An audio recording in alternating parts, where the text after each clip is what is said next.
Niels Lyhne. By J. P. Jacobsen. Niels Lyhne. Chapter 1. She had the black, luminous eyes of the Blid family with delicate, straight eyebrows. She had their boldly shaped nose, their strong chin, and full lips. The curious line of mingled pain and sensuousness about the corners of her mouth was likewise an inheritance from them, and so were the restless movements of her head, but her cheek was pale. Her hair was soft as silk, and was wound smoothly around her head. Not so the Blids, their coloring was of roses and bronze. Their hair was rough and curly, heavy as a mane, and their full, deep, resonant voices bore out the tales told of their forefathers, whose noisy hunting parties, solemn morning prayers, and 1001 amorous adventures were matters of family tradition. Her voice was languid and colorless. I am describing her as she was at 17. A few years later, after she had been married, her voice gained fullness, her cheek took on a fresher tint, and her eye lost some of its luster, but seemed even larger and more intensely black. At 17 she did not at all resemble her brothers and sisters, nor was there any great intimacy between herself and her parents. The Blid family were practical folk who accepted things as they were. They did their work, slept their sleep, and never thought of demanding any diversions beyond the harvest home and 3 or 4 Christmas parties. They never passed through any religious experiences, but they would no more have dreamed of not rendering unto God what was God's than they would have neglected to pay their taxes. Therefore they said their evening prayers, went to church at Easter and Whitsun, sang their hymns on Christmas Eve, and partook of the Lord's Supper twice a year. They had no particular thirst for knowledge. As for their love of beauty, they were by no means insensible to the charm of little sentimental ditties, and when summer came with thick, luscious grass in the meadows and grain sprouting in broad fields, they would sometimes say to one another that this was a fine time for traveling about the country. But their natures had nothing of the poetic. Beauty never stirred any raptures in them, and they were never visited by vague longings or daydreams. Bartholine was not of their kind. She had no interest in the affairs of the fields and the stables, no taste for the dairy and the kitchen, none whatever. She loved poetry. She lived on poems, dreamed poems, and put her faith in them above everything else in the world. Parents, sisters and brothers, neighbors and friends, none of them ever said a word that was worth listening to. Their thoughts never rose above their land and their business. Their eyes never sought anything beyond the conditions and affairs that were right before them. But the poems, they teemed with new ideas and profound truths about life in the great outside world, where grief was black, and joy was red. They glowed with images, foamed and sparkled with rhythm and rhyme. They were all about young girls, and the girls were noble and beautiful, how noble and beautiful they never knew themselves. Their hearts and their love meant more than the wealth of all the earth. Men bore them up in their hands, lifted them high in the sunshine of joy, honored and worshipped them, and were delighted to share with them their thoughts and plans, their triumphs and renown. They would even say that these same fortunate girls had inspired all the plans and achieved all the triumphs. Why might not she herself be such a girl? They were thus and so, and they never knew it themselves. How was she to know what she really was? And the poets all said very plainly that this was life, and that it was not life to sit and sew, work about the house, and make stupid calls.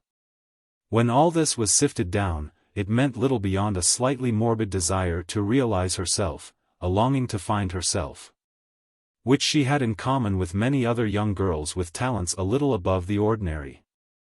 It was only a pity that there was not in her circle a single individual of sufficient distinction to give her the measure of her own powers. There was not even a kindred nature.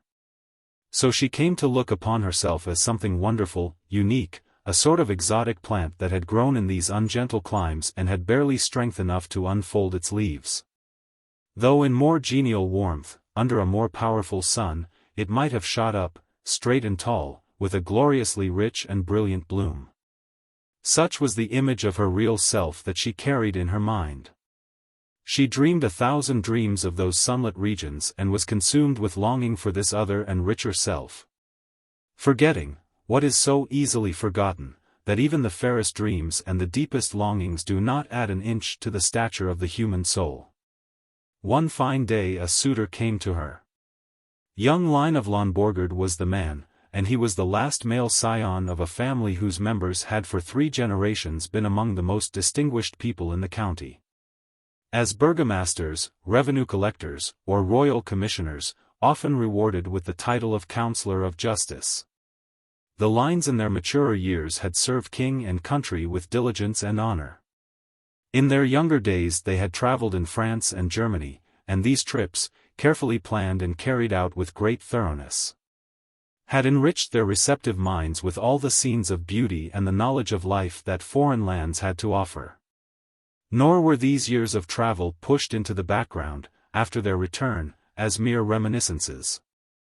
Like the memory of a feast after the last candle has burned down and the last note of music has died away. No, life in their homes was built on these years. The tastes awakened in this manner were not allowed to languish, but were nourished and developed by every means at their command. Rare copper plates, costly bronzes, German poetry, French juridical works, and French philosophy were everyday matters and common topics in the Lyhne households. Their bearing had an old-fashioned ease, a courtly graciousness, which contrasted oddly with the heavy majesty and awkward pomposity of the other county families. Their speech was well-rounded, delicately precise, a little marred, perhaps, by rhetorical affectation, yet it somehow went well with those large, broad figures with their dome-like foreheads. Their bushy hair growing far back on their temples, their calm, smiling eyes, and slightly aquiline noses. The lower part of the face was too heavy, however, the mouth too wide, and the lips much too full. Young Lyhne showed all these physical traits, but more faintly, and, in the same manner, the family intelligence seemed to have grown weary in him. None of the mental problems or finer artistic enjoyments that he encountered stirred him to any zeal or desire whatsoever. He had simply striven with them in a painstaking effort which was never brightened by joy in feeling his own powers unfold or pride in finding them adequate. Mere satisfaction in a task accomplished was the only reward that came to him. His estate, Lonborgard, had been left him by an uncle who had recently died, and he had returned from the traditional trip abroad in order to take over the management. As the Blid family were the nearest neighbors of his own rank, and his uncle had been intimate with them, he called, met Bartholine, and fell in love with her. That she should fall in love with him was almost a foregone conclusion. Here at last was someone from the outside world, someone who had lived in great, distant cities, where forests of spires were etched on a sunlit sky, where the air was vibrant with the chimes of bells, the pealing of organs, and the twanging of mandolins, while festal processions, resplendent with gold and colors, wound their way through broad streets. Where marble mansions shone, where noble families flaunted bright escutcheons hung 2 by 2 over wide portals, while fans flashed, and veils fluttered over the sculptured vines of curving balconies. Here was one who had sojourned where victorious armies had tramped the roads, where tremendous battles had invested the names of villages and fields with immortal fame, where smoke rising from gypsy fires trailed over the leafy masses of the forest, where red ruins looked down from vine-wreathed hills into the smiling valley, while water surged over the mill wheel, and cowbells tinkled as the herds came home over wide-arched bridges.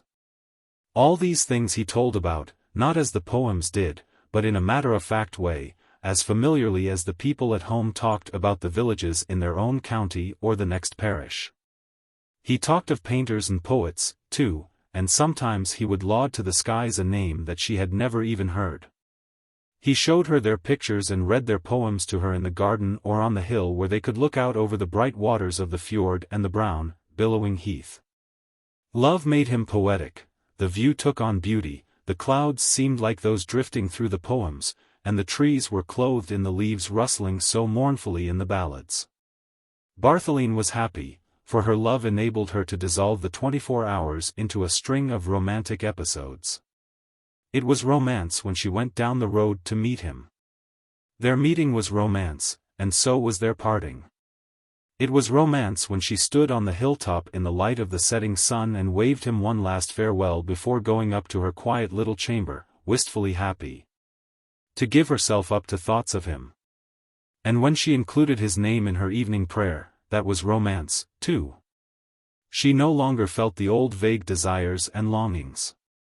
The new life with its shifting moods gave her all she craved. And moreover, her thoughts and ideas had been clarified through having someone to whom she could speak freely without fear of being misunderstood. She was changed in another way, too.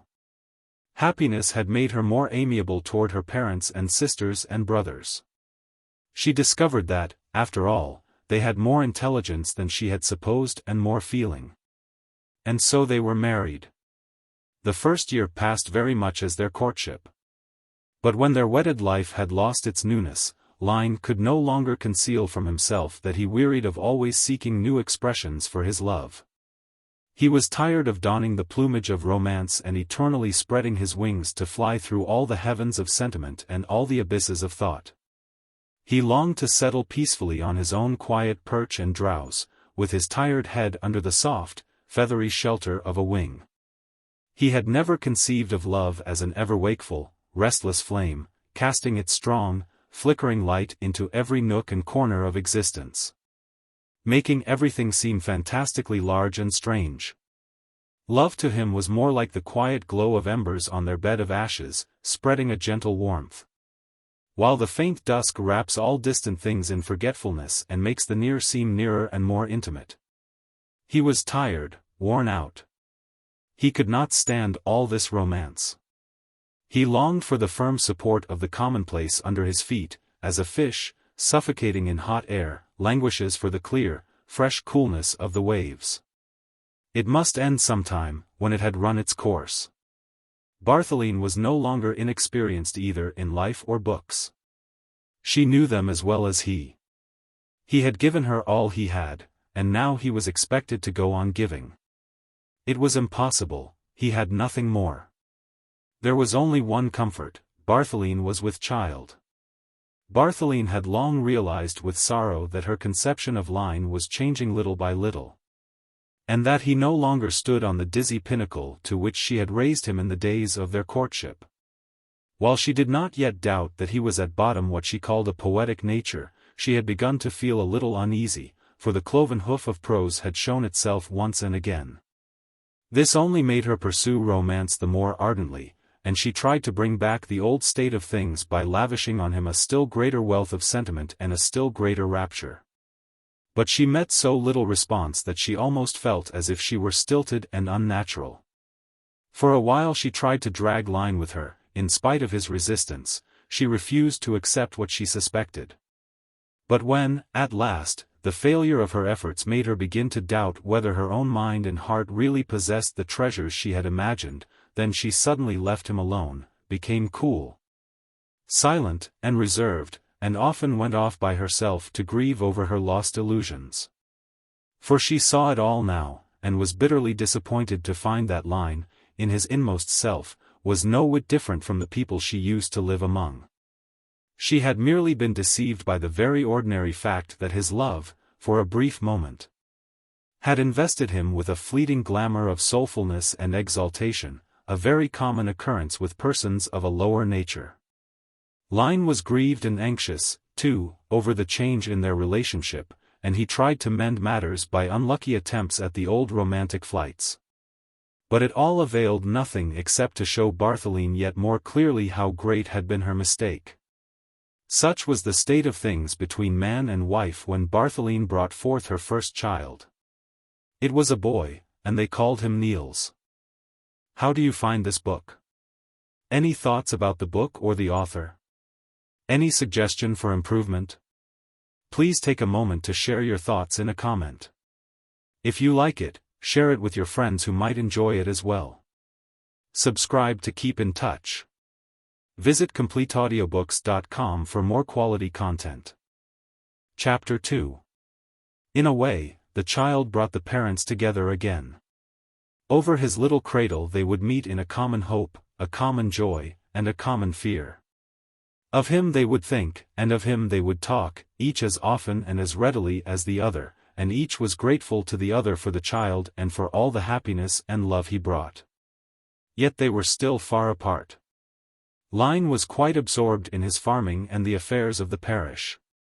Not that he took the position of a leader or even of a reformer, but he gave scrupulous attention to the existing order of things, looked on as an interested spectator, and carried out the cautious improvements recommended, after deliberate, very deliberate, consideration, by his old head servant or the elders of the parish.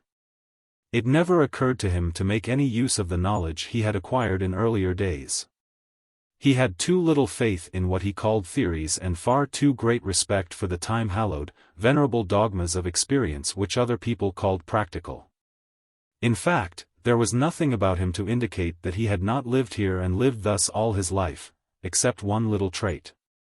He had a habit of sitting for half-hours at a time, quite motionless, on a stile or a boundary stone, looking out over the luscious green rye or the golden top-heavy oats, in a strange, vegetative trance. This was of the old line, the young line. Bartholine, in her world, was by no means so ready to adapt herself quickly and with a good grace. No, she first had to voice her sorrow through the verses of 100 poets, lamenting, in all the broad generalities of the period, the thousands of barriers and fetters that oppress humanity. Sometimes her lament would be clothed in lofty indignation, flinging its wordy froth against the thrones of emperors and the dungeons of tyrants. Sometimes it would take the form of a calm, pitying sorrow, looking on as the effulgent light of beauty faded from a blind and slavish generation cowed and broken by the soulless bustle of the day. Then again it would appear only as a gentle sigh for the freedom of the bird in its flight and of the cloud drifting lightly into the distance. At last she grew tired of lamenting, and the impotence of her grief goaded her into doubt and bitterness. Like worshippers who beat their saint and tread him under foot when he refuses to show his power, she would scoff at the romance she once idolized, and scornfully ask herself whether she did not expect the bird rock to appear presently in the cucumber bed, or Aladdin's cave to open under the floor of the milk cellar. She would answer herself in a sort of childish cynicism, pretending that the world was excessively prosaic, calling the moon green cheese and the roses potpourri. All with a sense of taking revenge and at the same time with a half-uneasy, half-fascinated feeling that she was committing blasphemy. These attempts at setting herself free were futile. She sank back into the dreams of her girlhood, but with the difference that now they were no longer illumined by hope. Moreover, she had learned that they were only dreams, distant, elusive dreams, which no longing in the world could ever draw down to her earth. When she abandoned herself to them now, it was with a sense of weariness, while an accusing inner voice told her that she was like the drunkard who knows that his passion is destroying him, that every debauch means strength taken from his weakness and added to the power of his desire. But the voice sounded in vain, for a life soberly lived, without the fair vice of dreams, was no life at all. Life had exactly the value that dreams gave it and no more. So widely different, then, were Niels Lyhne's father and mother. The two friendly powers that struggled unconsciously for mastery over his young soul from the moment the first gleam of intelligence in him gave them something to work on. As the child grew older, the struggle became more intense and was waged with a greater variety of weapons. The faculty in the boy through which the mother tried to influence him was his imagination. He had plenty of imagination, but even when he was a very small boy, it was evident that he felt a great difference between the fairy world his mother's words conjured up and the world that really existed. Often his mother would tell him stories and describe the woeful plight of the hero, until Niels could not see any way out of all this trouble, and could not understand how the misery closing like an impenetrable wall tighter and tighter around him and the hero could be overcome. Then it happened more than 11 times that he would suddenly press his cheek against his mother's and whisper, with eyes full of tears and lips trembling, "But it isn't really true?" And when he had received the comforting answer he wanted, he would heave a deep sigh of relief and settle down contentedly to listen to the end. His mother did not quite like this defection. When he grew too old for fairy tales, and she tired of inventing them, she would tell him, with some embroideries of her own, about the heroes of war and peace. Choosing those that lent themselves to pointing a moral about the power dwelling in a human soul when it wills one thing only and neither allows itself to be discouraged by the short-sighted doubts of the moment nor to be enticed into a soft, enervating peace. All her stories went to this tune, and when history had no more heroes that suited her, she chose an imaginary hero. One whose deeds and fate she could shape as she pleased, a hero after her own heart, spirit of her spirit, flesh of her flesh and blood of hers too. A few years after Niels was born, she had brought forth a stillborn boy child, and him she chose. All that he might have been and done she served up before his brother in a confused medley of Promethean longings, messianic courage, and Herculean might, with a naive travesty. A monstrous distortion, a world of cheap fantasies, having no more body of reality than had the tiny little skeleton mouldering in the earth of Lomborg graveyard. Niels was not deceived about the moral of all these tales. He realized perfectly that it was contemptible to be like ordinary people, and he was quite ready to submit to the hard fate that belonged to heroes. In imagination he willingly suffered the wearisome struggles, the ill fortune, the martyrdom of being misjudged, and the victories without peace. But at the same time he felt a wondrous relief in thinking that it was so far away, that nothing of all this would happen before he was grown up. As the dream figures and dream tones of night may walk abroad in the wakeful day like vapory forms, mere shadows of sound, calling on thought and holding it for a fleeting second. As it listens and wonders whether anyone really called, so the images of that dream-born future whispered softly through Niels Lyhne's childhood, reminding him gently but ceaselessly of the fact that there was a limit set to this happy time, and that presently one day it would be no more. This consciousness roused in him a craving to enjoy his childhood to the full, to suck it up through every sense, not to spill a drop, not a single one. Therefore his play had an intensity, sometimes lashed into a passion. Under the pressure of an uneasy sense that time was flowing away from him before he could gather from its treasure-laden waters all they brought, as one wave broke upon another. He would sometimes throw himself down on the ground and sob with despair when a holiday hung heavy on his hands for the lack of one thing or another, playmates, inventiveness, or fair weather, and he hated to go to bed, because sleep was empty of events and devoid of sensation. Yet it was not always so. It would sometimes happen that he grew weary, and his imagination ran out of colors. Then he would be quite wretched and feel that he was too small and insignificant for these ambitious dreams. He seemed to himself a mean liar, who had brazenly pretended to love and understand what was great, though, if the truth were told, he cared only for the petty, loved only the commonplace, and carried all low-born wishes and desires fully alive within him. Sometimes he would even feel that he had the class hatred of the rabble against everything exalted, and that he would joyfully have helped to stone these heroes who were of a better blood than he and knew that they were. On such days, he would shun his mother, and, with a sense of following an ignoble instinct, would seek his father, turning a willing ear and receptive mind to the latter's earthbound thoughts and matter-of-fact explanations. He felt at home with his father and rejoiced in the likeness between them, well-nigh forgetting that it was the same father whom he was wont to look down upon with pity from the pinnacles of his dream castle. Of course this was not present in his childish mind with the clearness and definiteness given it by the spoken word, but it was all there, though unformed, unborn, in a vague and intangible embryo form. It was like the curious vegetation at the bottom of the sea when seen through layers of ice. Break the ice, or draw that which lives in the dimness out into the full light of speech, what happens is the same, that which is now seen and now grasped is not, in its clearness, the shadowy thing that was. Chapter 3. The years passed. One Christmas trod upon the heels of another, leaving the air bright with its festive glow till long after Epiphany. Whitsun after Whitsun scampered over flower-decked meadows. One summer holiday after another drew near, celebrated its orgy of fresh air and sunshine, poured out its fiery wine from brimming goblets, and then vanished, one day, in a sinking sun. Only memory lingered with sunburnt cheek and wondering eyes and blood that danced. The years had passed, and the world was no longer the realm of wonder that it had been. The dim recesses behind the moldering elder bushes, the mysterious attic rooms, the gloomy stone passage under the Klastrup road, fancied terrors that once thrilled him no longer lurked there. The hillside that bloomed at the first trill of the lark, hiding the grass under starry, purple-rimmed daisies and yellow buttercups, the fantastic wealth of animals and plants in the river. The wild precipices of the sandpit, its black rocks and bits of silvery granite, all these were just flowers, animals, and stones. The shining fairy gold had turned into withered leaves again. One game after another grew old and silly, stupid and tiresome like the pictures in the ABC. And yet they had once been new, inexhaustibly new.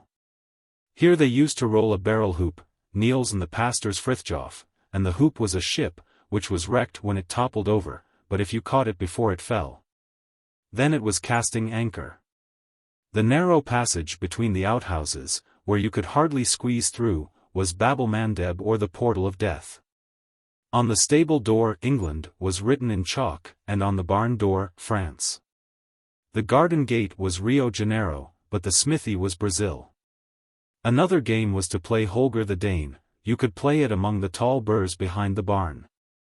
But if you went up in the miller's pasture, there were two sinkholes known as the gorges, and there were the haunts of the veritable Prince Bermond and his wild Saracens.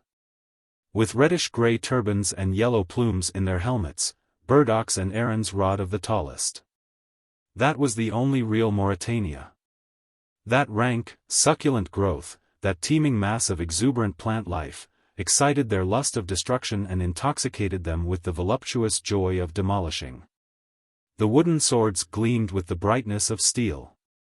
The green sap stained the blade with red gore, and the cut stalk squashing under their feet were Turks' bodies trampled under horses' hoofs with a sound as of bones crunched in flesh.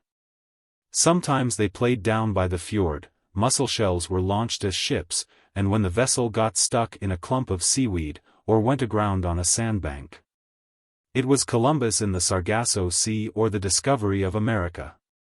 Harbors and mighty embankments were built. The Nile was dug out in the firm beach sand, and once they made Gur Castle out of pebbles. A tiny dead fish in an oyster shell was the corpse of Tove. And they were King Valdemar who sat sorrowing by her side. But this was all past. Niels was quite a lad now, 12 years old, nearing 13, and he no longer needed to hack thistles and burdocks in order to feed his nightly fancies. Any more than he had to launch his explorer's dreams in a mussel shell. A book and a corner of the sofa were enough for him now, and if the book refused to bear him to the coast of his desires, he would hunt up Frithjof and tell him the tale which the book would not yield. Arm in arm, they would saunter down the road, one telling, both listening. But when they wanted to revel to the full and really give their imagination free play, they would hide in the fragrant dimness of the hayloft. After a while, these stories, which always ended just when you had really entered into them, grew into a single long story that never ended, but lived and died with one generation after the other.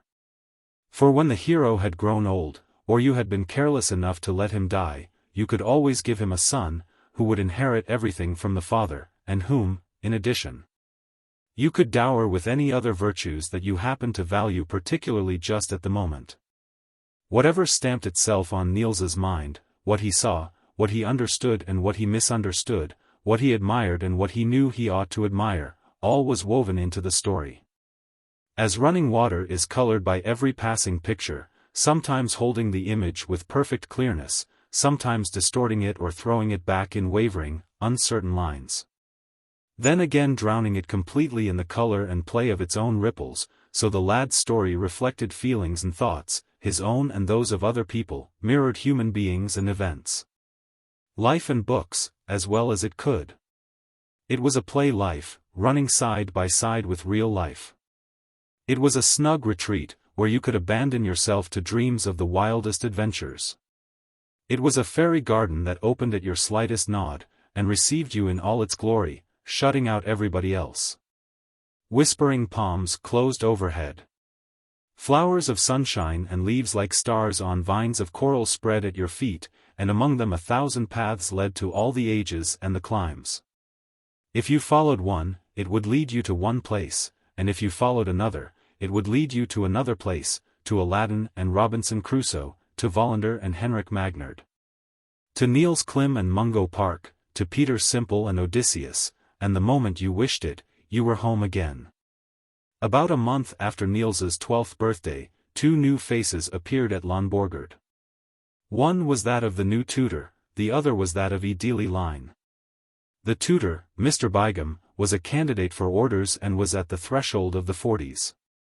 He was rather small, but with a stocky strength like that of a workhorse, broad-chested, high-shouldered, and slightly stooping.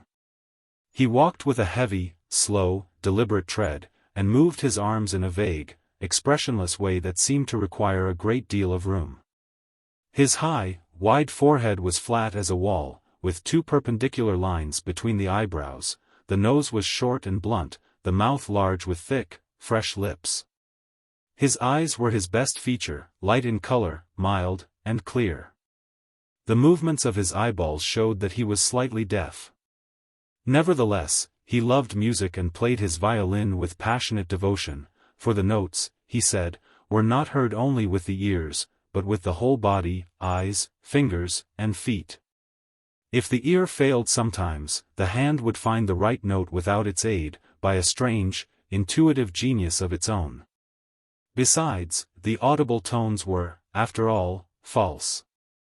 But he who possessed the divine gift of music carried within him an invisible instrument compared to which the most wonderful Cremona was like the stringed calabash of the savage. On this instrument the soul played, its strings gave forth ideal notes, and upon it the great tone poets had composed their immortal works. The external music, which was born on the air of reality and heard with the ears, was nothing but a wretched simulation, a stammering attempt to say the unutterable. It resembled the music of the soul as the statue modeled by hands, carved with a chisel. And meted with a measure resembled the wondrous marble dream of the sculptor which no eye ever beheld and no lip ever praised.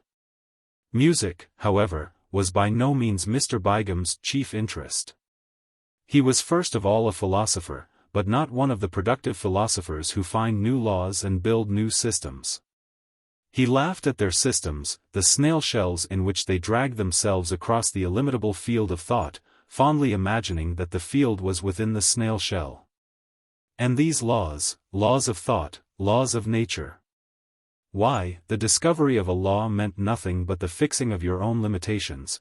I can see so far and no farther, as if there were not another horizon beyond the first, and another and yet another. Horizon beyond horizon, law beyond law, in an unending vista. No, he was not that kind of a philosopher. He did not think he was vain, or that he overvalued himself, but he could not close his eyes to the fact that his intellect had a wider span than that of other mortals. When he meditated upon the works of the great thinkers, it seemed to him that he strode forward through a region peopled by slumbering thought giants, who awoke, bathed in the light of his spirit, to consciousness of their own strength. And so it was always. Every thought, mood, or sentiment of another person which was vouchsafed the privilege of awakening within him rose up with his sign on its forehead, ennobled, purified, with wings strengthened, endowed with a power and a might that its creator had never dreamed of. How often had he gazed with an almost humble amazement on the marvelous wealth of his soul and the divine assurance of his spirit. For it would often happen that different days would find him judging the world and the things of the world from entirely divergent points of view, looking at them through hypotheses that were as far apart as night and morning. Yet these points of view and hypotheses, which he chose to make his own, never even for 1 second made him theirs. Any more than the god who has taken on the semblance of a bull or a swan becomes a bull or a swan and ceases to be a god. And no one suspected what dwelt within him, all passed him by unseeing. But he rejoiced in their blindness and felt his contempt for humanity growing. A day would come when the light of his eye would go out, and the magnificent structure of his mind would crumble to its foundations and become as that which had never been, but no work from his hand. No, not a line, would he leave to tell the tale of what had been lost in him. His genius should not be crowned with thorns by the world's misjudgment, neither should it wear the defiling purple cloak of the world's admiration. He exulted at the thought that generation after generation would be born and die. And the greatest men of all ages would spend years of their life in the attempt to gain what he could have given them if he had chosen to open his hand. The fact that he lived in such a humble fashion gave him a curious pleasure, simply because there was such a magnificent extravagance in using his mind to teach children. Such a wild incongruity in paying for his time with mere daily bread, and such a colossal absurdity in allowing him to earn this bread upon the recommendation of poor, ordinary mortals, who had vouched for him that he knew enough to take upon himself the miserable task of a tutor. And they had given him none in his examination for a degree. Oh, there was rapture in feeling the brutal stupidity of an existence that cast him aside as poor chaff and valued as golden grain the empty husks, while he knew in his own mind that his lightest thought was worth a world. Yet there were other times when the solitude of his greatness weighed upon him and depressed him. Ah, how often, when he had communed with himself in sacred silence, hour after hour, and then returned again to consciousness of the audible, visible life round about him, had he not felt himself a stranger to its paltriness and corruptibility. Then he had often been like the monk who listened in the monastery woods to a single trill of the paradise bird and, when he came back, found that a century had died. Ah, if the monk was lonely with the generation that lived among the groves he knew, how much more lonely was the man whose contemporaries had not yet been born. In such desolate moments he would sometimes be seized with a cowardly longing to sink down to the level of the common herd, to share their low-born happiness, to become a native of their great earth and a citizen of their little heaven. But soon he would be himself again. The other newcomer was Niels Lyhne, Lyhne's 26-year-old sister. She had lived many years in Copenhagen, first with her mother, who had moved to the city when she became a widow, and, after her mother's death, in the home of a wealthy uncle, Councillor of State Neergaard. The Neergaards entertained on a large scale and went out a great deal, so Niels lived in a whirl of balls and festivities. She was admired wherever she went, and envy, the faithful shadow of admiration, also followed her. She was talked about as much as one can be without having done anything scandalous. And whenever men discussed the three reigning beauties of the town there were always many voices in favor of striking out one name and substituting that of Niels Lyhne. But they could never agree on which of two others should yield to her. As for the third, it was out of the question. Yet very young men did not admire her. They were abashed in her presence, and felt twice as stupid as usual when she listened to them with her look of mild toleration, a maliciously emphasized toleration which crushed them with a sense that she had heard it all before and knew it by heart. They made efforts to shine in her eyes and their own by assuming blasés airs, by inventing wild paradoxes, or, when their desperation reached a climax, by making bold declarations. But all these attempts, jostling and crowding one upon the other in the abrupt transitions of youth, were met with the faint shadow of a smile, a deadly smile of boredom, which made the victim redden and feel that he was the 111th fly in the same merciless spider's web. Moreover, her beauty had neither the softness nor the fire to ensnare young hearts. On older hearts and cooler heads she exercised a peculiar fascination. She was tall. Her thick, heavy hair was blonde with the faint reddish sheen of ripening wheat, but fairer and curling where it grew in 2 points low on the nape of her neck. Under the high, clean-cut forehead, her eyebrows were pale and indefinite. The light gray eyes were large and clear, neither accented by the brows nor borrowing fitful shadows from the thin, delicate lids. There was something indeterminate and indeterminable in their expression. They always met you with a full and open gaze, without any of the changeful play of sidelong glances or lightning flashes, but almost unnaturally wakeful, invincible, inscrutable. The vivacity was all in the lower part of the face, the nostrils, the mouth, and the chin. The eyes merely looked on. The mouth was particularly expressive. The lips met in a lovely bow with deep, gracious curves and flexible lines, but their beauty was a little marred by a hardness of the lower lip, which sometimes melted away in a smile, and then again stiffened into something akin to brutality. The bold sweep of the back and the luxuriant fullness of the bosom, contrasted with the classic severity of the shoulders and arms, gave her an audacity, an exotic fascination, which was enhanced by the gleaming whiteness of her skin and the morbid redness of her lips. The effect was provocative and disquieting. Her tall, slender figure had a subtle distinction, which she was clever enough to underscore, especially in her ball dresses, with sure and conscious art. In fact, her artistic sense applied to her own person would sometimes speak so loudly from her costume that it barely escaped a hint of bad taste even when most exquisitely tasteful.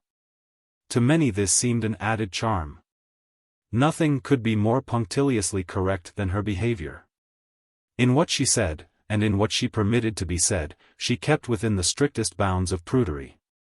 Her coquetry consisted in not being coquettish, in being incurably blind to her own power, and never making the slightest distinction between her admirers.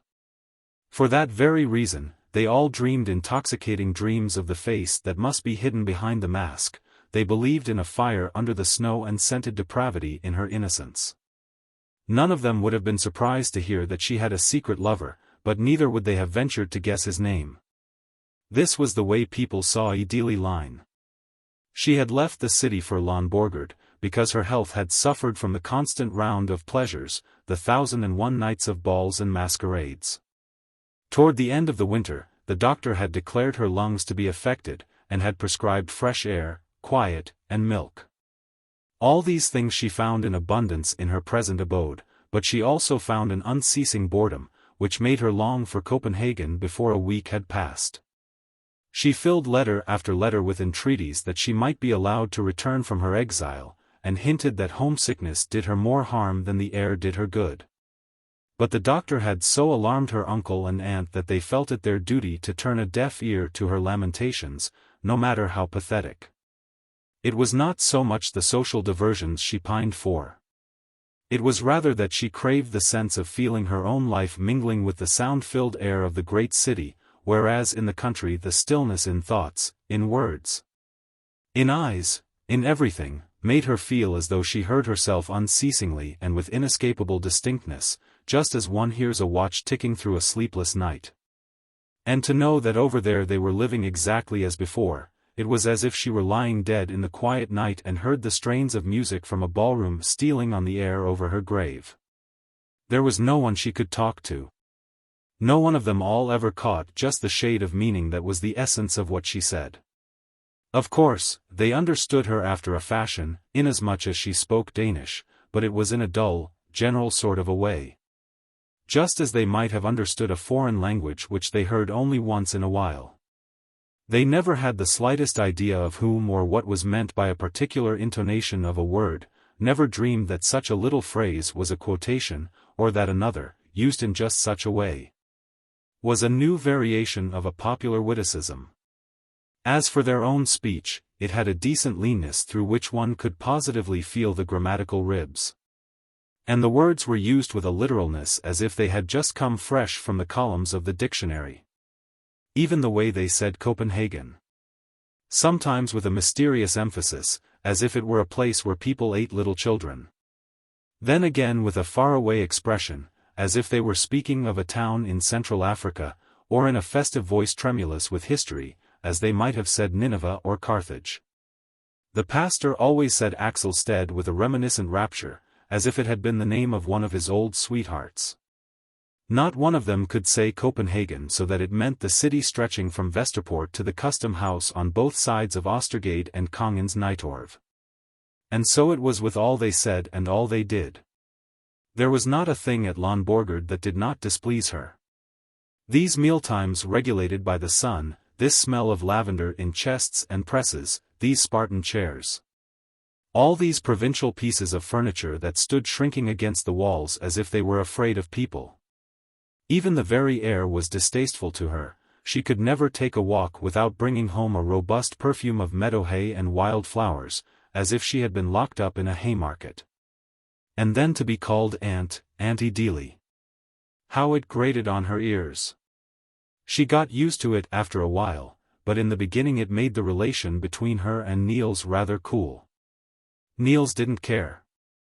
Then came a Sunday in the early part of August, when Lyhne and his wife had gone out in the carriage to pay a visit, and Niels and Miss Idili were home alone. In the morning Idili had asked Niels to pick some cornflowers for her, but he had forgotten it.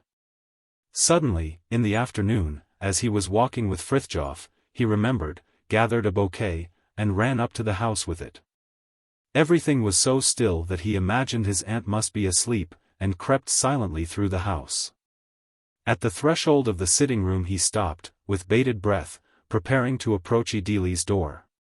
The sitting room was flooded with sunshine, and a blossoming oleander made the air heavy with its sweet fragrance. There was no sound except a muffled splash from the flower stand whenever the goldfish moved in their glass dish. Niels crossed the room, balancing himself with outstretched arms, his tongue between his teeth. Cautiously he grasped the doorknob, which was so hot with the sun that it burned his hand, and turned it slowly and carefully, knitting his brows and half-closing his eyes. He pulled the door toward him, bent in through the narrow opening, and laid the flowers on a chair just within.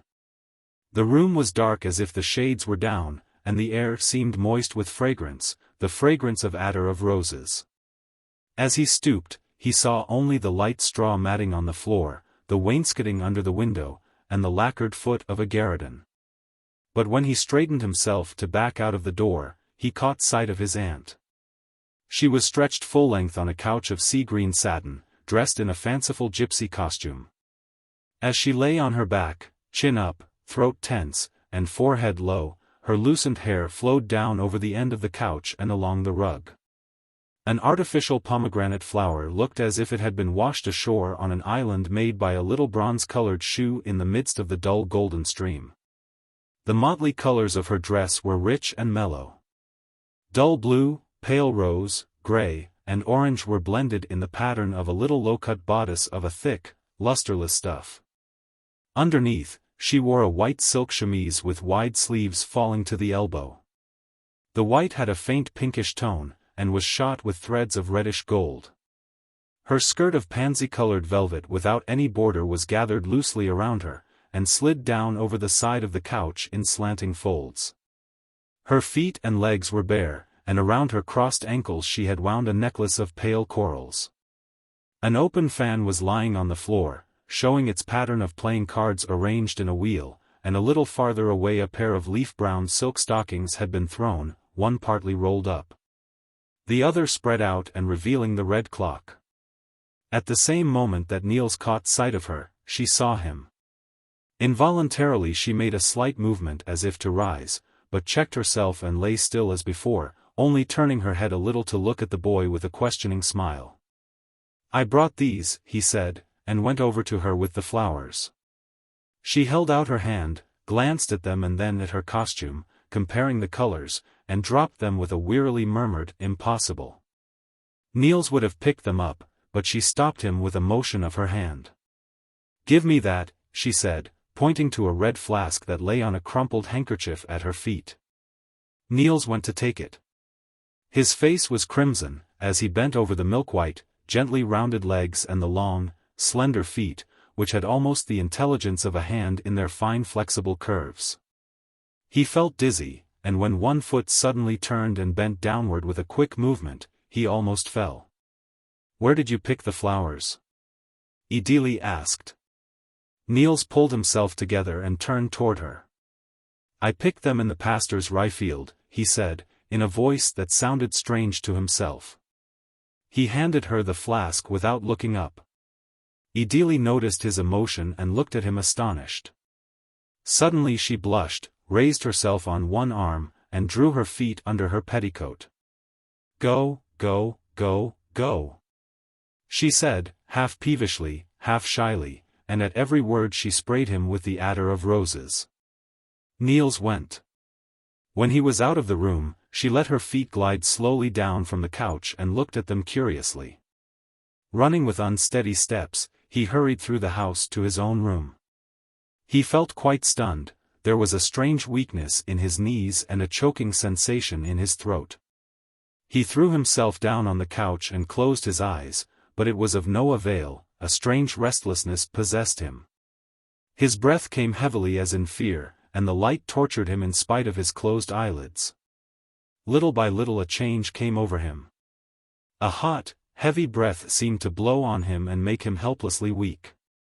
He felt as one in a dream who hears someone calling and tries to go, but cannot move a foot, and is tortured by his weakness, sickens with his longing to get away. Is lashed to madness by this calling which does not know one is bound. And he sighed impatiently as if he were ill and looked around quite lost. Never had he felt so miserable, so lonely, so forsaken, and so forlorn. He sat down in the flood of sunlight from the window, and wept. From that day Niels felt a timid happiness in Ideli's presence.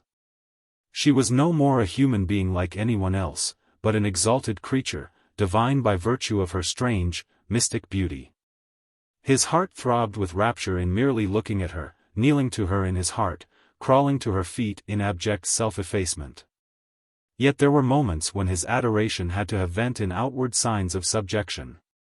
At such times he would lie in wait for a chance to steal into Ideli's room and go through a fixed rite of a certain interminable number of kisses lavished on the little rug in front of her bed. Her shoe, or any other object that presented itself to his idolatry.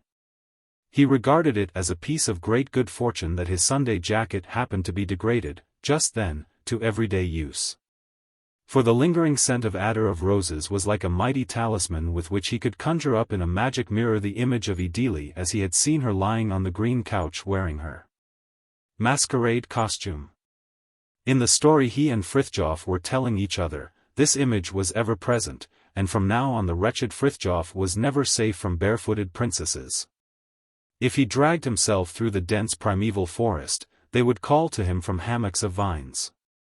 If he sought shelter from the storm in a mountain cave, they would rise from their couches of velvety moss to welcome him, and when he dashed, bloody and smoke-blackened, into the pirate's cabin, shivering the door with a tremendous blow of his saber, he found them there too, resting on the captain's green sofa. They bored him terribly, and he could not see why they should suddenly have become so necessary to their beloved heroes.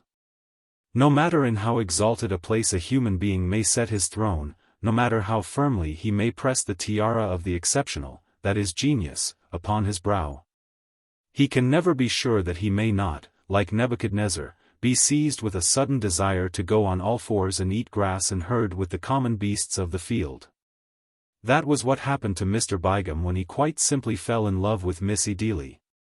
And it availed him nothing that he distorted history to find an excuse for his love by calling Ideli Beatrice or Laura or Vittoria Colonna.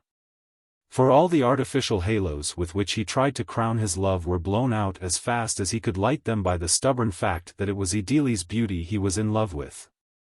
Nor was it the graces of her mind and heart that had captivated him, but her elegance, her air of fashion, her easy assurance, even her graceful insolence.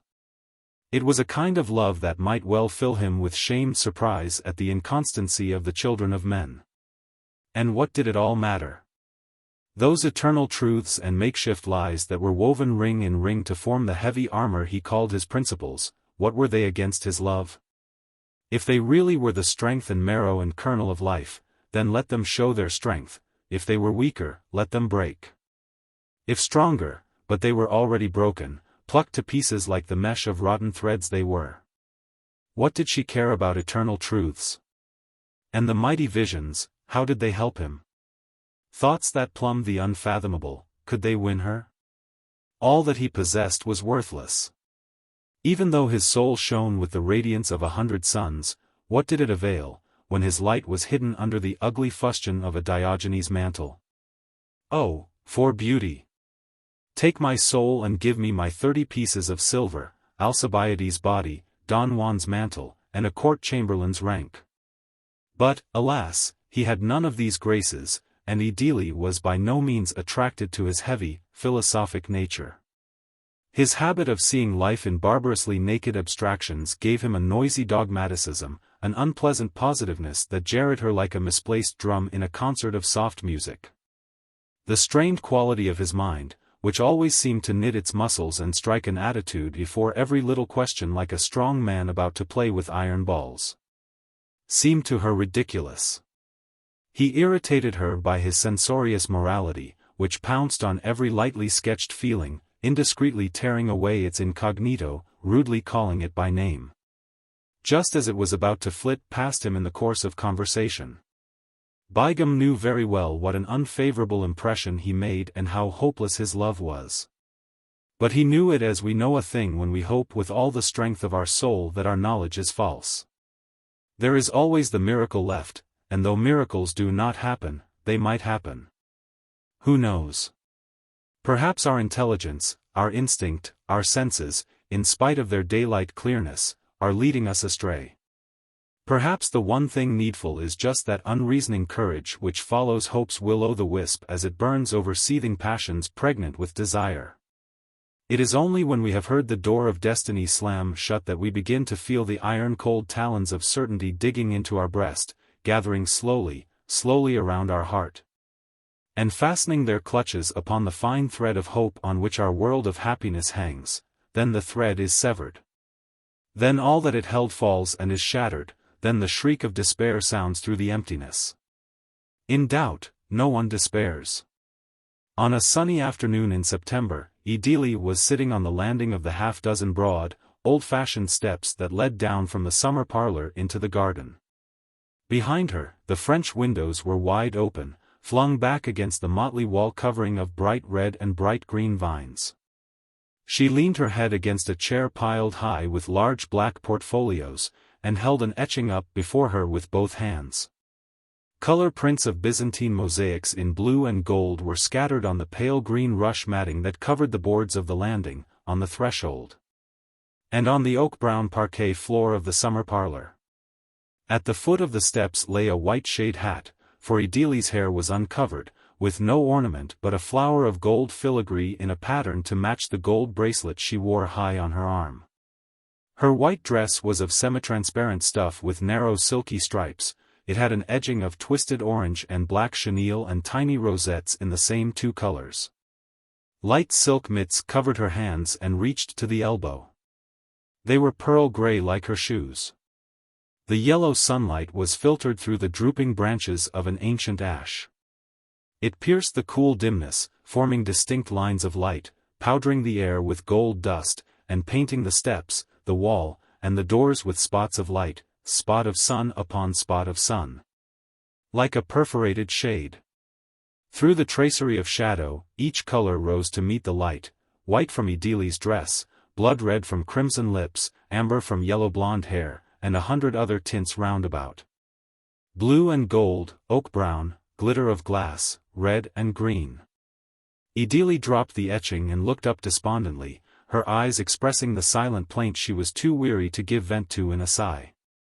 Then she settled down again as if to shut out her surroundings and withdraw within herself.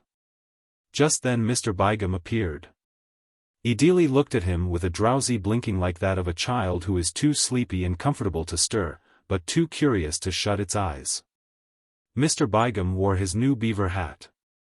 He was absorbed in his own thoughts, and gesticulated with his tomback watch in his hand, until the thin silver chain threatened to snap. With a sudden, almost vicious movement, he thrust the watch deep down into his pocket, threw back his head impatiently, caught the lapel of his coat in a peevish grasp, and would have gone on with an angry jerk of his whole body, his face darkened by all the hopeless rage that boils in a man when he is running away from his own torturing thoughts, and knows that he runs in vain. Idili's hat, lying at the foot of the steps and shining white against the black earth of the walk, stopped him in his flight. He picked it up with both hands, then caught sight of Idili, and as he stood trying to think of something to say, he held it instead of giving it to her. Not an idea could he find in his brain. Not a word would be born on his tongue, and he looked straight ahead with a stupid expression of arrested profundity. "It is a hat, Mr. Bygum," said Idili carelessly, to break the embarrassed silence. "Yes," said the tutor eagerly, delighted to hear her confirm a likeness that had struck him also. But the next moment he blushed at his clumsy answer. "It was lying here," he added hurriedly, here on the ground like this, just like this, and he bent down to show where it had lain with an inconsequential minuteness born of his confusion. He felt almost happy in his relief at having given some sign of life, however futile. He was still standing with the hat in his hand. "Do you intend to keep it?" asked Idili. Begum had no answer to that. "I mean, will you give it to me?" she explained. Begum came a few steps nearer and handed her the hat. "Miss Lyhne," he said, you must not think, I beg you to let me speak, that is, I am not saying anything, but be patient with me. I love you, Miss Lyhne, unutterably, beyond all words I love you. Oh, if language held a word that combined the cringing admiration of the slave, the ecstatic smile of the martyr, and the gnawing homesickness of the exile, with that word I could tell you my love. Oh, listen to me, do not thrust me away yet. Do not think that I am insulting you with an insane hope. I know how insignificant I seem in your eyes, how clumsy and repulsive, yes, repulsive. I am not forgetting that I am poor, you must know it, so poor that I have to let my mother live in a charitable institution, and I can't help it. I am so miserably poor. Yes, Miss Lyhne, I am only a poor servant in your brother's house, and yet there is a world where I am ruler, powerful, proud, rich, with the crown of victory. Noble by virtue of the passion that drove Prometheus to steal the fire from the heaven of the gods. There I am brother to all the great in spirit, whom the earth has borne, and who bear the earth. I understand them as none but equals understand one another. No flight that they have flown is too high for the strength of my wings. Do you understand me? Do you believe me? Oh, don't believe me. It isn't true, I am nothing but the kobold figure you see before you. It is all past. For this terrible madness of love has paralyzed my wings, the eyes of my spirit have lost their sight, my heart is dried up, my soul is drained to bloodless poltroonery. Oh, save me from myself, Miss Lyhne, don't turn away in scorn. Weep over me, weep, it is Rome burning. He had fallen to his knees on the steps, wringing his hands. His face was blanched and distorted, his teeth were clenched in agony, his eyes drowned in tears, his whole body shook under the suppressed sobs that were heard only as a gasping for breath. Control yourself, Mr. Begum, she said in a slightly too compassionate tone. Control yourself, don't give way so, be a man. Please get up and go down into the garden a little while and try to pull yourself together. And you can't love me at all? Groaned Mr. Begum almost inaudibly. Oh, it's terrible. There is not a thing in my soul that I wouldn't murder and degrade if I could win you thereby. No, even if anyone offered me madness and I could possess you in my hallucinations, possess you, then I would say, take my brain, tear down its wonderful structure with rude hands. Break all the fine threads that bind my spirit to the resplendent triumphal chariot of the human mind, and let me sink in the mire of the physical, under the wheels of the chariot. And let others follow the shining paths that lead to the light. Do you understand me? Can you comprehend that even if your love came to me robbed of its glory, debased, befouled, as a caricature of love, as a diseased phantom, I would receive it kneeling as if it were the sacred host? But the best in me is useless, the worst in me is useless, too. I cry to the sun, but it does not shine, to the statue, but it does not answer. What is there to answer except that I suffer? No, these unutterable torments that rend my whole being down to its deepest roots, this anguish is nothing to you but an impertinence. You feel nothing but a little cold offense, in your heart you laugh scornfully at the poor tutor and his impossible passion. You do me an injustice, Mr. Begum, said Idili, rising, while Mr. Begum rose too. I am not laughing. You ask me if there is no hope, and I answer, no, there is no hope. That is surely nothing to laugh at. But there is one thing I want to say to you. From the first moment you began to think of me, you must have known what my answer would be, and you did know it, did you not? You knew it all the time, and yet you have been lashing all your thoughts and desires on toward the goal which you knew you could not reach. I am not offended by your love, Mr. Bygum, but I condemn it. You have done what so many people do, they close their eyes to the realities and stop their ears when life cries, no, to their wishes. They want to forget the deep chasm fate has placed between them and the object of their ardent longing. They want their dream to be fulfilled. But life takes no account of dreams. There isn't a single obstacle that can be dreamed out of the world, and in the end we lie there crying at the edge of the chasm, which hasn't changed and is just where it always was.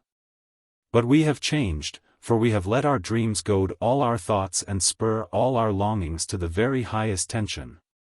The chasm is no narrower, and everything in us cries out with longing to reach the other side, but no, always no, never anything else. If we had only kept a watch on ourselves in time. But now it is too late, now we are unhappy. She paused almost as if she woke from a trance. Her voice had been quiet, groping, as if she were speaking to herself, but now it hardened into a cold aloofness. I cannot help you, Mr. Bygum. You are nothing to me of what you wish to be. If that makes you unhappy, you must be unhappy. If you suffer, you must suffer. There are always some who have to suffer. If you make a human being your God and the ruler of your fate, you must bow to the will of your divinity, but it is never wise to make yourself gods, or to give your soul over to another. For there are gods who will not step down from their pedestals. Be sensible, Mr. Bygum. Your God is so small and so little worth your worship. Turn from it and be happy with one of the daughters of the land. With a faint little smile, she went in through the summer parlor, while Mr. Bygum looked after her, crestfallen. For another 15 minutes he walked up and down before the steps. All the words that had been spoken seemed to be still vibrating through the air. She had so lately gone, it seemed that her shadow must still linger there, it seemed that she could not yet be out of reach of his prayers, and everything could not be inexorably ended. But after a while the chambermaid came out and gathered up the engravings, carried in the chair, the portfolios, the rush matting, everything. Then he could go too. In the open gable window up above, Niels sat gazing after him. He had heard the whole conversation from beginning to end. His face had a frightened look, and a nervous trembling passed through his body. For the first time he was afraid of life. For the first time his mind grasped the fact that when life has sentenced you to suffer, the sentence is neither a fancy nor a threat, but you are dragged to the rack, and you are tortured. And there is no marvelous rescue at the last moment, no awakening as from a bad dream. He felt it as a foreboding which struck him with terror. Idili did not have a good autumn, and the winter drained her strength completely. Spring, when it came, did not find one poor little life germ that it could warm and coax into growth, it found only a withering, which no gentleness and no warmth could arrest or even retard. But it could at least pour a flood of light over the paling life and caress the ebbing strength with fragrant, balmy air, as the evening crimson follows slowly in the wake of dying day. The end came in May, on a day flooded with sunshine, one of the days when the lark is never silent, and you can almost see the rye grow. The great cherry trees outside of her window were white with flowers, nosegays of snow, wreaths of snow, cupolas, arches, garlands, a fairy architecture against the bluest of skies. She was very weak that day, and withal she felt a strange sense of lightness. She knew what was coming, for that morning she had sent for Bygum and said goodbye to him. Her uncle had come over from Copenhagen, and all that afternoon the handsome, white-haired man sat by her bedside with his hand folded in her hands. He did not speak, but once in a while he would move his hand, and she would press it, she would look up, and he would smile to her. Her brother, too, was in the room, gave her medicine, and helped her in other ways. She lay very still with closed eyes, while familiar pictures from life over there flitted past her. Sorgenfrei with hanging birches, the red church at Lyngby standing on a foundation of graves, and the white country house with the bit of sunken road leading down to the sea. Where the paling always was green as if painted by the water, the images took shape before her, grew clear, melted away, and vanished. And other pictures came. There was Bredgade when the sun went down, and the darkness closed in around the houses. There was the queer Copenhagen you found when you came in from the country in the forenoon. It seemed so weird with its hurry and bustle in the sunlight, with the whitened windowpanes and the streets smelling of fruit. There was something unreal about the houses in the strong light. The noise and rattle of wheels could not chase away the silence that seemed to enfold them. Then came the dim, quiet drawing room in the autumn evenings, when she was dressed for the theatre, and the others were not down yet, the smell of incense. The wood fire from the stove lighting up the carpet, the rain whipping the windows, the horses stamping at the door, the melancholy cry of the mussel vendors, and back of all this the theatre awaiting her with light and music and festive glow. With such pictures the afternoon wore away. Niels and his mother were in the parlor. Niels knelt by the sofa with his face pressed down against its brown velvet and his hands clasped over his head. He wept and wailed aloud, giving himself up to his grief without any attempt at self-control. Mrs. Lyhne sat beside him. The hymn book lay on the table in front of her, open at the hymns usually sung at funerals. Now and then she read a few verses, and sometimes she would bend down over her son to speak a word of soothing or chiding, but Niels would not be comforted. And she could not stop his weeping or the wild prayers born of his despair. Presently Lyhne appeared in the door of the sick-room. He made no sign, but looked at them so solemnly that both rose and followed him in to his sister. He took them by the hand and led them to the bed. Idélie looked up and gazed at each one in turn, while her lips motioned for words. Then Lyhne took his wife over to the window and sat down there with her. Niels threw himself on his knees at the foot of the bed. He wept softly and prayed with clasped hands, eagerly and incessantly, in a low, passionate whisper. He told God that he would not stop hoping. "I won't let you go, Lord, I won't let you go before you have said, yes. You mustn't take her away from us, for you know how we love her, you mustn't, you mustn't. Oh, I can't say, thy will be done, for your will is to let her die, but, oh, let her live. I will thank you and obey you. I will do everything I know you want me to do. I'll be so good and never offend you, if you will only let her live. Do you hear, God? Oh, stop, and make her well before it's too late. I will, oh, what can I promise you? Oh, I'll thank you, never, forget you, oh, but hear me. Don't you see she's dying, don't you see she's dying? Do you hear? Take your hand away. I can't lose her, God, I can't. Let her live, won't you please, won't you please? Oh, it's wicked of you. Outside, beyond the window, the white flowers flushed to pink in the light of the setting sun. Arch upon arch, the blossoming sprays built of their gossamer bloom a rose castle, a vaulted choir of roses, and through this airy dome the azure sky shone with a softened twilight blue. While golden lights and lights of gold flaming to crimson shot like the rays of a nimbus from every garlanded line of the ethereal temple. White and still, Idélie lay there with the old man's hand between both of hers. Slowly she breathed out her life, breath by breath, fainter and fainter was the rising of her breast. Heavier and heavier fell the eyelids. My love to Copenhagen, was her last low whisper. But her last message was heard by no one. It did not come from her lips even as a breath, her message to him, the great artist whom she had loved secretly with her whole soul, but to whom she had been nothing, only a name that his ear knew. Only one unrecognized figure in the great admiring public. The light faded into blue dusk, and her hands fell weakly apart. The shadows grew, shadows of night and of death. The old man bent down over her bed and laid his hands on her pulse, waiting quietly, and when the last throb of life had ebbed away, when the last feeble pulse beat was stilled, he lifted the pale hand to his lips. Little Idélie. Chapter 4. There are those who can take up their grief and bear it, strong natures who feel their own powers through the very heaviness of their burden.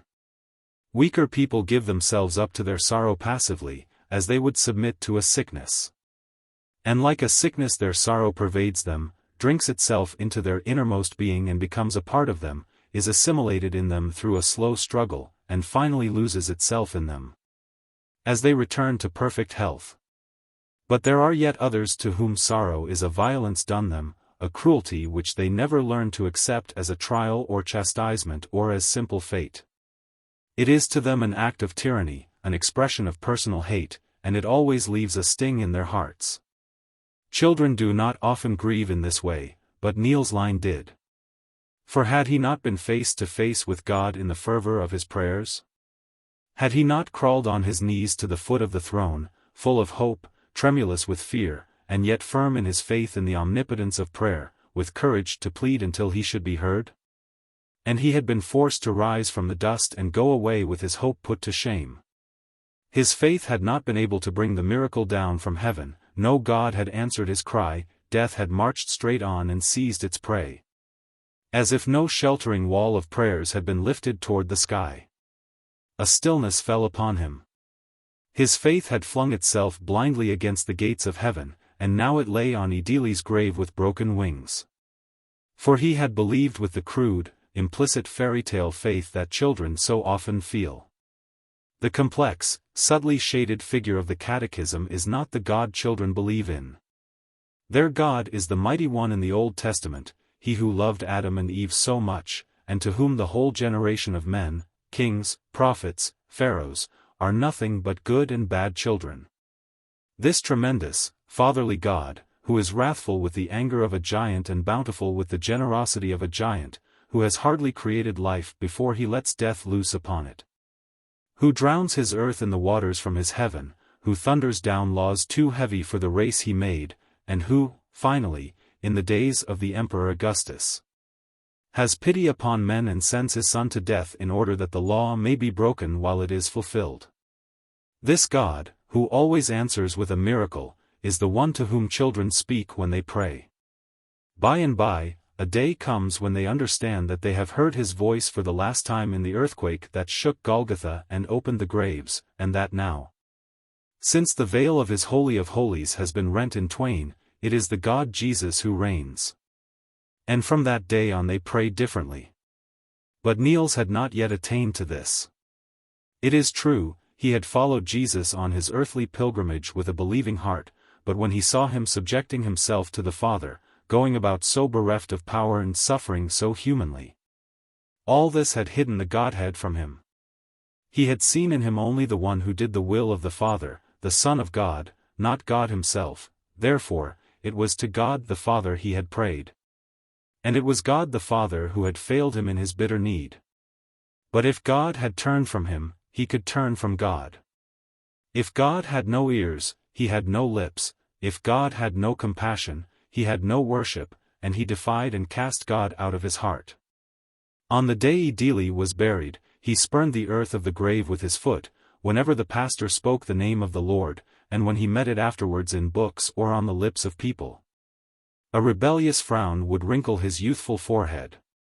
When he lay down to sleep at night, a sense of forsaken greatness came over him, as he thought that now all the others, children and grown people, were praying to the Lord and closing their eyes in his name, while he alone held his hands from clasping in prayer, he alone refused to do God homage. He was shut out from the sheltering care of heaven. No angel watched by his side. Alone and unprotected, he drifted on the strangely murmuring waters of darkness, and loneliness enfolded him, spreading out from his bed in ever-widening and receding circles. Still he did not pray. Though he longed till tears came, he did not call. And it was so all his life. He had freed himself defiantly from the point of view imposed upon him by his teachers.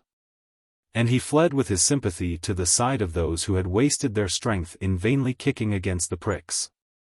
In the books he had been given to read and in what he had been taught, God and his chosen people and ideas marched on in an endless triumphal procession, and he had joined in the jubilant shouting. Had exulted in the sense of being counted with the proud legions of the conqueror. For is not victory always righteous, and is not the victor a liberator, a reformer, a light-bringer? But now the shouting had died down. Now he was silent, and he began to enter into the thoughts of the defeated and feel with the hearts of the vanquished. He understood that even when that which prevails is good, that which yields is not therefore bad. He went over to the losing side and told himself that this was finer and greater. The power of the victor he called mere brute force and violence. He took sides, as wholeheartedly as he could, against God, but as a vassal who takes up arms against his liege lord. For he still believed, and could not drive out his faith by defiance. His tutor, Mr. Bygum, was not one who could lead a soul back to the old paths. Indeed, his temperamental philosophy, by virtue of which he could be fired and enraptured by each and every side of the question, today, one. Tomorrow, another, set all dogmas adrift in the minds of his pupils. At bottom he was really a man of Christian principles, and if anyone could have pinned him down to saying what was the fixed point in all this fluid matter, he would most likely have replied that it was the creed of the Evangelical Lutheran Church or something akin to that. But he himself had very little inclination to drive his pupils along the straight road of orthodoxy or to warn them at every step that the least deviation from the beaten track meant straying into lies and darkness, likely to end in perdition and hell.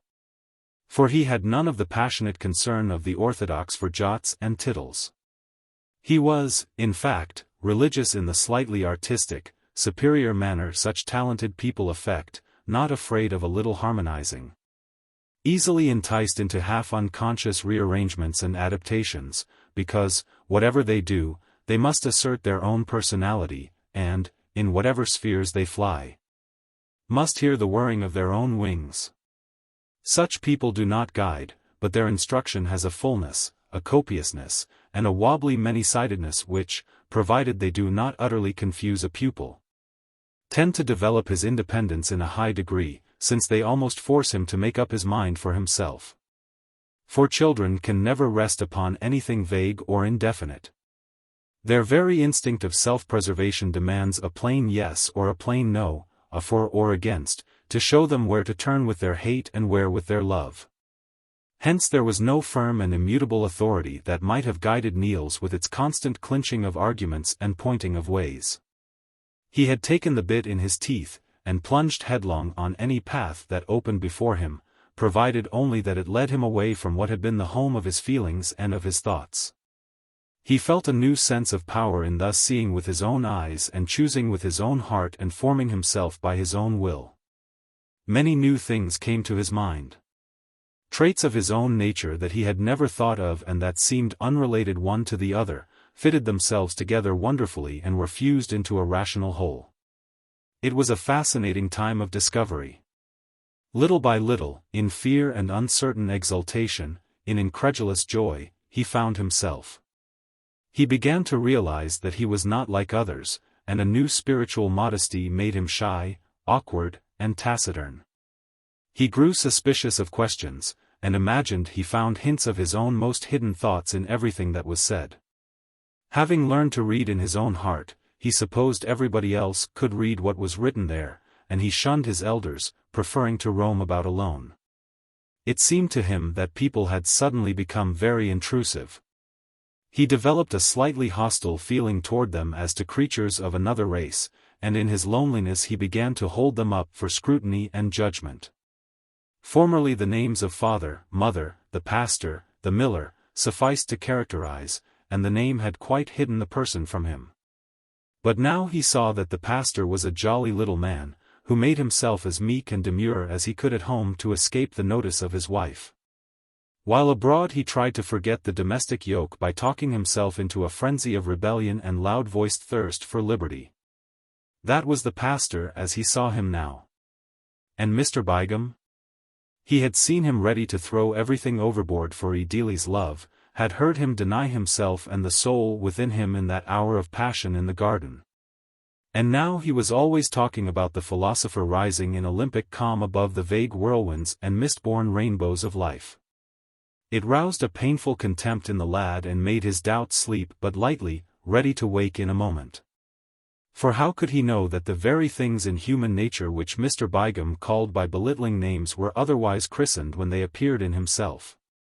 And that his Olympic calm toward that which moves common mortals was but a Titan's disdainful smile, quick with memories of a Titan's longing and a Titan's passions. Chapter 5. 6 months had passed since Edeli's death, when one of Lyhne's cousins, Mrs. Refstrup, became a widow. Her husband had been a potter, but the business had never been flourishing, and during his long illness it had quite run to seed, so there was scarcely anything between the widow and actual want. 7 children were more than she could provide for. The 2 youngest and also the oldest, who could help her in the factory, remained with her, but the others were distributed among the family. The Lyhnes took the second boy, Eric, who was 14, and had been studying at the Latin school in the nearest town, where he had free tuition. Now he was to share Mr. Bygham's instruction with Niels and Frithjof Petersen, the pastor's boy. It was very much against his will that he was kept at his books, for he wanted to be a sculptor. His father had called this nonsense, but Lyhne had nothing against it. He said the boy had talent. Still he thought he ought to take his bachelor's degree first, in order to have something to fall back upon. And besides, a classical education was necessary to a sculptor, or was, at least, very desirable. That settled the matter for the time being. Eric had to console himself with the fairly large collection of good engravings and neat bronzes that Lomborgard had to offer. This meant a great deal to one who had seen nothing but the rubbish bequeathed the local library by a bone-carver more freakish than artistic in taste. And Eric was soon busy with pencil and modeling stick. No one attracted him as did Guido Reni, who in those days was more famous than Raphael and the greatest. Nor is there anything that can open young eyes to the beauty of a work of art better than the certainty that their admiration is authorized up to the highest pinnacle. Andrea del Sarto, Parmigianino, and Luini, who were to mean so much to him later when he and his talent had found each other, left him quite indifferent. While the boldness of Tintoretto and the bitterness of Salvatore Rosa and Caravaggio filled him with delight. For sweetness in art has no appeal for the very young. The daintiest of miniature painters begins his career in the footsteps of Buonarroti, and the pleasantest of lyrists sets out on his first voyage under the black sail of bloody tragedy. Still Eric's art was to him only a game, only a little better than other games. And he was no more proud of a well-modeled head or a cleverly carved horse than of hitting the weather vane on the church steeple with a stone. Or of swimming out to Sonderhagen and back again without resting. These were the games in which he excelled, games requiring physical prowess, strength, endurance, a sure hand, and a practiced eye. He cared nothing for the kind of sport Niels and Frithjof liked, where fancy plays the leading role, and all the events and triumphs are imagined. The result was that the other 2 soon left their old pastime to follow Eric's lead. Their romance books were laid aside, and the interminable story came to a rather violent end one day at a secret session in the hayloft. Silence brooded over its newly filled grave. In fact, they shrank from mentioning it to Eric, for he had not been with them many days before they suspected that he would make fun of them and their story. That he would shame them and lower them in their own eyes. He had the power to do this because he himself was so free from all daydreams and fancies and enthusiasms. His clear, boyish common sense was as merciless in its perfect healthfulness and as contemptuous of mental idiosyncrasies as children generally are of physical blemishes. For that reason Niels and Frithjof were afraid of him. They formed themselves after him, denied much and concealed more. Niels was especially quick to suppress in himself anything that was not of Eric's world, and with the burning zeal of the renegade, he scoffed at Frithjof, whose slower, more faithful nature could not instantly throw over the old for the new.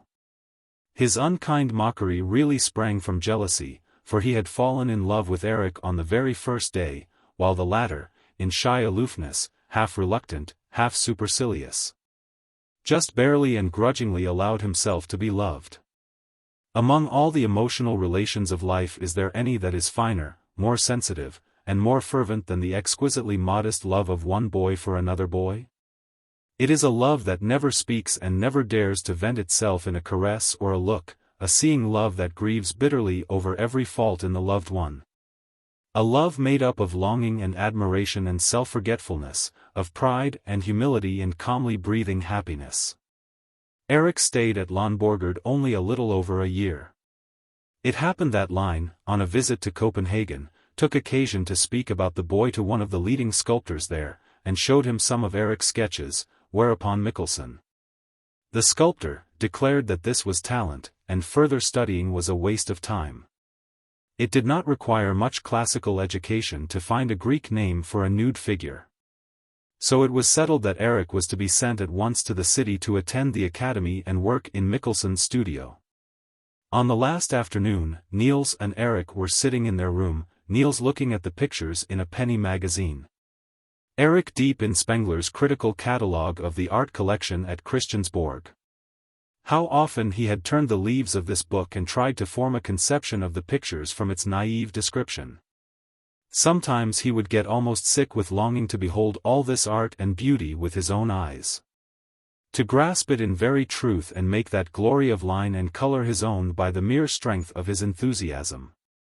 And how often, too, he had closed the book, weary of gazing into that drifting, fantastic mist of words which refused to solidify and take shape, refused to give forth anything, but went on in a vague and confused shifting, flowing and slipping away, flowing and slipping away.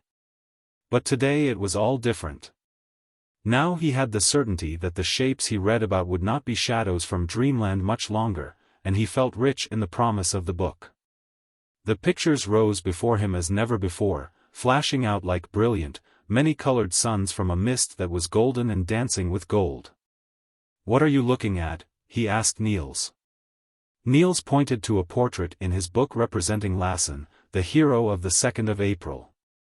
"How ugly he is," commented Erik. "Ugly? Why, he was a hero, would you call him ugly, too?" Niels turned the leaves back to the picture of a great poet. "Awfully ugly," replied Erik decisively, making a grimace. "What a nose! And look at the mouth, and the eyes, and those tufts around his head." Then Niels saw that he was ugly, and he was silenced. It had never occurred to him that greatness was not always cast in a mold of beauty. "While I think of it," said Erik, closing his Spengler, "let me give you the key to the deck-house." Niels would have brushed him aside gloomily, but Erik hung a small padlock key around his friend's neck on a broad piece of ribbon. "Shall we go down there?" he asked. They went. Frithjof they found by the garden fence. He lay there eating green gooseberries, and had tears in his eyes because of the parting. Besides, he was hurt that the others had not looked him up. For though he generally came uninvited, he felt that such a day demanded a certain amount of formality. Without speaking, he held out a handful of berries to them, but they had had their favorite dishes for dinner, and turned up their noses. "Sour," said Erik with a shudder. "Indigestible truck," added Niels, disdainfully looking down at the proffered berries.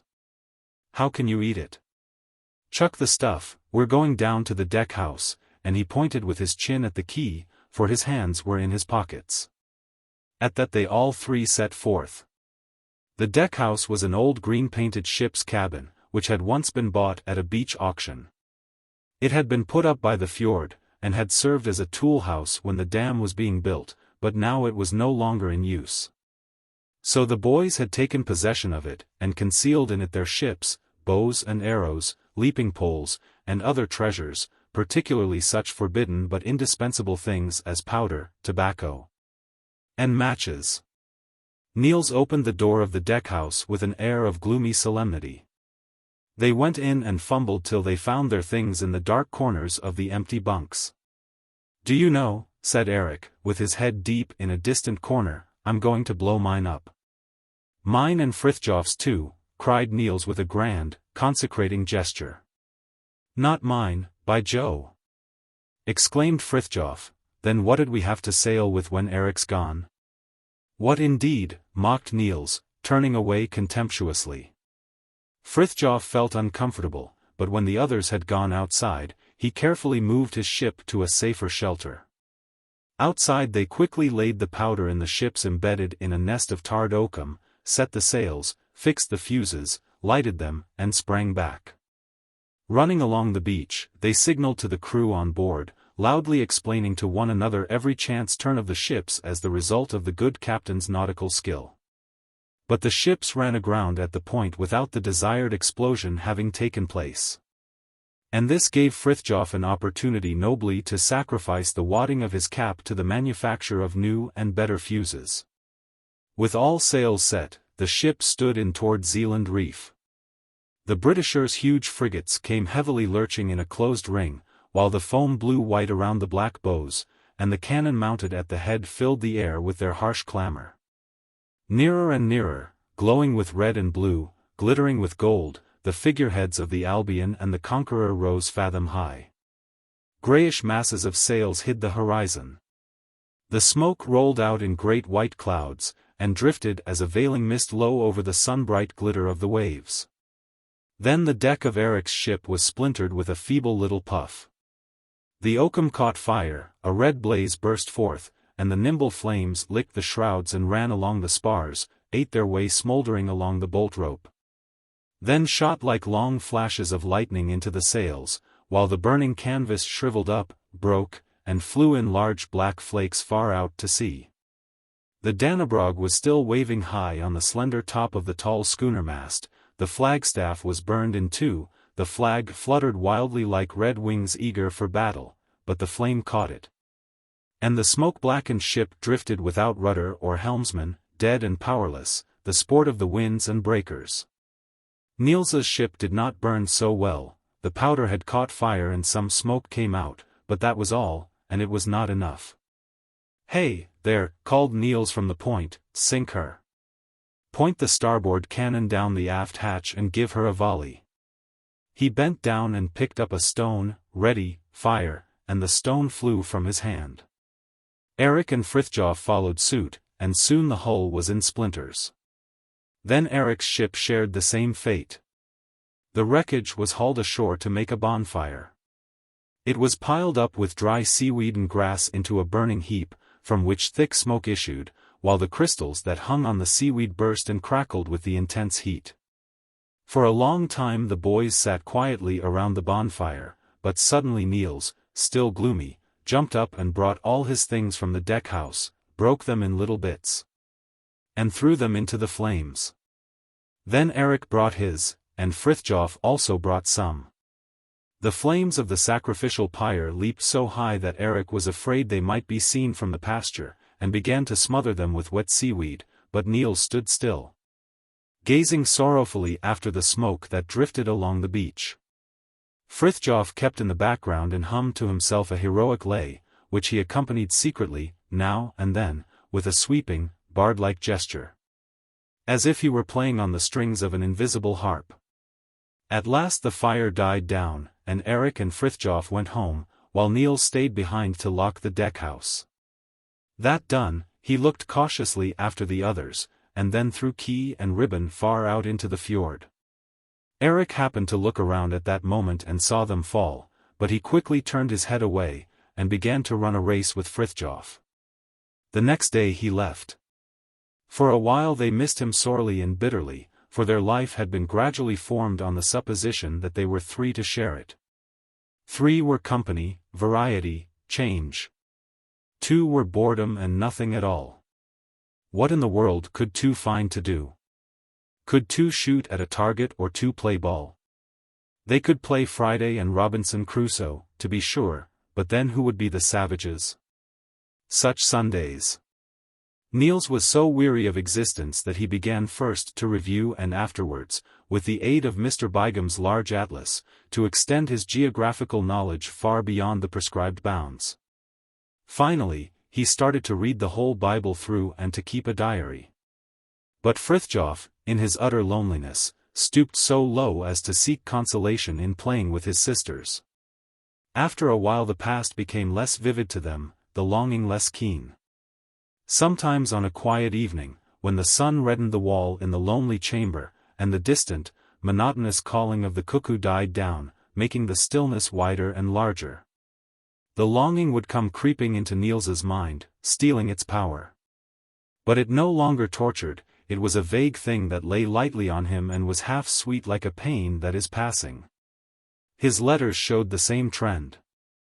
In the beginning they were full of regrets, questions, and wishes loosely strung together, but soon they grew longer, dealt more with externals, narrated, and were written throughout in a well-formed style that hid between the lines a certain conscious pleasure in being able to write so well.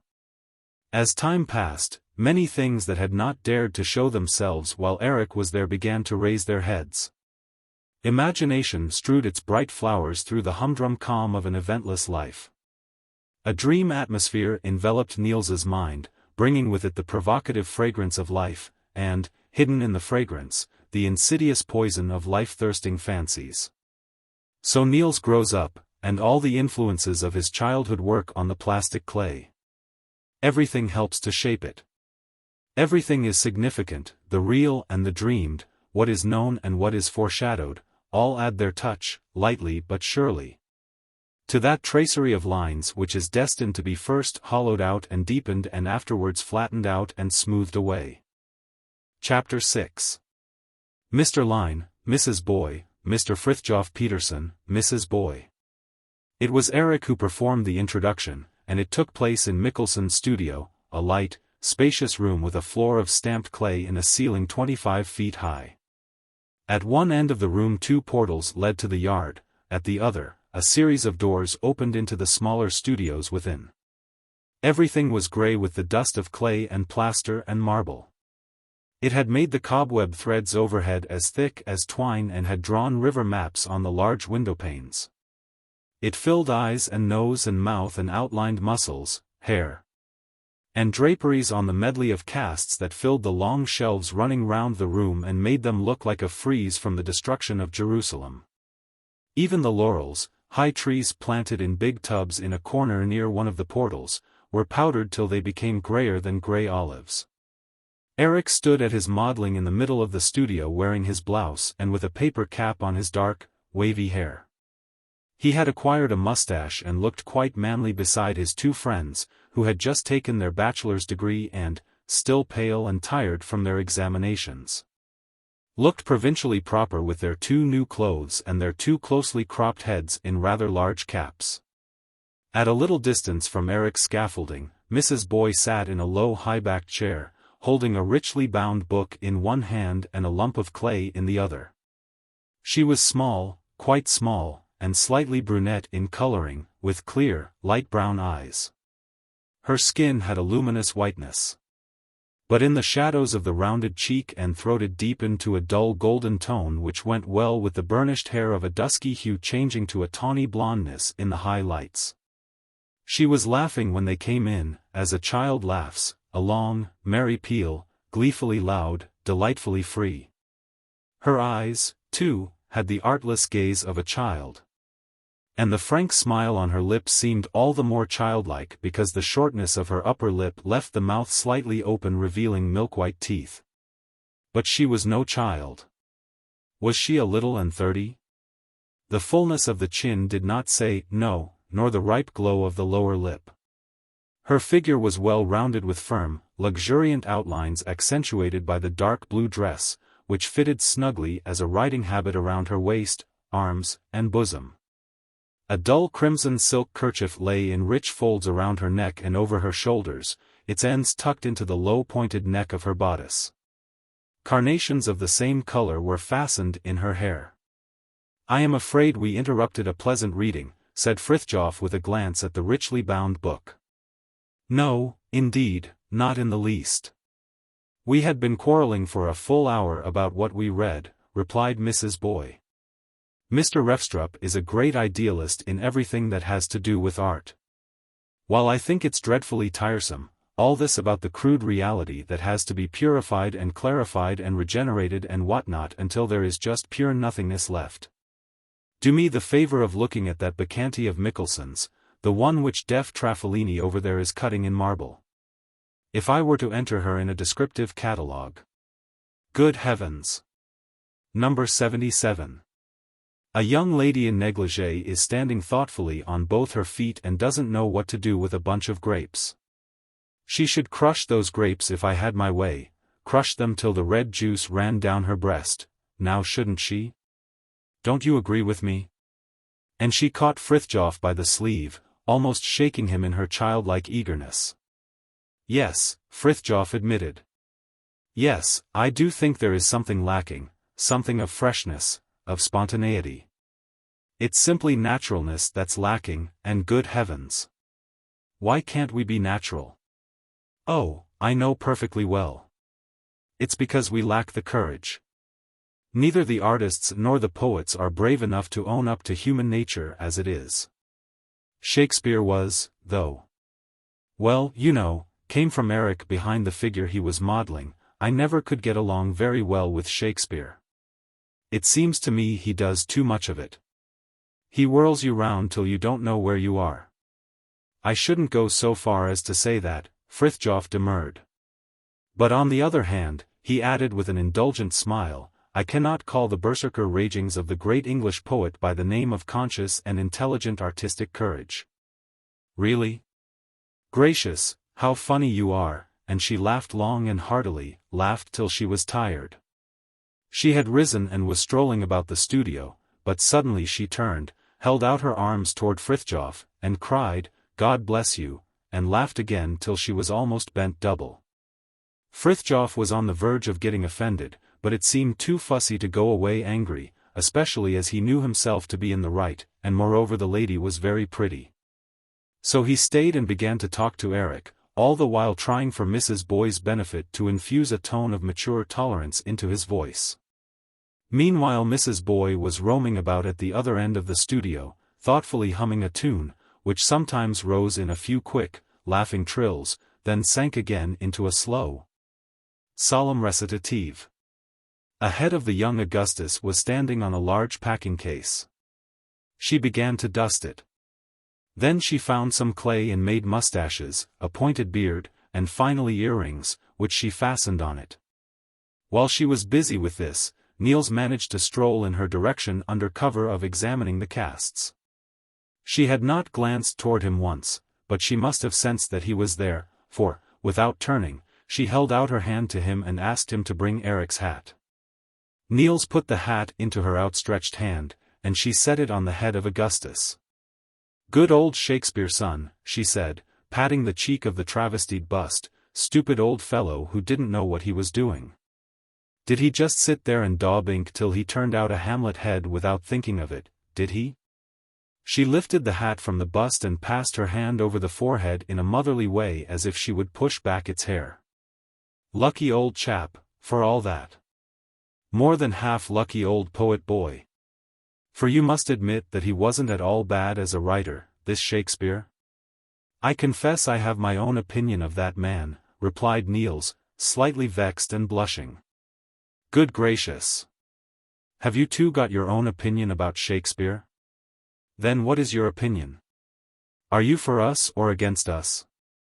She struck an attitude by the side of the bust and stood there, smiling, with her arm resting on its neck.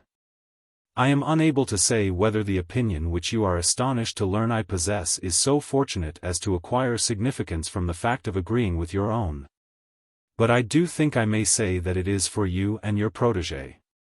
At any rate I hold the opinion that he knew what he was doing, weighed what he was doing, and dared it. Many a time he dared in doubt, and the doubt is still apparent. At other times he only half dared, and then he blurred over with new features that which he did not have courage to leave as he first had it. And he went on in this strain. While he was speaking, Mrs. Boy grew more and more restless. She looked nervously first to one side, then to the other, and drummed impatiently with her fingers, while her face was clouded by a troubled look which finally deepened to one of pain. At last she could contain herself no longer. Don't forget what you were going to say, she exclaimed, but I implore you, Mr. Lyhne, stop doing that with your hand, that gesture as if you were pulling teeth. Please do, and don't let me interrupt you. Now I am all attention again, and I quite agree with you. But then it's of no use to say any more. Why not? When we agree? When we agree. Neither of them meant anything in particular by these last words, but they said them in a significant tone, as if a world of delicate meanings were hidden in them. And looked at each other with a subtle smile, like an afterglow of the wit that had just flashed between them. While each wondered what the other meant and felt slightly annoyed at being so slow of comprehension. They strolled back to the other end of the room, and Mrs. Boy took her seat on the low chair again. Erik and Frithjof had talked till they were beginning to be bored with each other and were glad to be joined by the others. Frithjof approached Mrs. Boy and made himself agreeable, while Erik, with the modesty of the host, kept himself in the background. "If I were curious," said Frithjof, "I should inquire what the book was that made you and Refstrup quarrel just as we were coming in." "Do you inquire?" "I do." "Ergo?" "Ergo," replied Frithjof with a humble, acquiescent bow. She held up the book and solemnly announced, "Helga, Olenschlager's Helga, and what canto?" It was "The Mermaid Visits King Helga."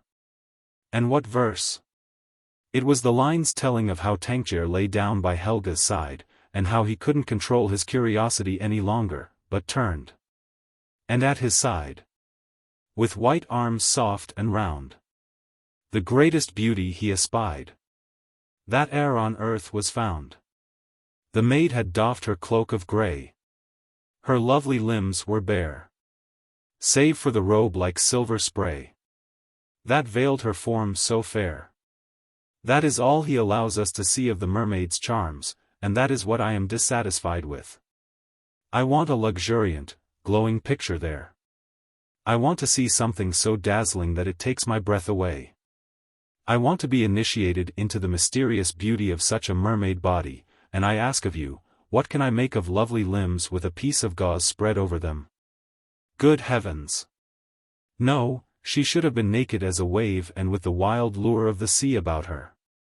Her skin should have had something of the phosphorescence of the summer ocean and her hair something of the black, tangled horror of the seaweed. Am I not right? Yes, and 1,000 tints of the water should come and go in the changeful glitter of her eyes. Her pale breast must be cool with a voluptuous coolness, and her limbs have the flowing lines of the waves. The power of the maelstrom must be in her kiss, and the yielding softness of the foam in the embrace of her arms. She had talked herself into a glow, and stood there still animated by her theme, looking at her young listeners with large, inquiring child eyes. But they said nothing. Niels had flushed scarlet, and Erik looked extremely embarrassed. Frithjof was absolutely carried away and stared at her with the most open admiration, though of the three he was the one least aware how entrancingly beautiful she was. As she stood there with the glamour of her words about her. Not many weeks had passed before Niels and Frithjof were as constant visitors in Mrs. Boy's home as Erik Refstrup. Besides her pale niece, they met a great many young people, coming poets, painters, actors, and architects, all artists by virtue of their youth rather than their talent, all full of hope, valiant, lusting for battle, and easily moved to enthusiasm. It is true, there were among them some of those quiet dreamers who bleat wistfully toward the faded ideals of the past. But most of them were full of ideas that were modern at the time, drunk with the theories of modernity, wild with its powers, dazzled by its clear morning light. They were modern, belligerently modern, modern to excess, and perhaps not least because in their inmost hearts there was a strange, instinctive longing which had to be stifled. A longing which the new spirit could not satisfy, worldwide, all-embracing, all-powerful, and all-enlightening though it was. But, for all that, the exultation of the storm was in their young souls. They had faith in the light of the great stars of thought, they had hope fathomless as the ocean. Enthusiasm bore them on the wings of the eagle, and their hearts expanded with the courage of thousands. No doubt life would in time wear it all out, lull most of it to sleep. Worldly wisdom would break down much, and cowardice would sweep away the rest, but what of it? The time that has gone with happiness does not come back with grief, and nothing the future may bring can wither a day or wipe out an hour in the life that has been lived. To Niels the world, in those days, began to wear a different aspect. He heard his own vaguest, most secret thoughts loudly proclaimed by 10 different mouths. He saw his own unique ideas, which to him had been a misty landscape, with lines blurred by fog, with unknown depths and muted notes, he saw this landscape unveiled in the bright, clear, sharp colors of day, revealed in every detail, furrowed everywhere by roads, and with people swarming on the roads. There was something strangely unreal in the very fact that the creations of his fancy had become so real. He was no longer a lonely child king, reigning over lands that his own dreams had conjured up. No, he was one of a crowd, a man in an army, a soldier in the service of modern ideas. A sword had been placed in his hand, and a banner waved before him. What a wonderful time, full of promise! And how strange to hear with his ears the indistinct, mysterious whisper of his soul now sounding through the air of reality like wild, challenging trumpet blasts. Like the thunder of battering rams against temple walls, like the whizzing of David's pebble against Goliath's brow, like exultant fanfares. It was as though he heard himself speaking with strange tongues, with a clarity and power not his own, about that which belonged to his deepest, innermost self. This gospel of modernity, with its message of dissolution and perfection, did not sound only from the lips of his contemporaries. There were older men with names that carried weight whose eyes were likewise open to the glories of new ideas. These men used more pompous words and had more magnificent conceptions. The names of past centuries swept along in their train, history was with them, the history of the world and the human mind, the odyssey of thought. These were men who in their youth had been moved by the very things that now thrilled the young people and had borne witness to the spirit within them. But when they heard in their own voices the sound which tells a man crying in the wilderness that he is alone, they were silenced. The young people, however, remembered only that these men had spoken, not that they had been silent. They were ready to bring laurel wreaths and martyr crowns, willing to admire and happy in their admiration. Nor did the objects of their homage repel this late-born appreciation. They put on the crowns in good faith, looked at themselves in a large and historic light, and poetized out of their past the less heroic features. As for the old conviction, which ill winds had cooled, they soon talked it into a glow again. Niels Lyhne's family in Copenhagen, more particularly the old councillor Neergaard's, were not at all pleased with the circle their young relative had entered. It was not the modern ideas that worried them, but rather the fact that some of the young men found long hair, great hunting boots, and a slight slovenliness favorable to the growth of such ideas. And though Niels himself was not at all fanatical on this point, it was annoying to meet him, and even more annoying to have their friends meet him in company with youths who could be thus characterized. These things, however, were trifles compared to his intimacy with Mrs. Boy and his frequenting the theatre in company with her and her pale niece. Not that there was anything in particular to be said against Mrs. Boy, but people talked about her. They said a great many things. She was well born, a Conroy, and the Conroys were among the oldest, most finely patrician families in town. Yet she had broken with them. Some said it was on account of a dissipated brother, whom they had sent off to the colonies to get rid of him. Certain it was that the break was complete, and there were even whispers that old Conroy had cursed her, and afterwards had had an attack of his bad spring asthma. All this had happened after she became a widow. Mr. Boy, her husband, had been a pharmaceutist, an assessor pharmaciae, and had been knighted. When he died he was 60 and owned a barrel and a half of gold. So far as anyone knew, they had lived quite happily together. In the first 3 years of their marriage, the elderly husband had been very much in love, but later they had each lived their own life. He busy with his garden and with keeping up his reputation as a great man at stag parties, she with theatres, romantic music, and German poetry. Then he died. When the year of mourning was over, the widow went to Italy and lived there for 2 or 3 years, spending most of the time in Rome. There was nothing in the rumor that she had smoked opium in the French club, nor in the story that she had allowed herself to be modeled in the same manner as Paulina Borghese. And the little Russian prince who shot himself while she was in Naples did not commit suicide for her sake. It was true, however, that German artists never tired of serenading her. And it was true that one morning she had donned the dress of an Albanian peasant girl and had seated herself on the steps of a church high up in the VIII, where a newly arrived artist had engaged her to stand as a model for him with a pitcher on her head and a little brown boy holding her hand. At least there was such a picture hanging on her wall. On the way home from Italy she met a countryman, a noted clever critic, who would rather have been a poet. A negative, skeptical nature, people called him, a keen mind. One who dealt harshly and pitilessly with others because he dealt harshly and pitilessly with himself and supposed his brutality to be justified by that fact. Nevertheless, he was not quite what they believed him to be. He was not so repellently uncompromising nor so robustly consistent as he appeared. Although he was always in a state of strife against the idealistic tendencies of the age and called them by more disparaging names, still he felt drawn toward these dreamy, ethereal ideals. This blue mysticism, these unattainable heights and evanescent lights.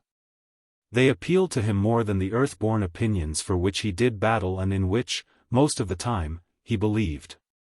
Rather against his will, he fell in love with Mrs. Boy, but he did not tell her so, for his was not a young and open love, nor a hopeful one.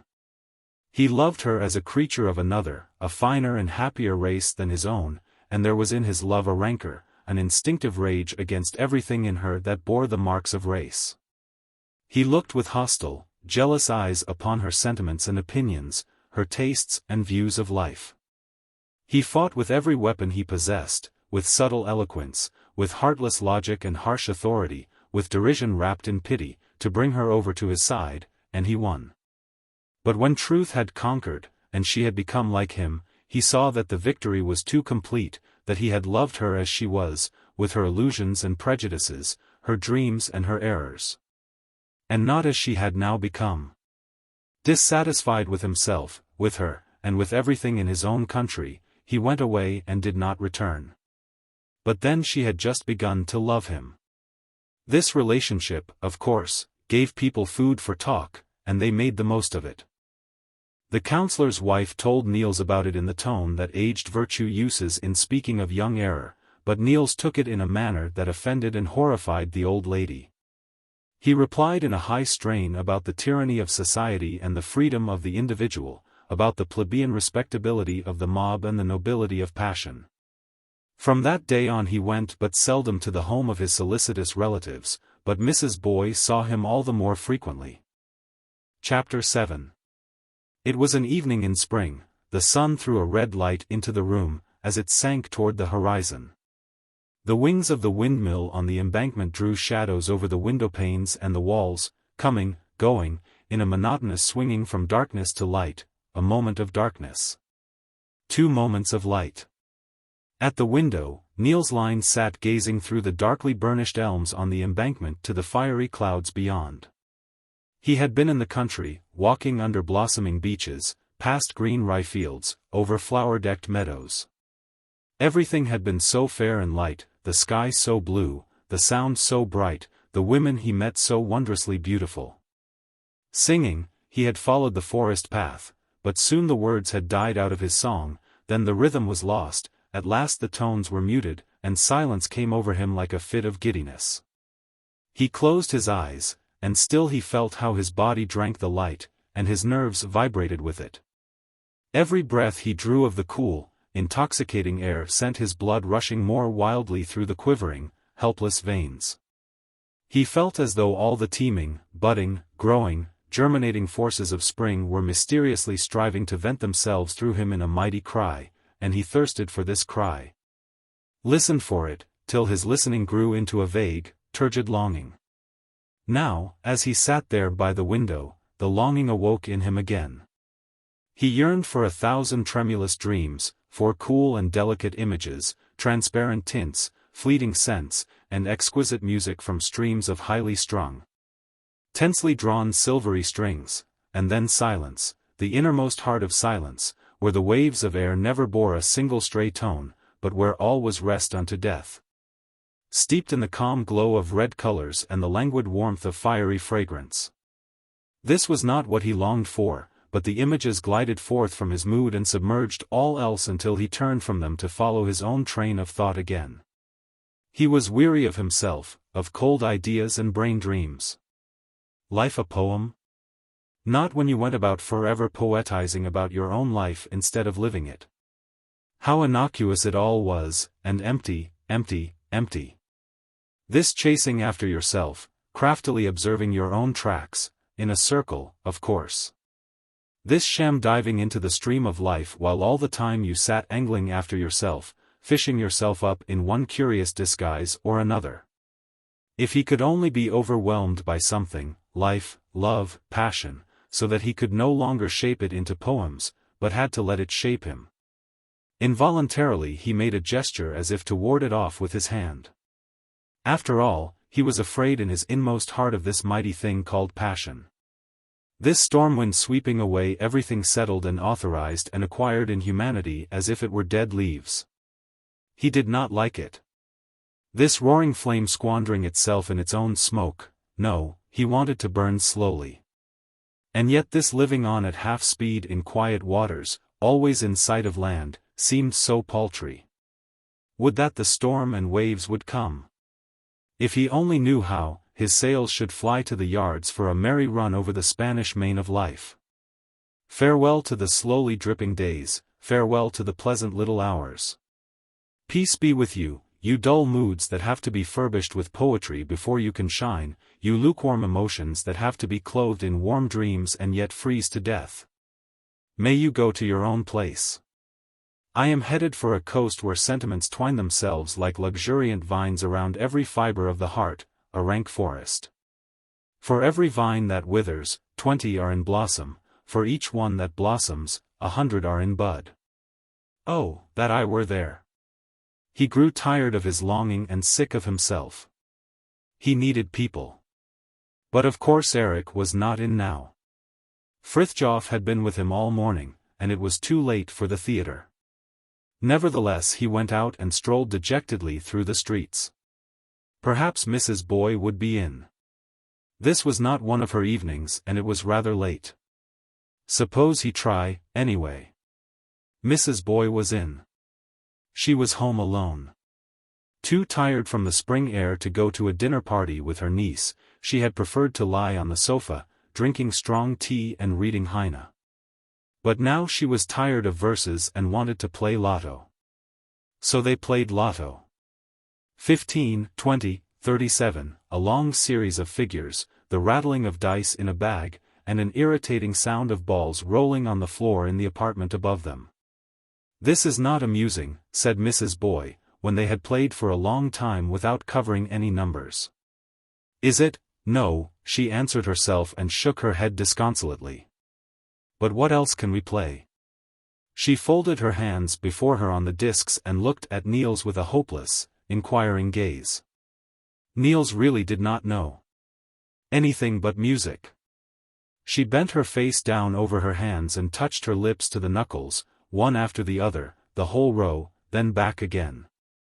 This is the most wretched existence in the world, she said, looking up. It isn't possible to have anything like an adventure, and the small happenings that life has to offer are surely not enough to keep one's spirits up. Don't you feel that, too? Well, I can't suggest anything better than that we act like the Caliph in Arabian Nights. With that silk kimono you are wearing, if you would only wind a white cloth around your head, and let me have your large Indian shawl, we could easily pass for two merchants from Mosul. And what should we two unfortunate merchants do? Go down to Storm Bridge, hire a boat for 20 pieces of gold, and sail up the dark river. Past the sand chests? Yes, with colored lamps on the masthead. Like Ganem, the slave of love, oh, I know that line of thought so well. It's exactly like a man, to get so terribly busy building up scenery and background, forgetting the action itself for the setting. Have you never noticed that women live much less in their imagination than men?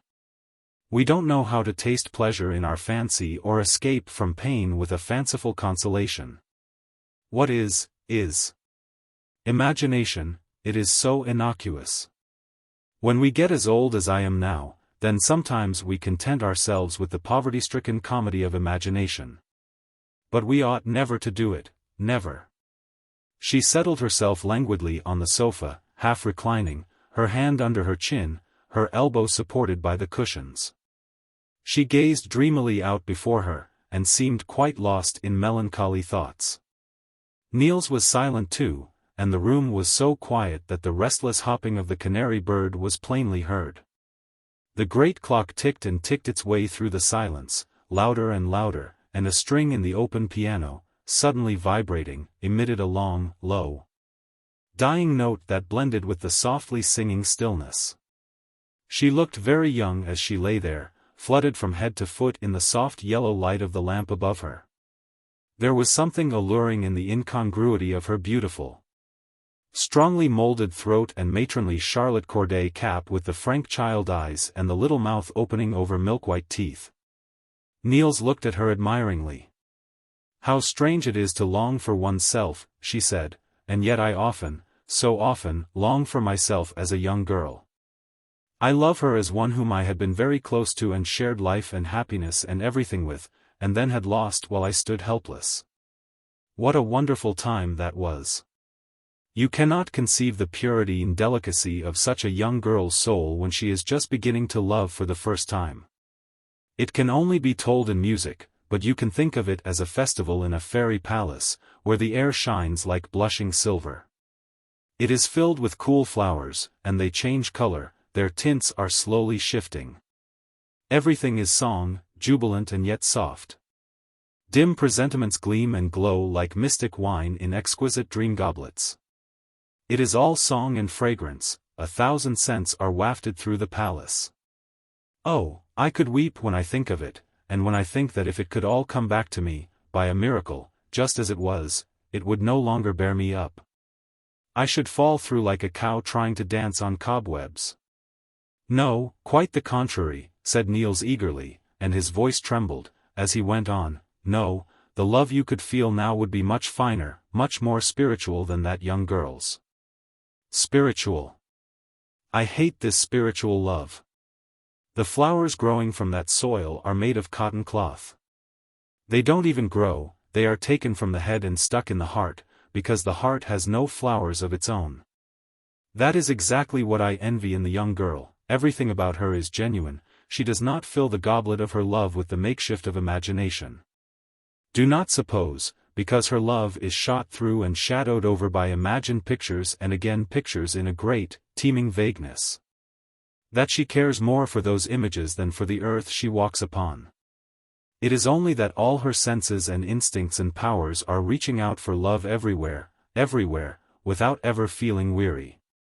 But she does not revel in her fancies, nor even so much as rest in them. No, she is very much more genuine, so genuine that in her own unwitting manner she very often becomes innocently cynical. You have no idea, for instance, of what intoxicating pleasure a young girl finds in breathing secretly the odor of cigars that clings to the clothes of the man she loves, that is 1,000 times more to her than a whole conflagration of fancies. I despise imagination. What good is it, when our whole being yearns toward the heart of another, to be admitted only to the chilly anteroom of his imagination? And that is what happens so often. How often we have to submit to letting the man we love deck us out with his imagination, put a halo around our head, tie wings on our shoulders, and wrap us in a star-spangled robe. Then at last he finds us worthy of his love, when we masquerade in this costume. But then we can't be ourselves, because we are too dressed up, and because men confuse us by kneeling in the dust and worshipping us instead of just taking us as we are and simply loving us." Niels was quite bewildered. He had picked up the handkerchief she dropped and sat there intoxicating himself with its perfume. He was not at all prepared to have her look at him in that impatient, questioning way, just as he was absorbed in studying her hand. But he managed to answer that he thought a man could not give a finer proof of his love than this, that he had to justify himself to himself for loving a human being so unutterably, and therefore set her so high and surrounded her with a nimbus of divinity. "But that is just what I find so insulting," said Mrs. Boy, "as if we were not divine enough in ourselves. Niels smiled complacently. No, you mustn't smile, I'm not joking. It is really very serious, for this adoration is at bottom tyrannical in its fanaticism, it cramps us in a mold of man's ideal. Slash a heel and clip a toe. Anything in us that doesn't square with man's conception has to be eliminated, perhaps not by force, but by ignoring it, systematically relegating it to oblivion. And never giving it a chance to develop, while the qualities we don't possess or that aren't in the least characteristic of us are forced to the rankest growth by lauding them to the skies. Taking for granted that we have them in the fullest measure, and making them the cornerstone on which man builds his love. I say that we are subjected to a drill, man's love puts us through a drill. And we submit to it, even those who love no one submit to it, contemptible minions that we are. She had risen from her reclining posture and looked threateningly at Niels. If I were beautiful. Oh, I mean ravishingly beautiful, more alluring than any woman who ever lived, so that all who saw me were struck with unquenchable, agonizing love as by witchcraft, then I would use the power of my beauty to make them adore me, not their traditional bloodless ideal, but myself, as I am, every inch, every line of my being. Every gleam of my nature. She had risen now to her full height, and Niels thought he ought to go, but he stood turning over in his mind a great many audacious words, which, after all, he did not dare to utter. At last, summoning all his courage, he seized her hand and kissed it, but she gave him her other hand to kiss too, and then he could say nothing more than, "Good night." Niels Lyhne had fallen in love with Mrs. Boy, and he was happy because of it. When he went home through the same streets where he had strolled so dejectedly that same evening, it seemed to him that ages had passed since he walked there. His bearing had acquired a new poise, a grave decorum, and when he carefully buttoned his gloves, he did so with a subconscious sense that he had undergone a great change which somehow demanded that he should button his gloves, carefully. Too much absorbed to think of sleep, he went up on the embankment. It seemed to him that his thoughts flowed very quietly. He was surprised at his own calm, but he did not have perfect faith in it. He felt as though something in the very depths of his being were bubbling, very softly, but persistently, welling up, seething, pressing on, but far, far away. He was in a mood as one who waits for something that must come from afar, a distant music that must draw near, little by little, singing, murmuring, frothing, rushing, roaring, and whirling down over him, catching him up he knew not how, carrying him he knew not whither, coming on as a flood, breaking as a surf, and then. But now he was calm. There was only the tremulous singing in the distance, otherwise all was peace and tranquility. He loved, he said it aloud to himself again and again. The words had such a strange ring of dignity, and held such deep meanings. They meant that he was no longer a captive in the imagined world of his childhood, nor was he the sport of aimless longings and misty dreams. He had escaped from the elfland that had grown up with him and around him, encircling him with 100 arms, blindfolding him with 100 hands. He had broken away from its grasp and had become master of himself, and though it reached after him, implored him with dumb appealing eyes, and beckoned him with white fluttering garments. Its power was dead as a dream killed by day, a mist dispelled by the sun. Was not his young love day and sun and all the world? He had been strutting about in royal purple not yet spun, and had taken his seat on a throne not yet built. But now he stood on a high mountain, looking out over the world that stretched before him like a plain. In this world thirsting for song he had as yet no existence and was not even awaited. What a rapturous thought it was that, in all this silent, wakeful infinity, not a breath of his spirit had stirred a leaf or raised a ripple. It was all his to win, and he knew that he could win it. He felt strong and all-conquering as only those can feel whose songs are still unsung, throbbing in their own breast. The soft spring air was full of perfumes, not saturated with them as the summer nights may be, but rather as it were streaked, now with the pungent aroma from resinous young poplars, now with the cool breath of late violets, and again with the sweet almond odor of cherry trees. The scents came and mingled, were wafted away and dissolved, sometimes one would quicken and free itself from the others, only to die as suddenly or to vanish slowly on a breath of wind. Light moods flitted across his mind like the shadows from this fitful dance of sense, and as the perfumes mocked his senses by coming and going as they listed. So his mind was baffled by his vain longing to be borne aloft, calmly resting in tranquil flight on the slowly gliding wings of a mood. For his moods were not yet birds with wings strong enough to carry him, they were down and feathers only, drifting on the wind, falling like snow, and melting. He tried to recall the picture of her as she lay on the sofa and talked to him, but it would not come. He saw her vanishing in a lane of trees. Or sitting and reading with her hat on, holding one of the large white leaves in her gloved fingers, just on the point of turning it, then turning leaf after leaf. He saw her entering her carriage in the evening after the theater and nodding to him behind the pane, then the carriage drove away, and he stood looking after it. It kept on driving, and he still followed it with his eyes. Indifferent faces came and spoke to him, figures he had not seen for years passed down the street, turned and looked after him, and still the carriage kept on driving, and he could not get rid of it. Could not think of other pictures because of that carriage. Then, just as he was getting nervous with impatience, it came, the yellow light from the lamp, the eyes, the mouth, the hand under the chin. As plainly as if it were all before him there in the darkness. How lovely she was, how mild, how fair. He loved her with a desire that knelt at her feet, begging for all this seductive beauty. Cast yourself from your throne down to me. Make yourself my slave. Put the chain around your neck with your own hands, but not in sport. I want to pull the chain, I demand submission in your every limb, bondage in your eyes. Oh, that I could draw you to me with a love philter, but, no, a love philter would compel you, you would yield to its power without volition, and I want none to be your master but myself. Your will must be broken in your hands, and you must hold it out humbly to me. You shall be my queen, and I your slave, but my slave's foot must be on your queenly neck. There is no lunacy in this desire, for is it not in the nature of a woman's love to be proud and strong and to bend? It is love, I know, to be weak and to reign.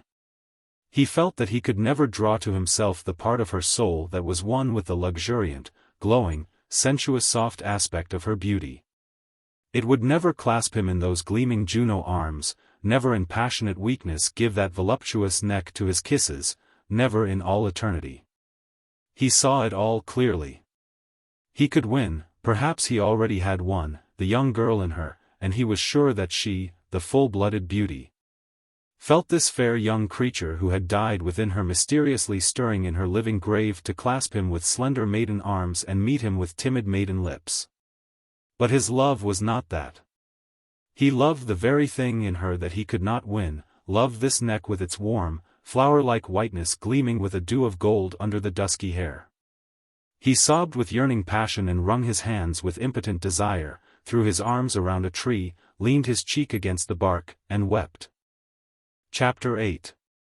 There was in Niels Lyhne's nature a lame reflectiveness, child of an instinctive shrinking from decisive action, grandchild of a subconscious sense that he lacked personality. He was always struggling against this reflectiveness, sometimes goading himself by calling it vile names. Then again decking it out as a virtue that was a part of his inmost self and was bound up with all his possibilities and powers. But whatever he made of it, and however he looked upon it, he hated it as a secret infirmity, which he might perhaps hide from the world, but never from himself. It was always there to humiliate him whenever he was alone with himself. How he envied the audacity that rushes confidently into words, never heeding that words bring actions, and actions bring consequences, until those consequences are at its heels. People who possessed it always seemed to him like centaurs, man and horse cast in a single mold. With them impulse and leap were one, whereas he was divided into rider and horse, impulse one thing, leap something very different. Whenever he pictured himself declaring his love for Mrs. Boy, and he always had to picture everything, he could plainly see himself in the scene, his attitude, his every motion. His whole figure from the front, from the side, and from the back. He could see himself falter with the feverish irresolution that robbed him of his presence of mind and paralyzed him. While he stood there awaiting her answer as if it were a blow forcing him to his knees, instead of a shuttlecock to be thrown back in ever so many ways and returned in as many more. He thought of speaking, and he thought of writing, but he never managed simply to blurt it out. It was said only in veiled declarations and in a half-feigned lyric passion that made a pose of being carried away into hot words and fantastic hopes. Nevertheless, a certain intimacy of a strange kind grew up between them, born of a youth's humble love, a dreamer's ardent longing, and a woman's pleasure in being the inaccessible object of romantic desire. Their relation took the form of a myth that arose, neither of them knew how, a pale, still myth bred in a drawing-room. Its heroine was a fair woman who had loved in her early youth one of the great men in the world of thought. He had gone away to die in a strange land, forgotten and forsaken. And the fair woman sat sorrowing for many long years, though none knew her suffering. Solitude alone was sacred enough to look upon her grief. Then came a youth who called the departed great one master, who was filled with his spirit and enthusiastic for his work. And he loved the sorrowing woman. To her it seemed that the dead happy days rose from their grave and came to life again. A sweet, strange bewilderment came over her. Past and present were blurred in the silvery mist of a shadowy dream day, in which she loved the youth, partly as himself and partly as the image of another, and gave him the half of her soul. But he must tread softly, lest the dream bubble should burst. He must put a stern bar to all hot earthly longings, lest they should dispel the tender twilight and wake her to sorrow again. Sheltered by this myth, their intimacy gradually took on a stable form. They called each other by their Christian names and were Niels and Tima to each other when they were alone, while the presence of the niece was reduced to a minimum. To be sure, Niels sometimes tried to break through the accepted barriers, but Mrs. Boy was so much the stronger that she could easily and gently quell all such attempts at insubordination. And Niels had to submit and fall back for a time on this fanciful passion with real tableaus. Their relation never ran out into a platonic flatness, nor did it sink to rest in the monotony of habit. Rest was the word that least of all described it. Niels Lyhne's hope was never weary, and though it was gently suppressed whenever it would flare up in a demand, that only made it smolder more hotly than ever in secret. And how Mrs. Boy would feed the fire by her 1001 coquetries, her provocative simplicity, and her naked courage in discussing the most delicate subjects. Besides, the game was not entirely in her hands. For there were times when her blood would dream in its idleness of rewarding this half-tamed devotion by lavishing on it the fullest rapture of love in order to rejoice in its wondering happiness. But such a dream was not easily extinguished, and the next time Niels came she would meet him with the nervousness of conscious sin, a shyness born of wrongdoing. A sweet shame that made the air strangely tremulous with passion. There was yet another thing that gave their intimacy a certain tension. Niels Lyhne's love possessed so much virility that he chivalrously held himself back from taking in imagination what the reality denied him. And even in that separate world where everything did his bidding he respected Mrs. Boy as if she were actually present. Hence their relation was well buttressed from both sides, and there was no immediate danger that it would fall to pieces. Indeed, it seemed made for a nature at once brooding in a thirst for life such as Niels Lyhne's, and though it was only a game, it was a game of realities. Sufficient to give him that undercurrent of passion which he needed. Niels Lyhne was bent upon being a poet, and there was much in the external circumstances of his life to lead his thoughts in that direction and stimulate his faculties for the task. So far, however, he had little but his dreams to write about, and nowhere is there more sameness and monotony than in the world of imagination.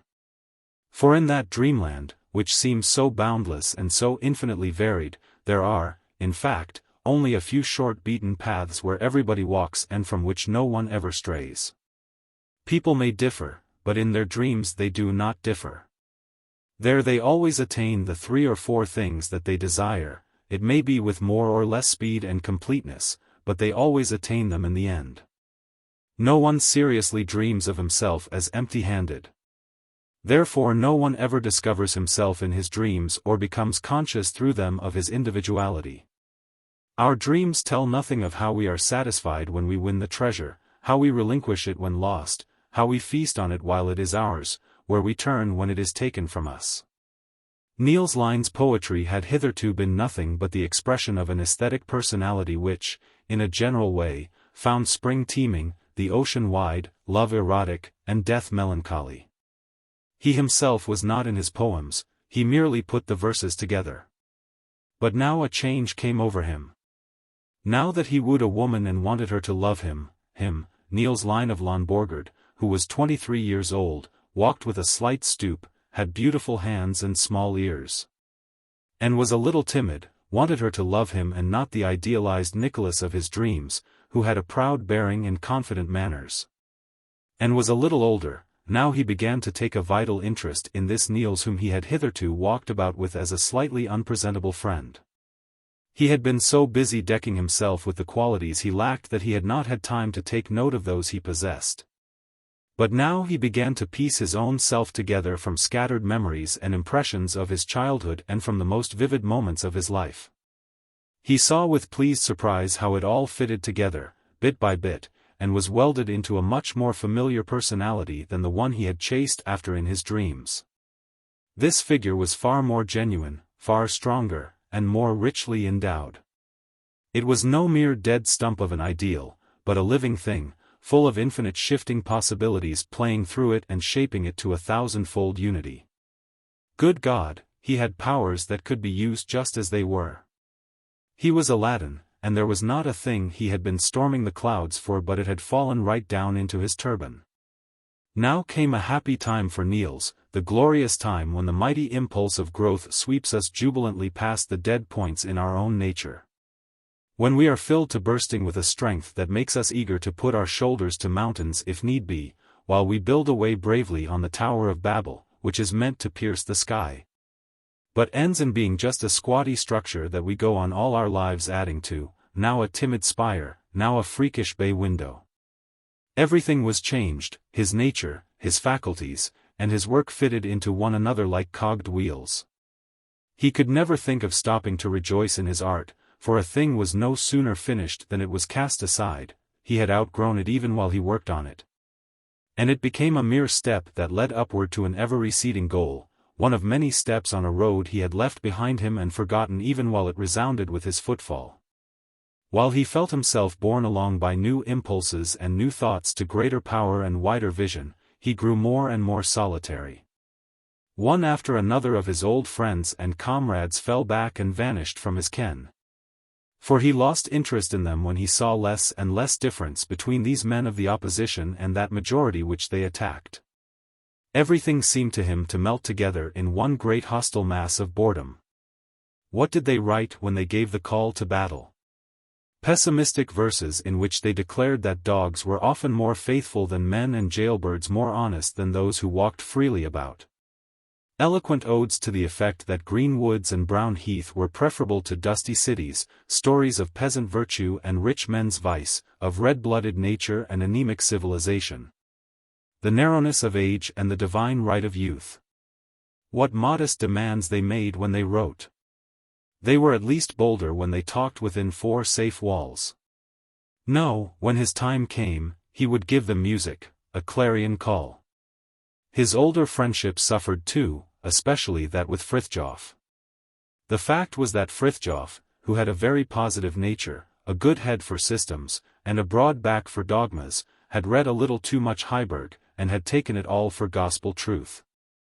Never suspecting that the makers of systems are clever folk who fashion their systems from their books and not their books from their systems. It is a well-known fact that young people who have committed themselves to a system generally become great dogmatists. Because of the praiseworthy affection youth often bears to what is finished and finite. And when you have become the possessor of the whole truth, it would be unpardonable to keep it for yourself alone and to allow less fortunate fellow creatures to go their own misguided way. Instead of leading and instructing them, pruning away their wild shoots with loving severity, forcing them up against the wall with gentle coercion, and pointing out to them the lines along which they must grow, in order that they may sometime, when they have been formed into correct and artistic espaliers, thank you, even if tardily. for the trouble you have taken." Niels was fond of saying that he liked nothing better than criticism, but the truth was that he preferred admiration, and he certainly would not brook criticism from Frithjof, whom he had always regarded as his serf, and who had always been delighted to wear the livery of his opinions and his principles. And here he was trying to play the equal and to masquerade in a self-chosen mantle. Of course he must be snubbed, and Niels first tried, in a tone of good-natured superiority, to make Frithjof ridiculous in his own eyes. But when that would not work he had recourse to insolent paradoxes, which he would scorn to discuss, simply throwing them out in all their grotesque hideousness and then retiring behind a teasing silence. In this way they grew apart. With Erik he got on better. Their boyish friendship had always kept a certain reserve, a kind of spiritual modesty, and this had saved them from the too great familiarity that is so dangerous to friendship. They had been enthusiastic together in the festival hall of their souls and had chatted intimately in the drawing-room, but they had never made free with each other's bedrooms, bathrooms, and other private places in the mansion of their souls. It was the same now. Indeed, the reserve was, if anything, stricter, at least on Niels's part, but that did not lessen their friendship, the cornerstone of which, now as of old, was Niels Lyhne's admiration for Erik's spirit and audacity, his way of seeming at home with life, and his readiness to grasp and hold. Yet Niels could not conceal from himself that the friendship was extremely one-sided. Not that Erik was wanting in real affection or faith in him, far from it.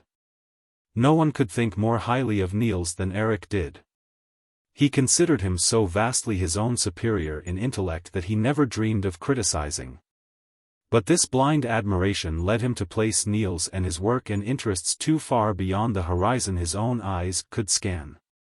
He was sure that Niels would go far along the road he had chosen, but he was equally sure that his own feet had nothing to do on that path, nor did he ever attempt to set them there. Niels felt that this was rather hard. For though Erik's ideals were not his, and though Erik in his art tried to express a romanticism or a romantic sentimentalism with which he was not in accord, he could still feel a broader sympathy by virtue of which he faithfully followed his friend's development, rejoiced with him when he gained a step, and helped him to hope when he stood still. In this way their friendship was one-sided, and it was not strange that Niels should have his eyes opened to the lack in it just at the time when his own mind was struggling with new ideas. And he felt the need of pouring out his thoughts to a sympathetic listener. It made him bitter, and he began to examine more closely this friend whom he had always judged so leniently. A dreary sense of loneliness came over him as he realized how everything he had brought with him from home and from the old days seemed to fall away from him and let him go his own way. Forgotten and forsaken. The door to the past was barred, and he stood outside, empty-handed and alone. Whatever he needed and desired he must win for himself, new friends and new shelter, new affections and new memories. For more than a year, Mrs. Boy had been Niels's only real companion, when a letter from his mother, telling him that his father was dangerously ill, called him back to Lonborgard.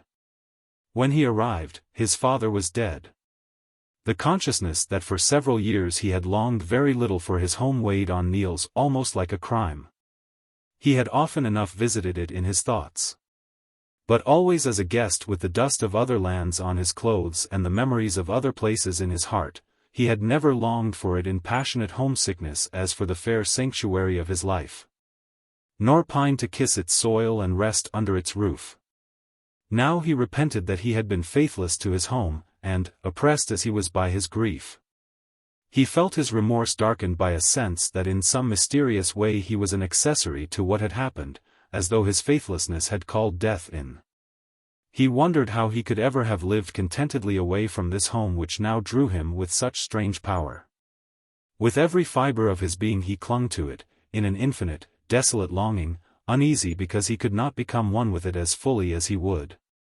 Miserable because the thousand memories that called from every corner and every bush, from sounds and myriad scents, from the play of light and from the silence itself, because all these things called with such distant voices that he could not grasp them in the strength and fullness he craved.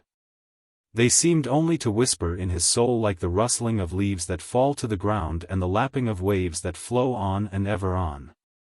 Happy in his sorrow is he who at the death of one dear to him can weep all his tears over the emptiness, the desolation, and the loneliness. Sorer and bitterer are the tears with which you try to atone for the past when you have failed in love toward one who is gone and to whom you can never make amends for what you have sinned. For now they come back to you, not only the hard words, the subtly poisoned retorts, the harsh censure, and the unreasoning anger, but even unkind thoughts that were not put into words. Hasty judgments that merely passed through your mind, unseen shruggings of the shoulder, and hidden smiles full of contempt and impatience, they all come back like malign arrows, sinking their barb deep in your own breast, their dull barb, for the point has been broken off in the heart that is no more. There is nothing you can expiate any more, nothing.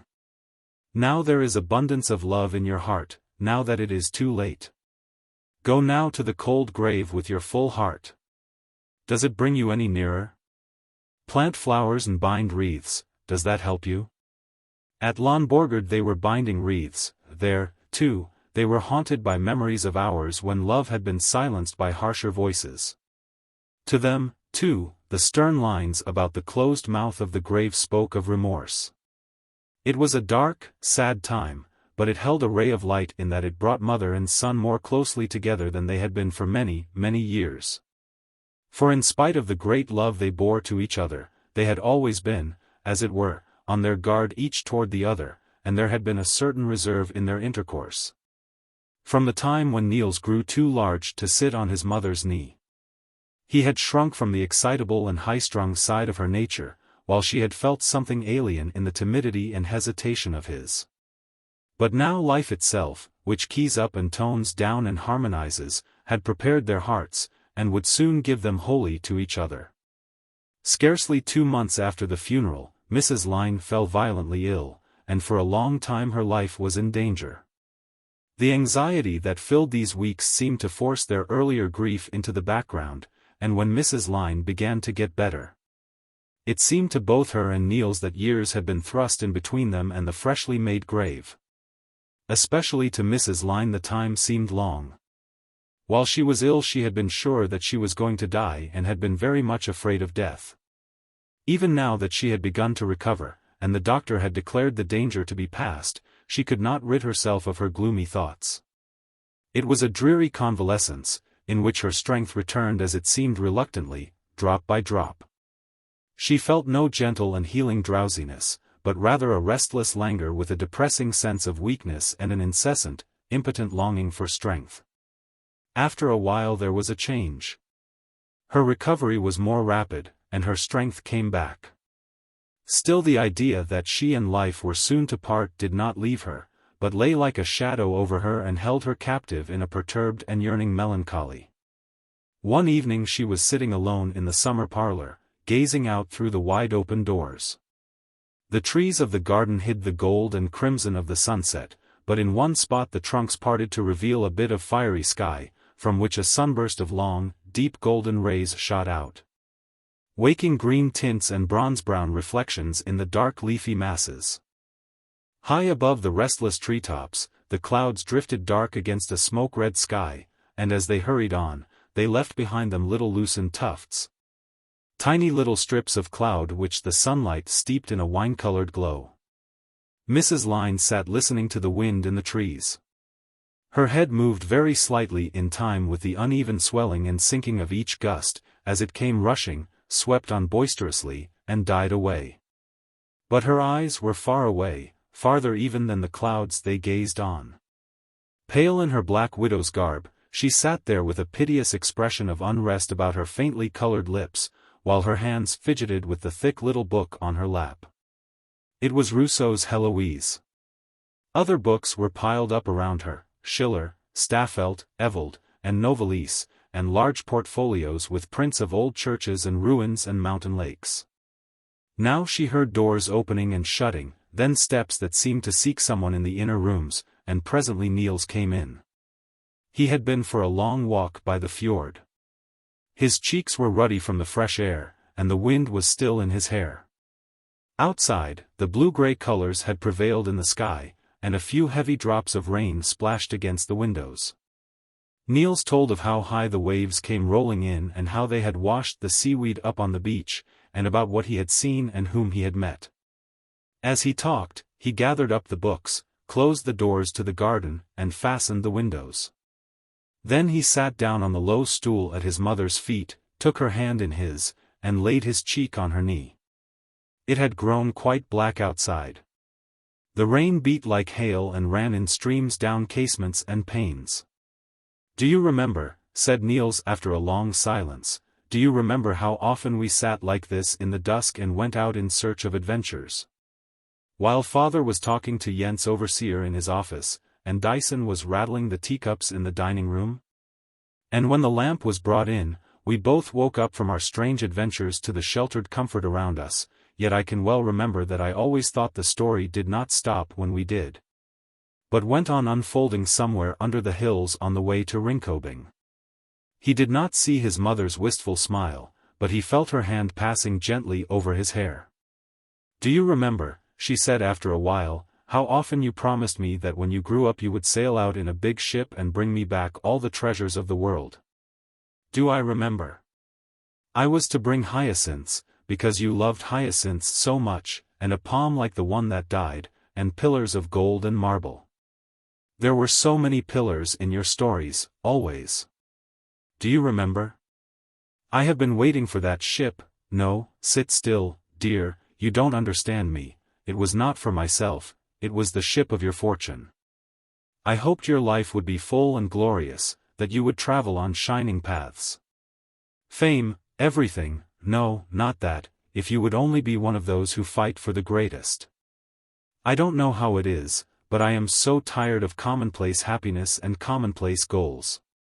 Do you understand me? You wanted me to be a Sunday child, mother dear, one of those who do not pull in harness with others, but have their own heaven to be saved in, and their own place of damnation all to themselves. 2. We wanted to have flowers on board, didn't we? Gorgeous flowers to strew over a bleak world, but the ship did not come, and they were poor birds, Niels and his mother, were they not? Have I hurt you, dear? Why, it was nothing but dreams, don't mind them." Niels was silent a long time, for he felt a shyness about what he wanted to say. "Mother," he said, "we are not so poor as you think. Some day the ship will come in, if you would only believe that and believe in me. Mother, I am a poet, really, through my whole soul. Don't imagine this is childish dreams or dreams fed by vanity. If you could feel my grateful pride in what's best in me, my humble joy in saying this, so little personal, so far from vainglory, you would believe it just as I want you to believe it. Dearest, dearest. I shall be one of those who fight for the greatest, and I promise you that I shall not fail, that I shall always be faithful to myself and my gift. Nothing but the best shall be good enough. No compromise, mother. When I weigh what I have done and feel that it isn't sterling, or when I hear that it's got a crack or a flaw, into the melting pot it goes. Every single work must be my best.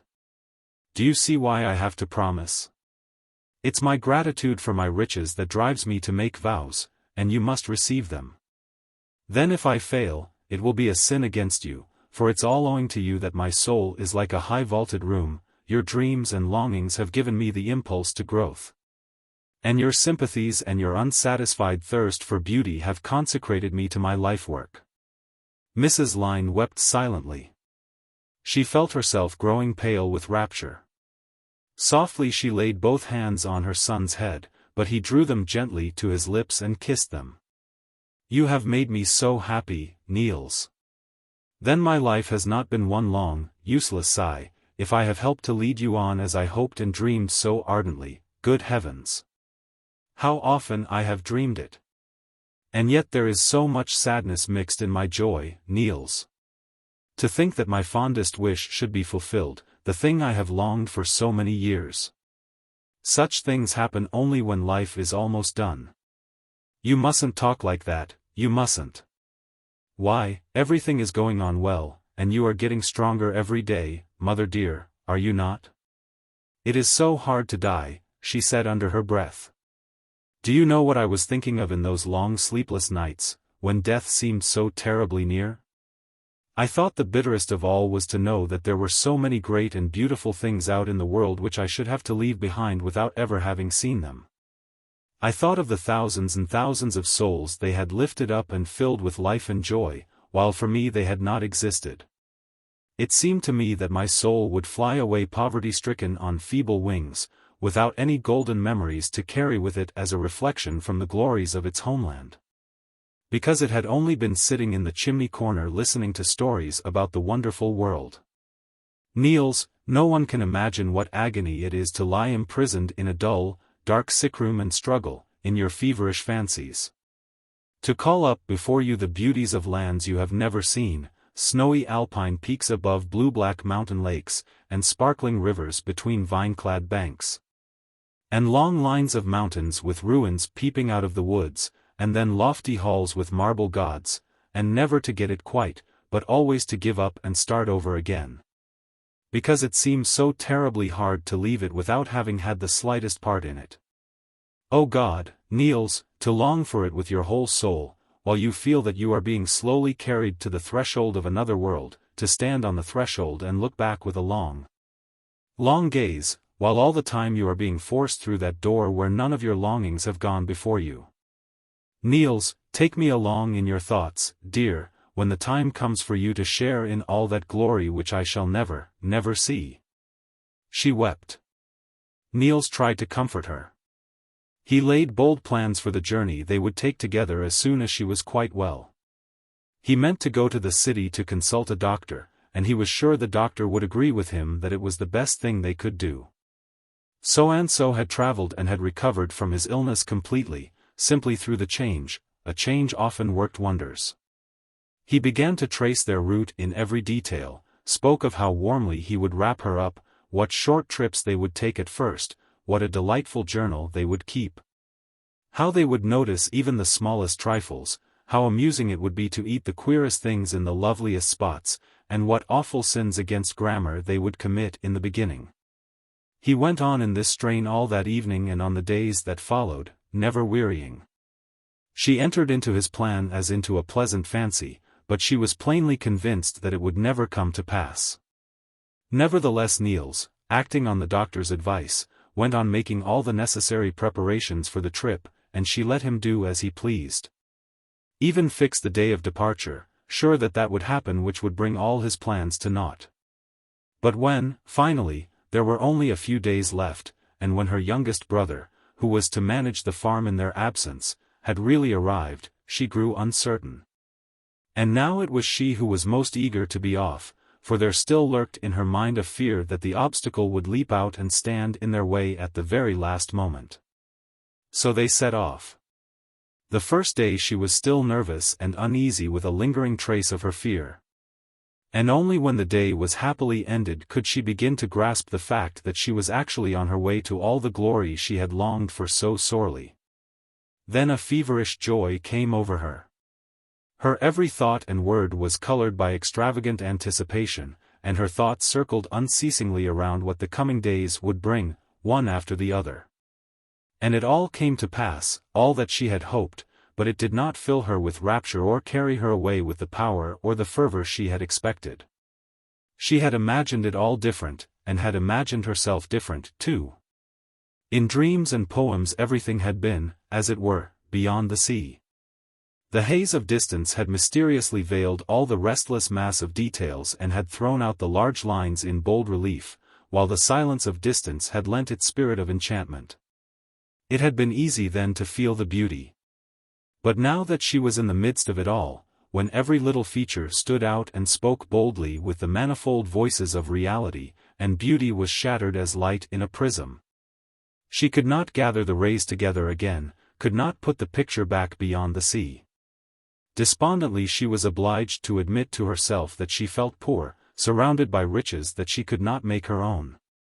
She yearned to go on and ever on, still hoping to find a spot she might recognize as a bit of the world she had dreamed, that world which, with every step she took to approach it, seemed to extinguish the magic glamour that had suffused it and to lie spread before her disappointed eyes in the commonplace light of everybody's sun and everybody's moon. But she sought in vain, and as the year was already far advanced, they hastened to Clarens, where the doctor had advised them to spend the winter, and where, moreover, a last faintly gleaming hope lured the tired, dream-wrapped soul. For was it not the Clarens of Rousseau, the paradise of Julie? There they remained, but it was of no avail that winter made himself gentle and held his cold breath from touching her. Against the fever in her blood he had no healing.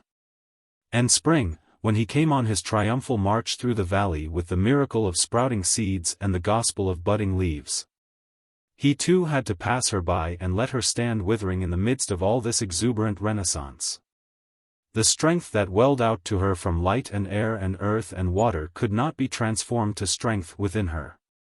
It could not make her blood drunk with health nor force it to sing exultantly in the great hymn to the omnipotence of spring. No, she could but wither, for the last dream that had appeared before her in the dimness of her home as a new reddening dawn, the dream of the glories of the distant world, had not been followed by day. Its color seemed paler the nearer she came, and she felt that they were pale to her because she had longed for colors that life does not hold and for a beauty that earth cannot ripen. But her longing was not quenched, silent and strong it burned in her heart, hotter in its unstilled thirst, hot and consuming. Round about her, spring celebrated his feast pregnant with beauty. Snowdrops rang it in with their white bells, and crocuses welcomed it joyfully holding up their veined chalices. Hundreds of tiny mountain streams tumbled headlong down into the valley to report that spring had come, but they were all too late, for when they trickled between green banks, primroses in yellow and violets in blue stood there and nodded, "We know it, we know it. We knew it before you." The willows unfurled their yellow banners, and the curly ferns and the velvety moss hung green garlands over the naked walls of the vineyards, while down below dry nettles hid the stones with long borders of brown and green and faint purple.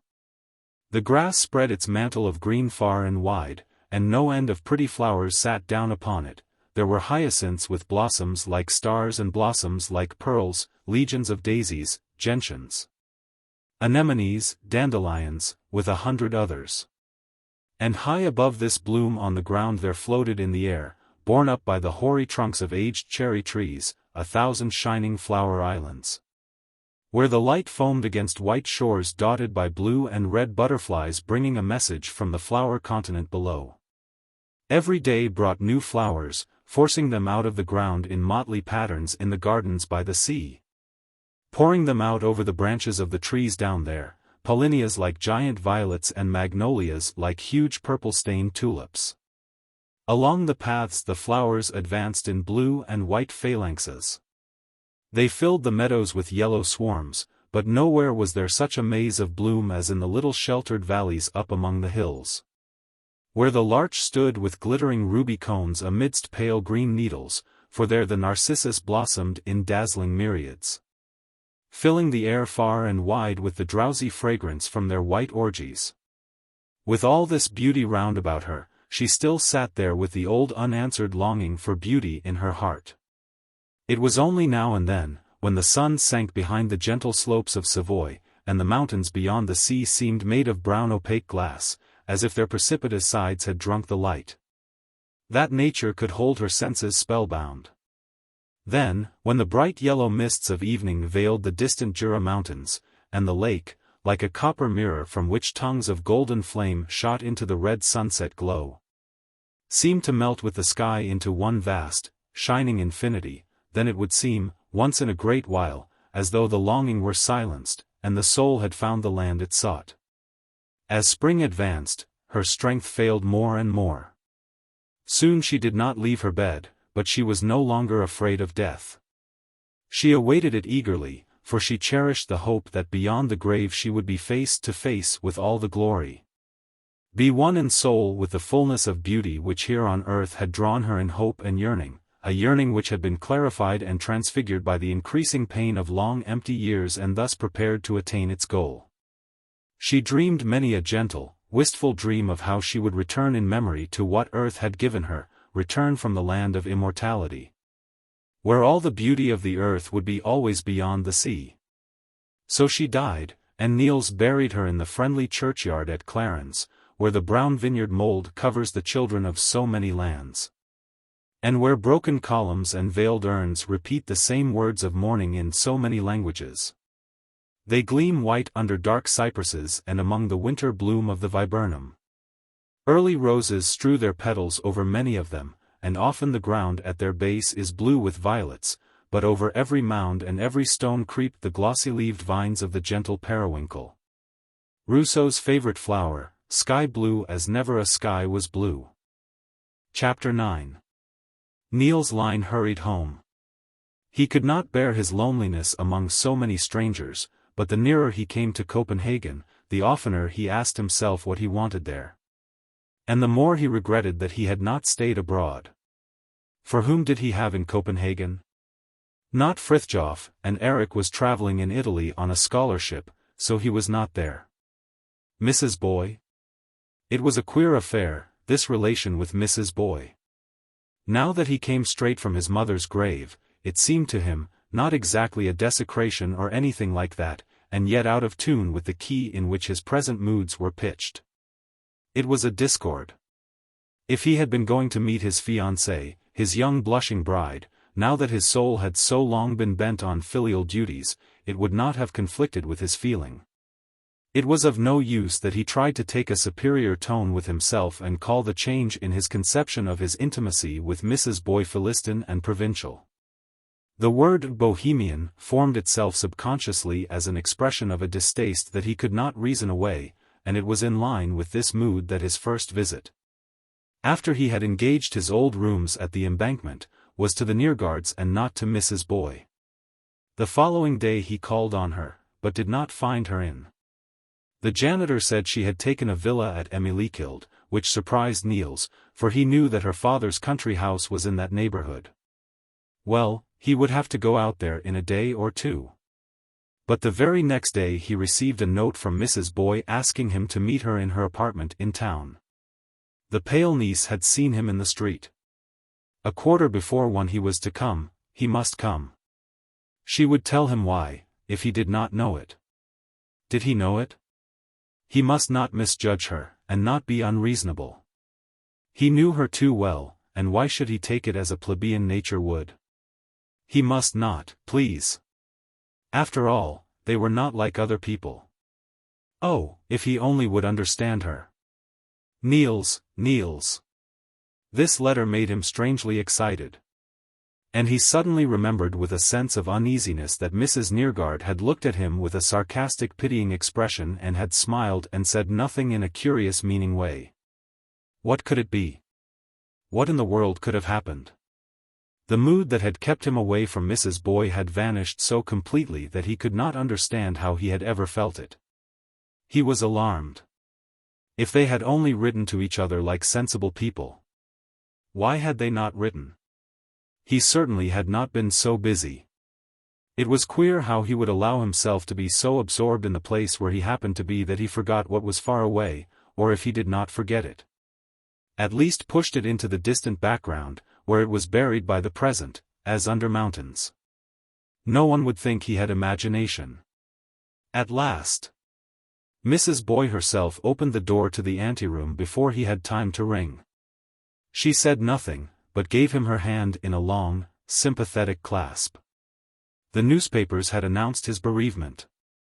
Niels said nothing either, and so they walked silently through the parlor, between the 2 rows of chairs in red-striped covers.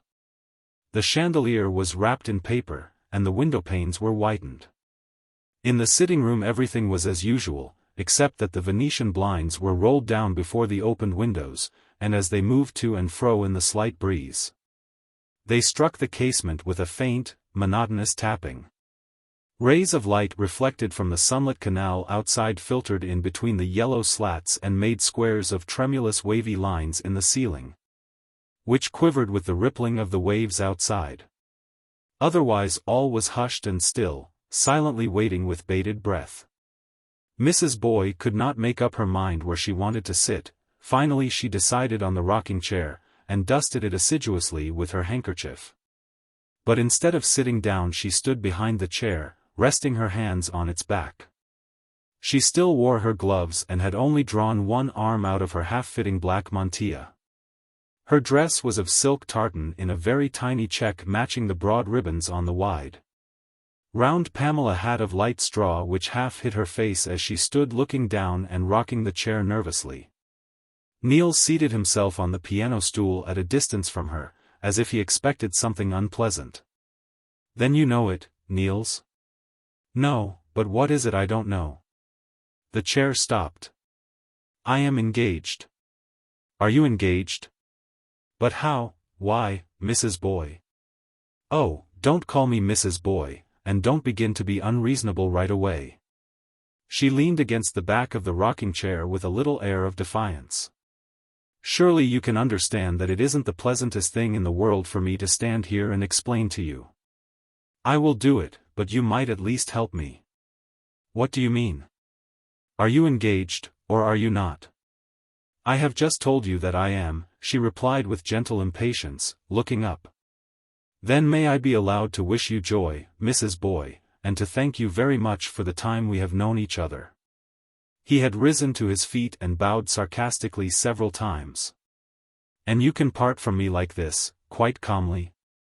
I am engaged, and then we are done, and everything that has been between us two is just a stupid old story which mustn't be brought to mind any more. Past is past, and that is all, Niels, all the precious days. Will the memory of them be silent from now on? Will you never, never think of me, never miss me? Won't you call the dream forth again, on many a quiet evening, and give it the colors it might have glowed with? Can you keep from loving it all back to life again in your thoughts and ripening it to the fullness it might have had? Can you? Can you put your foot on it and crush it all out of existence, every bit of it? Niels. I hope so. You have shown me that it can be done. But this is nonsense, pure, unmitigated nonsense from beginning to end. Why did you arrange this comedy? I have no shadow of a right to reproach you. You have never loved me, never said that you loved me. You have given me leave to love you, that is all, and now you withdraw your permission. Or perhaps you will allow me to go on, though you have given yourself to another? I don't understand you, if you can imagine that to be possible. We are not children. Or are you afraid I shall forget you too soon? Never fear. You are not one to be blotted easily out of a man's life. But take care. A love like mine does not come to a woman twice in her life. Take care that you do not bring misfortune upon yourself by casting me off. I don't wish you any harm, no, no.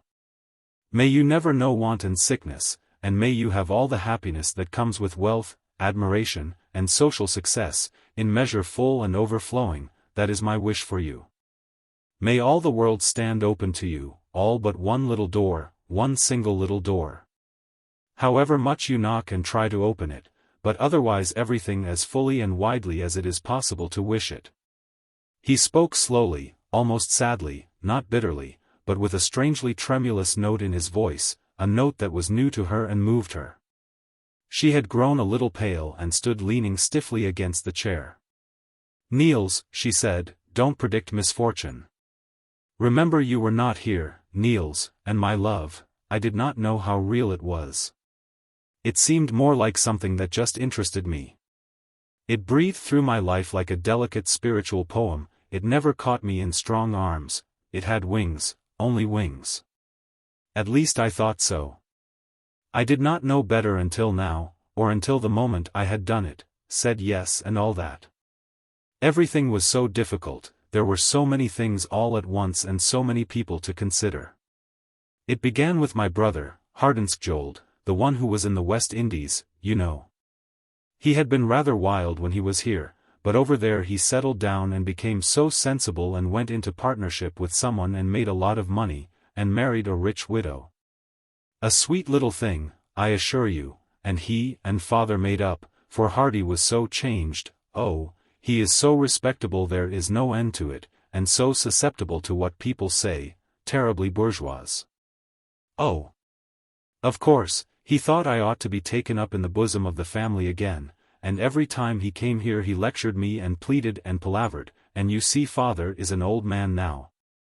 And so at last I did it, and everything was just as in the old days." She paused for a moment and began to take off first her mantilla and then her hat and gloves, and, busy with all this, she turned a little away from Niels, while she went on talking. "And then Hardy had a friend who is very highly respected, oh, extremely so, and they all thought I ought to do it and wished it so much. And then you see I could take my position in society just as before, or really better than before, because he is so very highly respected in every way. And after all that is what I have been wishing for a long time.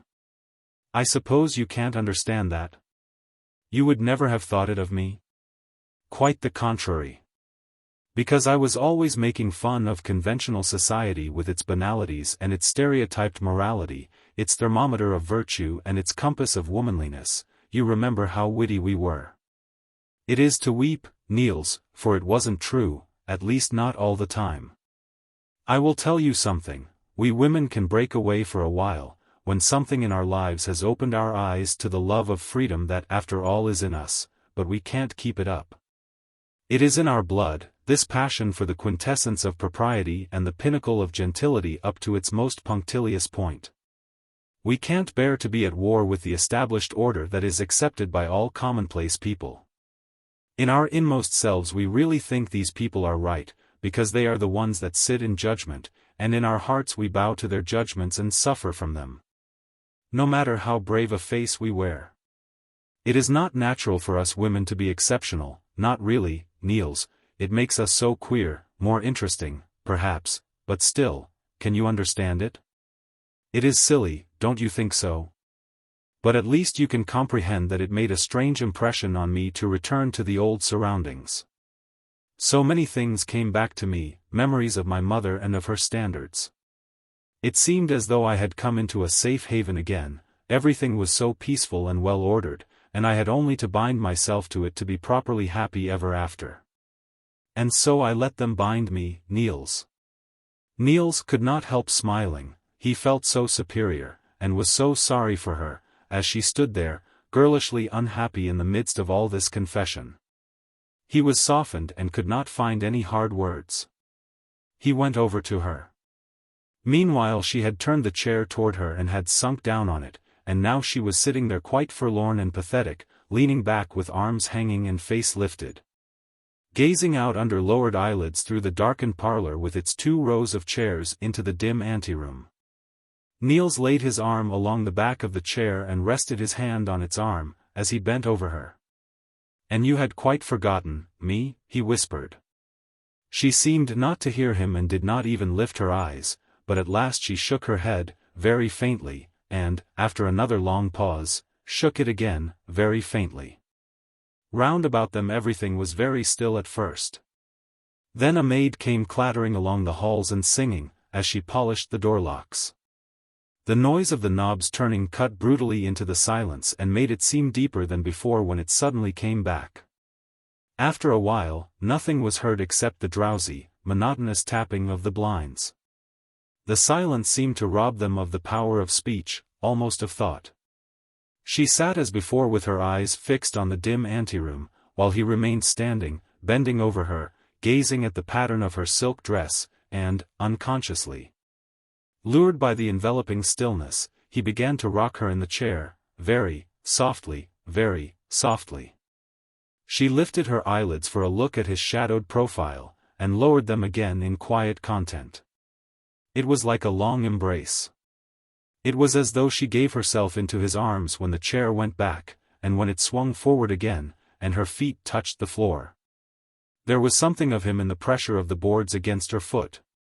He felt it too, the process began to interest him, and he rocked more and more vigorously. It was as though he came nearer and nearer to taking her as he drew the chair farther back.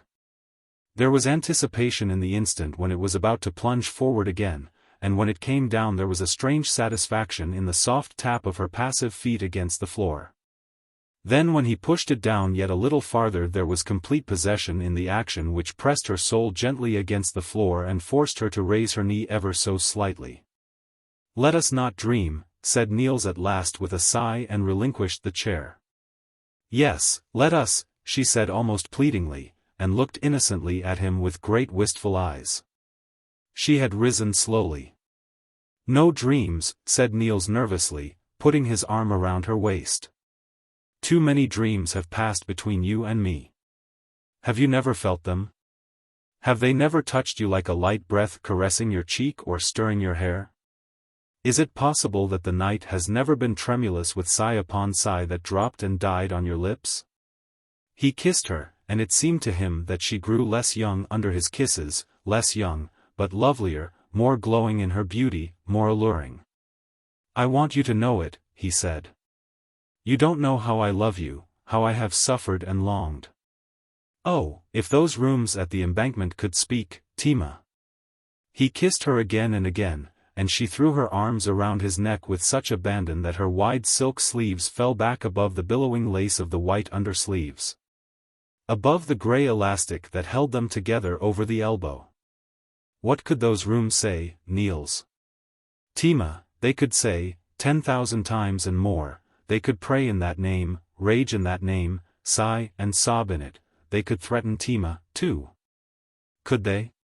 From the street below came a conversation floating in through the open window complete and unabridged, the most commonplace worldly wisdom drawled in shop-worn phrases, welded together by two untemperamental, gossipy voices. All this prose made it more wonderful yet to stand there, heart to heart, sheltered in the soft, dim light. "How I love you, sweetheart, sweetheart, in my arms you are so dear. Are you so dear, so dear?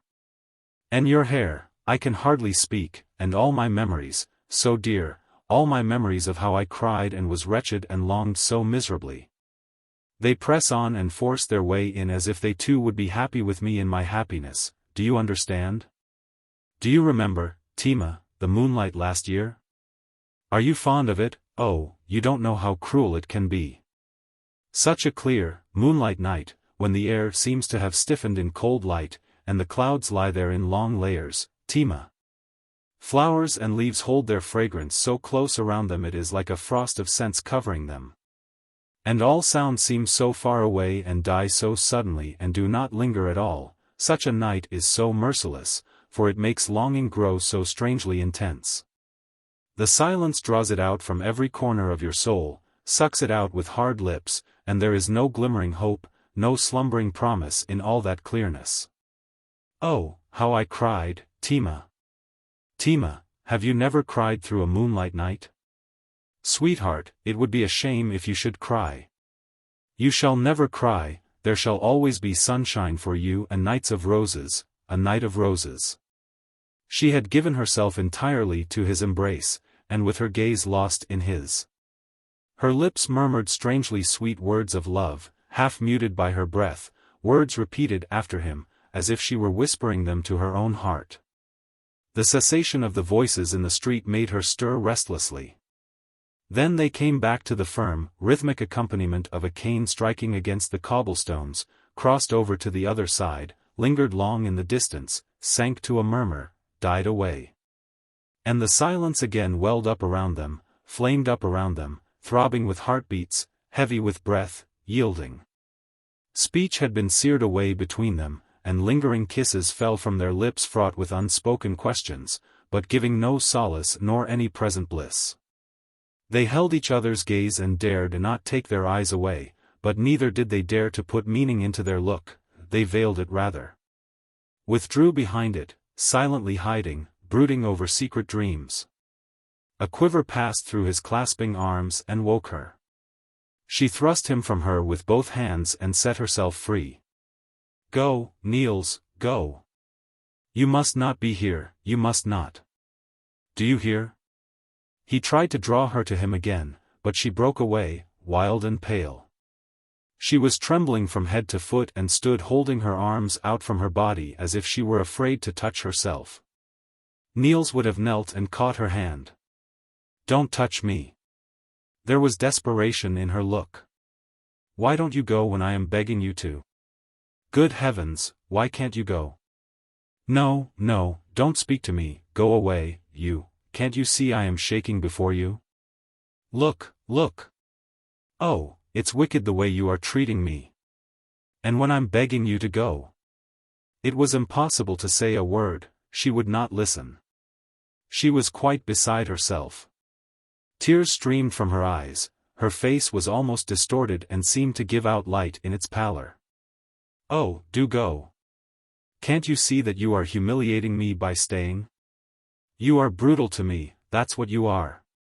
What have I done to you that you ill-treat me this way? Do go. Have you no pity? Pity? He was cold with rage. This was madness. Still he could do nothing but go, and he went. He did not like the 2 rows of chairs, but he walked slowly between them, looking at them with a fixed gaze of defiance. Exit Niels Lyhne, he said, when he heard the latch of the hall door click behind him. He walked down the steps thoughtfully, his hat in his hand. On the landing he stopped and gesticulated to himself, if he could understand the least bit. Why this and why, again, that? Then he walked on. There were the open windows. He felt like tearing to pieces that sickly sweet silence up there with a shrill cry. He felt like talking to someone for hours, mercilessly, talking nonsense into that silence, washing it cold in nonsense. He could not get it out of his blood, he could see it, taste it. He walked in it. Suddenly he stopped and blushed fiery red with angry shame. Had she used him to tempt herself with? In the room above, Mrs. Boy still was weeping. She had gone over to the pier glass and stood resting both hands on the console, weeping till the tears dripped from her cheeks down into the pink chamber of a huge seashell lying there. She looked at her distorted face as it appeared above the misty spot her breath had formed on the mirror, and traced the course of her tears as they welled out over the rim of the eyes and rolled down. Where did they all come from? She had never cried like this before, yes, once, in Frascati, after a runaway. Presently the tears began to come more sparingly, but a nervous trembling still shook her spasmodically from neck to heel. The sun now beat directly on the windows. The tremulous reflections from the waves were drawn aslant under the ceiling, and on the sides of the Venetian blinds the parallel rays fell in rows, forming perfect shelves of yellowish light. The heat increased, and mingling with the ripe smell of hot wood and sun-warmed dust, other scents floated out from the bright flowers of the sofa cushions, from the silken curves of the chairbacks, from books and folded rugs, where the heat released 100 forgotten perfumes and wafted them through the air, light as wraiths. Very slowly her trembling subsided, leaving a curious dizziness, in which fantastic emotions that were more than half sensations whirled around on the tracks of her wandering thoughts. She closed her eyes, but remained standing with her face turned to the mirror. Strange how it had come over her, this piercing terror. Had she cried out? There was the echo of a scream in her ears and a tired feeling in her throat as if she had emitted a long, anguished cry. If he had taken her. She allowed herself to be taken and pressed her arms against her heart as if to ward him off. She struggled, but yet, now, she felt as if she were sinking naked through the air, blushing, burning with shame, impudently caressed by all the winds of heaven. He would not go. And it would soon be too late. All her strength was leaving her like bubbles that burst, bubble after bubble forced its way between her lips and burst unceasingly. In another second it would be too late. Had she begged him on her knees? Too late. She was lifted irresistibly to his embrace, as a bubble that rises through the water, tremulous, so her soul rose up naked before him, with every wish bared to his gaze, every secret dream, every hidden surrender unveiled before his mastering eye. Again in his arms, lingering, sweetly trembling. There was a statue of alabaster surrounded by flames, it glowed transparent in the heat of the fire. Little by little its dark center melted, until all was luminous light. Slowly she opened her eyes and looked at her image in the mirror with a discreet smile as at a fellow conspirator before whom she did not wish to commit herself too fully. Then she went around the room gathering together her gloves, hat, and mantilla. Her dizziness seemed blown away, leaving only a rather pleasant sense of weakness in her knees. She walked about to feel it better. Secretly, as if by accident, she gave the rocking chair a confidential little push with her elbow. She rather liked scenes. With one look she said farewell to some invisible thing. Then she rolled up the blinds, and it seemed like another room. 3 weeks later Mrs. Boy was married, and Niels Lyhne was quite alone with himself. He could not quite keep up his indignation over the unworthy manner in which she had thrown herself into the arms of that conventional society at which she had so often scoffed. True, it had only opened the door and beckoned, and she had come. But it was hardly for him to throw stones, for had he not himself felt the magnetic attraction of honest bourgeoisie? If it had not been for that last meeting. If that really was what he accused her of, if it had been intended for a madcap farewell to the old life. One last wanton prank before she withdrew behind the quintessence of propriety, could it be possible? Such boundless self-scorn, such a cynical mockery of herself and him and all that they had shared of memories and hopes, of enthusiasm and sacred ideals. It made him blush and rage by turns. But was he fair to her? After all, what had she done but tell him frankly and honestly, such and such things draw me to the other side and draw me powerfully, but I recognize your right even more fully than you ask. And here I am. If you can take me, I am yours, if not, I go where the power is greatest, and if it were so, had she not been entirely within her rights? He had not been able to take her. The final decision might depend on such a little thing, on the shadow of a thought, the vibration of a mood. If he only knew what she must have known for an instant and probably did not know any longer. He hated to believe that of which he could not help accusing her. Not only for her sake, but even more for his own, because it seemed to put a blot on his scutcheon, not logically, of course, and yet. But, whatever the manner of her leaving him. One thing was certain, he was now alone, and though he felt the emptiness at first, he was soon conscious of a sense of relief. So many things were waiting for him. The year at Lönneborgard and abroad, though absorbing his thoughts, had been in a sense an involuntary rest. And the very fact that this period had given him a clearer conception of his own powers and limitations spurred him on to use his faculties in undisturbed work. He was not anxious to create yet, but rather to collect. There was such an infinite mass of material he wanted to make his own that he began to think dejectedly of the brief span of mortal life. Though he had never wasted his time, it is not easy to emancipate one's self from the paternal bookcase, and it seems simplest to seek the goal along the paths where others have attained it. And therefore he had not set out to seek his own Vineland in the wide world of books, but had followed where the fathers led. Loyally he had closed his eyes to much that lured him, in order to see more clearly in the vast night of the Eddas and Sagas. And he had been deaf to many voices that called him, in order to listen more closely to the mystic sounds of nature in the folksongs. But now he understood, at last, that it was not a law of nature to be either Old Norse or romantic, that it was simpler to express his own doubts than to put them in the mouth of Gorm, Loki worshipper. That it was more rational to find words for the mystic stirrings of his own being than to call to the cloister walls of the Middle Ages and hear his own voice come back to him as a faint echo. He had always had an open mind for the new ideas of his time, but he had been occupied in finding how the new had been foreshadowed in the old, rather than in listening to what the new said clearly and explicitly for itself.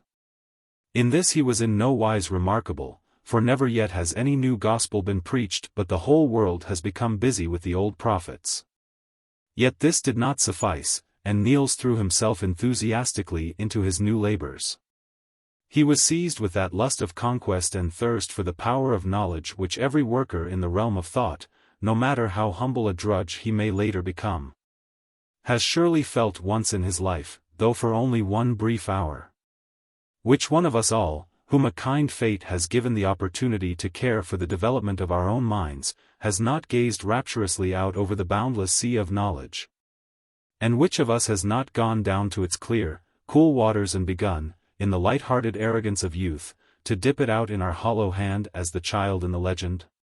Do you remember how the sun could laugh over the fair summer land, yet you saw neither flower nor sky nor rippling brook? The feasts of life swept past and woke not even a dream in your young blood. Even your home seemed far away, do you remember? And do you also remember how a structure rose in your thoughts from the yellowing leaves of books, complete and whole, reposing in itself as a work of art, and it was yours in every detail? And your spirit dwelt in it? When the pillars rose slender and with conscious strength in their bold curves, it was of you that brave aspiring and of you the bold sustaining. And when the vaulted roof seemed to be suspended in air, because it had gathered all its weight, stone upon stone, in mighty drops, and let it down on the neck of the pillars. It was of you that dream of weightless floating, that confident bearing down of the arches. It was you planting your foot on your own. In this wise your personality grows with your knowledge and is clarified and unified through it. To learn is as beautiful as to live. Do not be afraid to lose yourself in minds greater than your own. Do not sit brooding anxiously over your own individuality or shut yourself out from influences that draw you powerfully for fear that they may sweep you along and submerge your innermost pet peculiarities in their mighty surge. Never fear. The individuality that can be lost in the sifting and reshaping of a healthy development is only a flaw. It is a branch grown in the dark, which is distinctive only so long as it retains its sickly pallor. And it is by the sound growth in yourself that you must live. Only the sound can grow great. Christmas Eve came upon Niels Lyhne unawares. For the past 6 months, he had not visited anyone except now and then the Neergaards. They had invited him to spend the evening with them, but last Christmas Eve had been the memorable one at Clarens, and therefore he preferred to be alone. There was a high wind. A thin covering of snow not yet trodden into slush spread over the streets and made them seem wider. The layer of white on roofs and windowsills gave a touch of beauty to the houses at the same time as it made them appear more isolated. The street lamps, flickering in the wind, would now and then, as if absent-mindedly, send a patch of light up a wall and startle from its dreams a merchant's sign, making it stare out in large-lettered blankness. The store windows, too, half-lighted as they were and still disarranged from the Christmas shopping, wore an unusual aspect, a curiously abstracted look. He turned into the side streets, where the celebration seemed to be in full swing. Music sounded from basements and low rooms. Sometimes it was a violin, but more often a hand organ, that droned out dance tunes. And something in the hearty goodwill of the performers suggested rather the pleasant toil of the dance than its festive glamour. It brought an illusion of shuffling feet and steaming air, at least so it seemed to him who stood outside and, in his solitude, became polemical against all this sociability.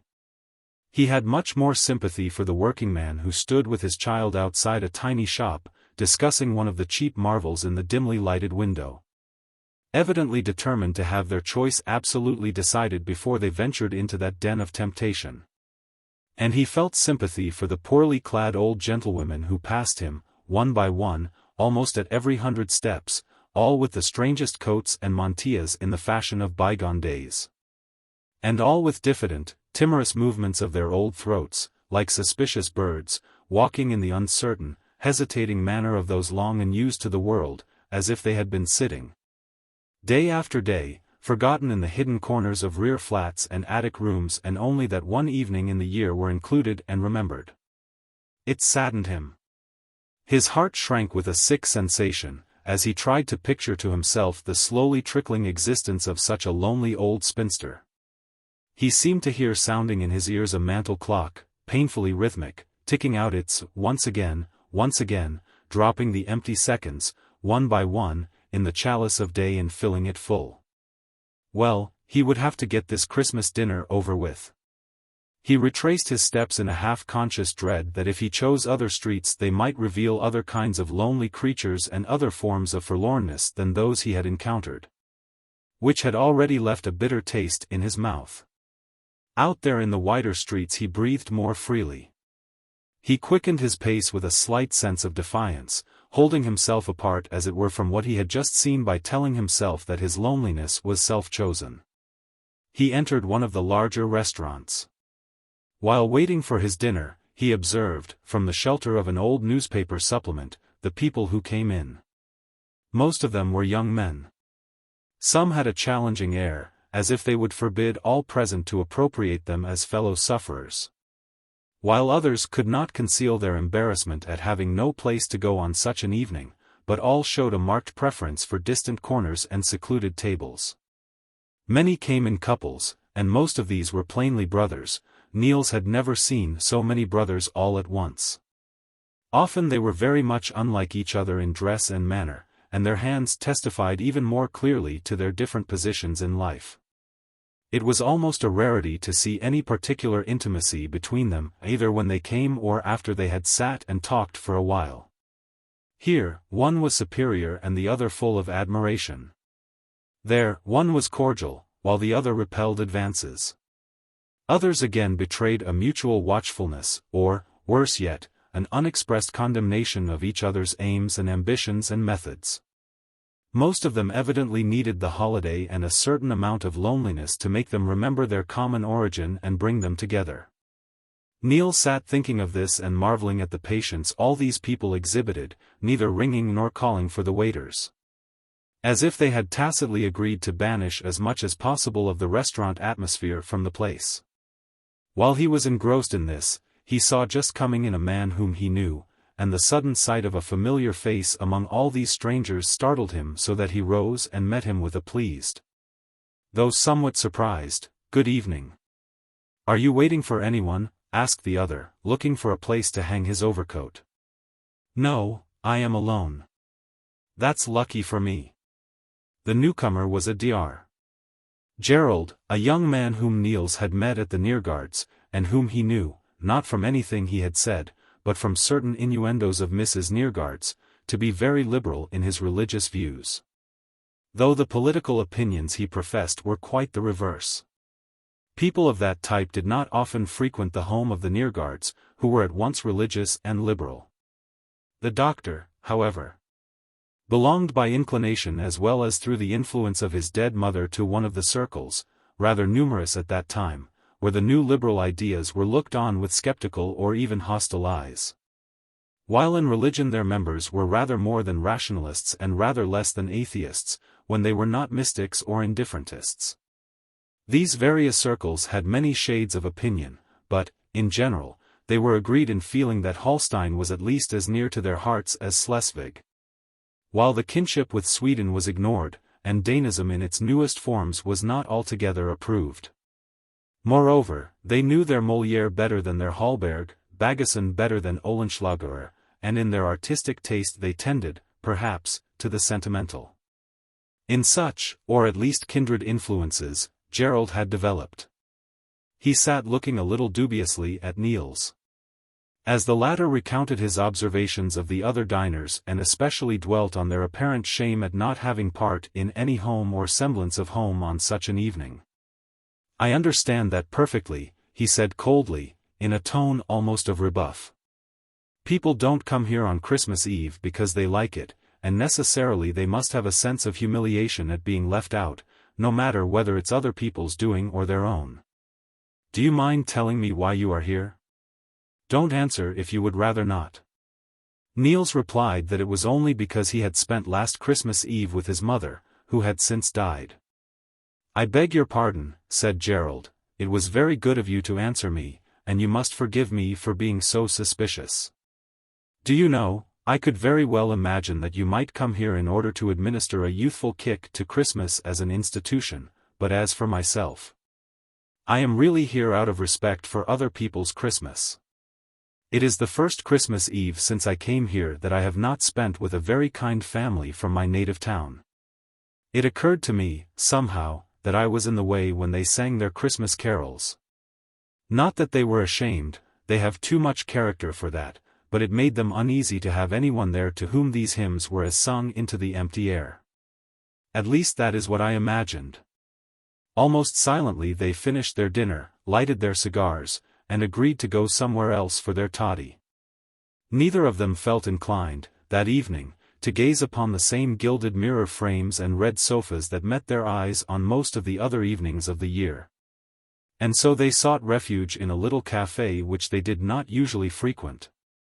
They soon realized that this was no place to stay in. The host and the waiters, with a few friends, sat in the rear of the room, playing loo with 2 trumps. The host's wife and daughters looked on and brought the refreshments, but not to the strangers. A waiter filled their order. They drank hurriedly, for they noticed that their entrance made an interruption. The conversation was hushed, and the host, who had been sitting in his shirt sleeves, seemed embarrassed and put on his coat. "We seem to be rather homeless tonight," said Niels, as they walked down the street. "Well, that is as it should be," was Gerald's rather pathetic answer. They began to talk about the Christian religion, for the topic was in the air. Niels argued vehemently, but in rather general terms, against Christianity. Gerald was tired of treading again the beaten track of discussions that were old to him, and suddenly said, without any particular connection with what had gone before, "Take care, Lyhne. Christianity is in power. It is foolish to quarrel with the reigning truth by agitating for a crown prince truth. Foolish or not foolish, what does it matter? Don't say that so lightly. I did not mean to tell you such a commonplace as that it is foolish in a material way, morally, too, it is foolish and worse. Take care. Don't associate yourself too closely with this particular movement in our time, unless it happens to be absolutely necessary to your own personality. As a poet you must have many other interests. I don't understand you. I can't treat myself like a hurdy-gurdy from which I can take out an unpopular piece and put in a tune that everybody is whistling. Can't you? Many people can. But you can at least say, we are not playing that piece just now. We can often do more in that line than we think. A human being is not so closely knit. When you use your right arm constantly in violent exertion, the blood rushes to it, and it grows at the expense of the rest of your body, while your legs, which you are using as little as possible, naturally get a little thin. You can apply the image for yourself. Have you noticed that most of the idealistic forces in our country, and probably the best of them, are entirely absorbed in the cause of political freedom? You can take a lesson from that. Believe me, there is saving grace in fighting for an idea that is gaining ground, but it is very demoralizing to a man to belong to a losing minority, which life, in its inevitable course, puts in the wrong, point by point, step by step. It cannot be otherwise, for it is bitterly disheartening to see that which your inmost soul believes to be right and true. To see this truth reviled and struck in the face by the meanest camp follower in the victorious army, to hear her called vile names. While you can do nothing at all except to love her even more faithfully, kneel to her in your heart with even deeper adoration. And see her beautiful face as radiantly beautiful as ever and as full of majesty, shining with the same immortal light, no matter how much dust is whirled up around her white forehead.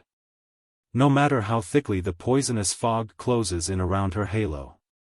It is bitterly disheartening, and your soul suffers injury inevitably, for it is so easy to hate until your heart is weary, or to draw around you the cold shadows of contempt. Or to be dulled by pain and let the world go its own way. Of course, if there is that within you which makes you not choose the easiest way nor evade the whole matter, but walk upright with all your faculties tense and all your sympathies wide awake, taking the blows and stings of defeat as the scourge falls on your back again and again, and still keep your bleeding hope from drooping, while you listen for the distant rumblings that presage revolution, and look for the faint, distant dawn that some day, some time, perhaps. If you have that within you, but don't try it, Lyhne. Imagine what the life of such a man must be, if he is to be true to himself. Never to open his mouth without knowing that whatever he says will be met with scorn and jeers. To have his words distorted, besmirched, wrenched all out of joint, turned into cunning snares for his own feet, and then, before he can pick them up from the mud and straighten them out again, to find all the world suddenly deaf. Then to begin over again at another point and have the same thing happen over and over again. And, what hurts most, perhaps, to be misunderstood and despised by noble men and women, whom he looks up to with admiration and respect in spite of their different principles. Yet it must be so, it cannot be otherwise. Those who are in opposition must not expect to be attacked for what they really are or really want, but for what the party in power is pleased to think they are and want. And besides, power used upon the weaker must be misused. How can it be otherwise? Surely no one can expect the party in power to divest itself of its advantages in order to meet the opposition on equal terms. But that does not make the struggle of the opposition less painful and heartrending. When you think of all this, Lyhne, do you really suppose a man can fight this battle, with all these vulture beaks buried in his flesh, unless he has the blind, stubborn enthusiasm which we call fanaticism? And how in the world can he get fanatic about a negation? Fanatic for the idea that there is no God, but without fanaticism there is no victory. Hush, listen. They stopped before a house where a curtain had been rolled up, allowing them to look into a large room, and through the slightly opened window a song floated out to them, borne on the clear voices of women and children. A child is born in Bethlehem. In Bethlehem. Therefore rejoice, Jerusalem. Hallelujah, hallelujah. They walked on silently. The song and especially the notes of the piano followed them down the quiet street. Did you hear? Said Gerald. Did you hear the enthusiasm in that old Hebraic shout of triumph? And those two Jewish names of towns. Jerusalem was not only symbolic, the entire city, Copenhagen, Denmark, it was us, the Christian people within the people. There is no God, and man is his prophet, replied Niels bitterly and rather sadly. Exactly, scoffed Gerald. After all, atheism is unspeakably tame. Its end and aim is nothing but a disillusioned humanity. The belief in a God who rules everything and judges everything is humanity's last great illusion, and when that is gone, what then? Then you are wiser, but richer, happier? I can't see it. But don't you see, exclaimed Niels Lyhne, that on the day when men are free to exult and say, there is no God, on that day a new heaven and a new earth will be created as if by magic. Then and not till then will heaven be a free infinite space instead of a spying, threatening eye. Then the earth will be ours and we the earth's, when the dim world of bliss or damnation beyond has burst like a bubble. The earth will be our true mother country, the home of our hearts, where we dwell, not as strangers and wayfarers a short time, but all our time. Think what intensity it will give to life, when everything must be concentrated within it and nothing left for a hereafter. The immense stream of love that is now rising up to the God of men's faith will bend to earth again and flow lovingly among all those beautiful human virtues with which we have endowed and embellished the Godhead in order to make it worthy of our love. Goodness, justice, wisdom, who can name them all? Don't you see what nobility it will give men when they are free to live their life and die their death, without fear of hell or hope of heaven, but fearing themselves, hoping for themselves? How their consciences will grow, and what a strength it will give them when inactive repentance and humility cannot atone any more. When no forgiveness is possible except to redeem with good what they sinned with evil. You must have a wonderful faith in humanity. Why, then atheism will make greater demands on men than Christianity has done. Of course. Of course. But where will you get all the strong individuals you will need to make up your atheistical community? Little by little, atheism itself must develop them. Neither this generation or the next and not the next after that will be ripe for atheism, of that I am quite aware. But in every generation there will be a few who will honestly struggle to live and die in it and will win. These people will, in course of time, form a group of spiritual ancestors to whom their descendants will look back in pride, and from whom they will gain courage. It will be hardest in the beginning. Many will fail, and those who win will have torn banners, because they will still be steeped in traditions to the marrow of their bones. It is not only the brain that has to be convinced, but the blood and nerves, hopes and longings, even dreams. But it does not matter, some time it will come, and the few will be the many. You think so? I am trying to think of a name. Could we call it pietistical atheism? All true atheism, Niels began, but Gerald cut him short. Of course, he said, of course. By all means, let us have only a single gate, one needle's eye for all the camels on the face of the earth. Chapter 10. Early that summer Erik Refstrup came home after his 2 years in Italy. He had gone away a sculptor. He returned a painter, and he had already attracted attention, had sold his pictures, and received orders for others. The good fortune coming almost at his first call was due to the sure instinct for self-limitation which bound his art closely to his own personality. His gift was not of the large and generous kind that is instinct with every promise and seems about to grasp every laurel, that sweeps triumphantly through every realm like a bacchanalian troop, scattering golden seed on every side, and mounting genii on all its panthers. He was one of those in whom a dream is buried, making a peaceful sanctuary in one corner of their souls where they are most, and yet least, themselves. Through everything these people create there sounds the same wistful refrain, and every work of art that comes from their hands bears the same timidly circumscribed stamp of kinship. As if they were all pictures from the same little homeland, the same little nook deep among mountains. It was so with Erik. No matter where he plunged into the ocean of beauty, he always fetched the same pearl up to the light. His canvases were small, in the foreground a single figure, clay blue with its own shadow, behind it a heathery stretch of moor or campagna, and in the horizon a reddish-yellow afterglow of sunset. There was one picture of a young girl telling her own fortune in the Italian fashion. She is kneeling on a spot where the earth shows brown between tufts of short grass.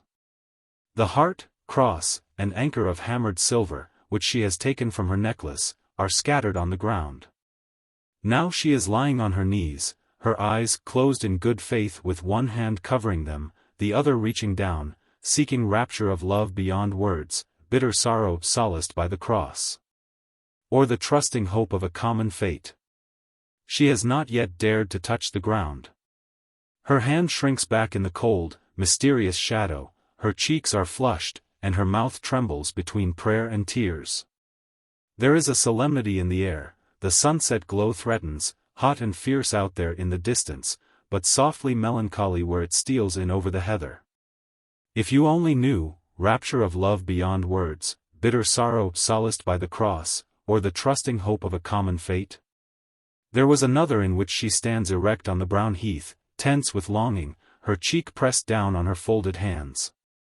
She is so sweet in her naive longing and a wee bit sad and angered with life for passing her by. Why does not Eros come with kissing roses? Does he think she is too young? Ah, if he would only feel her heart, how it beats! If he would only lay his hand there. A world is in there, a world of worlds, if it would only awaken. But why does it not call? It is there like a bud, tightly folded around its own sweetness and beauty, existing only for itself, oppressed by itself. For it knows there is something in life that it does not know.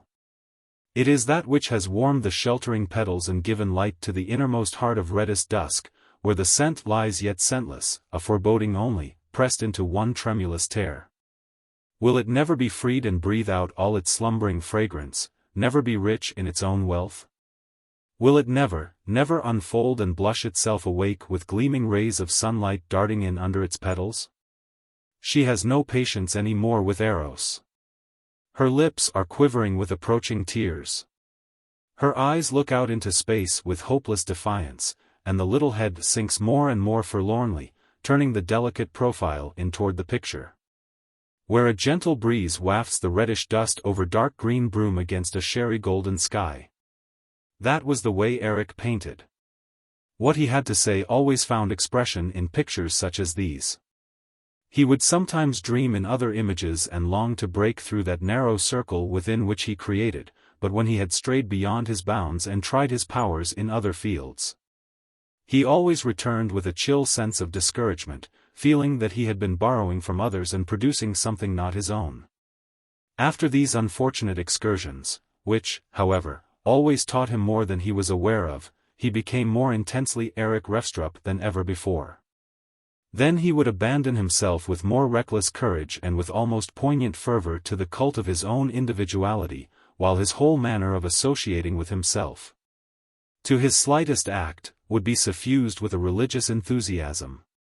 He seemed surrounded by shadowy throngs of beautiful forms, younger sisters of the slender-limbed women of Parmigianino with their long necks and large, narrow princess hands. They sat at his table, poured his wine with movements full of noble grace, and held him in the spell of their fair dreams with Lyhne's mystic, contemplative smile, so inscrutably subtle in its enigmatic sweetness. But when he had served the god faithfully for 11 days, it sometimes happened that other powers gained the ascendancy over him, and he would be seized with a violent craving for the coarse enjoyment of gross pleasures. Then he would plunge into dissipations, feverish with that human thirst for self-destruction which yearns, when the blood burns as hotly as blood can burn, for degradation, perverseness, filth, and smut, with precisely the measure of strength possessed by another equally human longing, the longing to keep one's self greater than one's self and purer. In these moments there was but little that was rough and coarse enough for him, and when they had passed, it was long before he could regain his balance. For in truth these excesses were not natural to him, he was too healthy for them, too little poisoned by brooding. In a sense, they came as a rebound from his devotion to the higher spirits of his art, almost like a revenge. As though his nature had been violated by the pursuit of those idealistic aims which choice, aided by circumstances, had made his own. This twofold struggle, however, was not carried on along such definite lines that it appeared on the surface of Erik Refstrup's life. Nor did he feel the need of making his friends understand him in this phase. No, he was the same simple, happy-go-lucky fellow as of old, slightly awkward in his shrinking from emotions put into words, a little of a freebooter in his capacity for seizing and holding. Yet the other thing was in him and could be sensed sometimes in quiet moments, like the bells that ring in a sunken city on the bottom of the sea. He and Niels had never understood each other so well as now, both felt it, and silently each renewed the old friendship. And when vacation time came, and Niels felt that he really must make his long-deferred visit to his Aunt Rosalie, who was married to Consul Claudi in Fjordby, Erik went with him. The main highway from the richest district above Fjordby enters the town between two great thorn hedges, which bound Consul Claudi's vegetable garden and his large pleasure garden by the shore. What then becomes of the road, whether it ends in the consul's courtyard, which is as large as a marketplace, or whether it is continued in a bend running between his hayloft and his lumber yard to form, later, the main street of the town, is a matter of opinion. Many travelers follow the bend and drive on, but there are also many who stop and think the goal reached when they have come within the consul's wide tarred gateway, where the doors are always thrown back and covered with skins spread for drying. The buildings on the premises were all old with the exception of the tall warehouse with its dead-looking slate roof, the newest architectural feature in Fjordby. The long, low main building appeared to be forced to its knees by 3 large gables, and was joined, in a dim corner, to the wing containing the kitchen and stables. In another lighter corner, to the warehouse. In the dark corner was the back door of the store, which formed, with the peasants' waiting room, the office, and the servants' hall, a rather dingy world of its own, where the mingled odor of cheap tobacco and moldy floors, of spices and dried codfish and wet wool, made the air so thick you could almost taste it. But when you had passed through the office with its pungent smoke of sealing wax and had reached the hall which formed the dividing line between the business and the family, a prevailing perfume of new millinery prepared you for the delicate scent in the living rooms. It was not the fragrance of any nosegay or of any real flower, it was the intangible, memory-laden atmosphere which pervades a home, though no one can say whence it comes.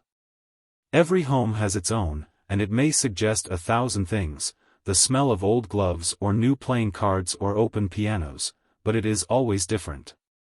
It may be stifled by incense, perfumes, or cigar smoke, but it cannot be killed, it always comes back unchanged and is there just as before. Here it was of flowers, not stock or roses or any other flower that can be named, but rather as one might fancy the scent of those fantastic pale sapphire lilies that twine their blossoms around vases of old porcelain.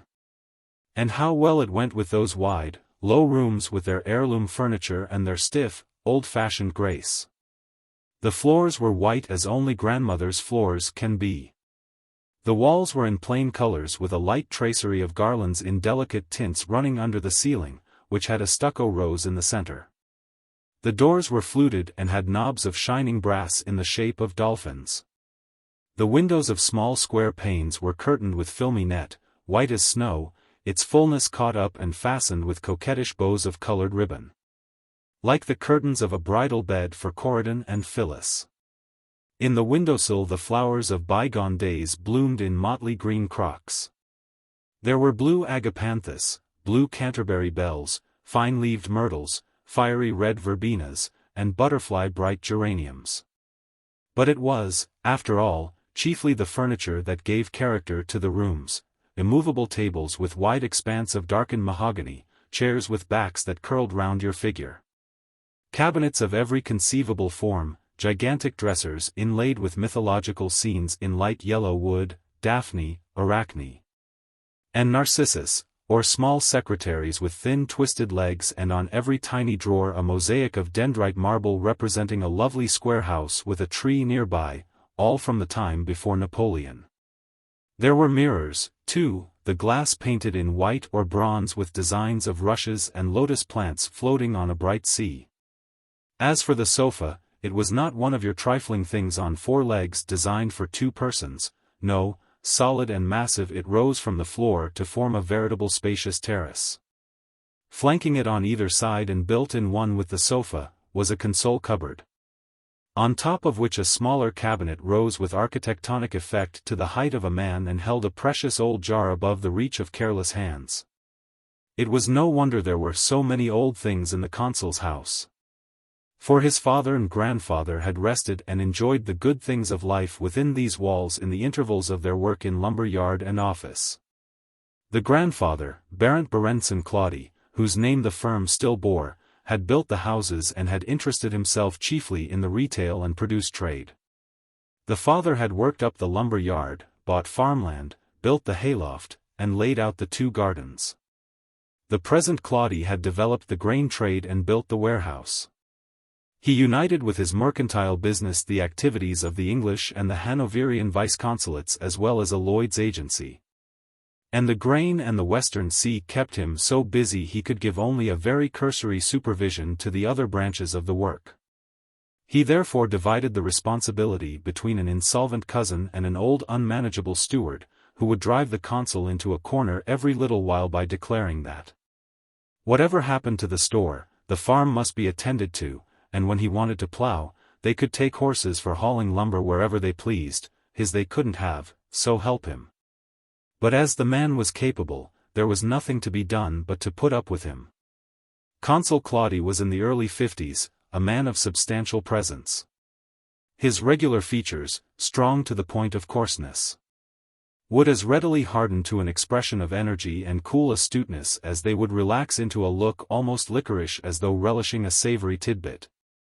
And he was, in fact, equally at home whether driving a bargain with shrewd peasants or arguing with a stubborn salvage gang, or whether sitting with grey-bearded sinners over the last bottle of port wine, listening to stories more than salacious or telling them with the picturesque frankness for which he was noted.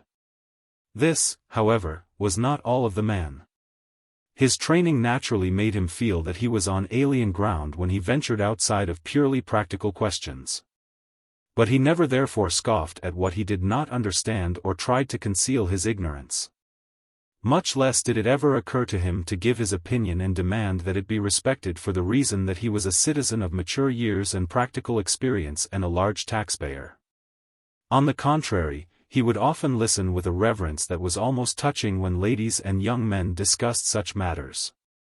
Now and then he would venture a modest question prefaced by elaborate excuses, which almost always elicited a scrupulously painstaking answer. And then he would express his thanks with all the courtesy which is so gracious in an older man thanking his juniors.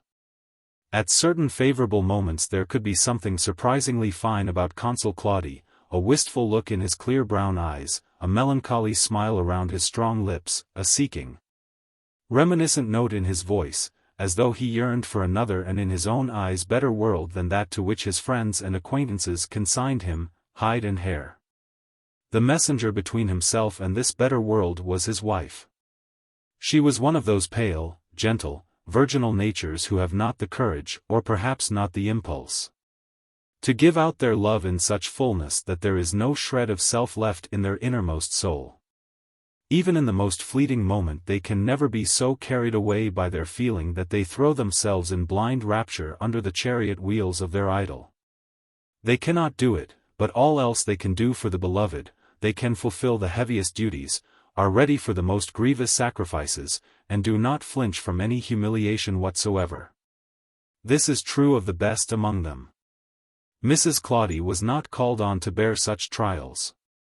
Nevertheless her marriage was not without its sorrows. For it was a matter of common knowledge in Fjordby that the consul was not, or at least had not been until a few years ago, the most faithful husband.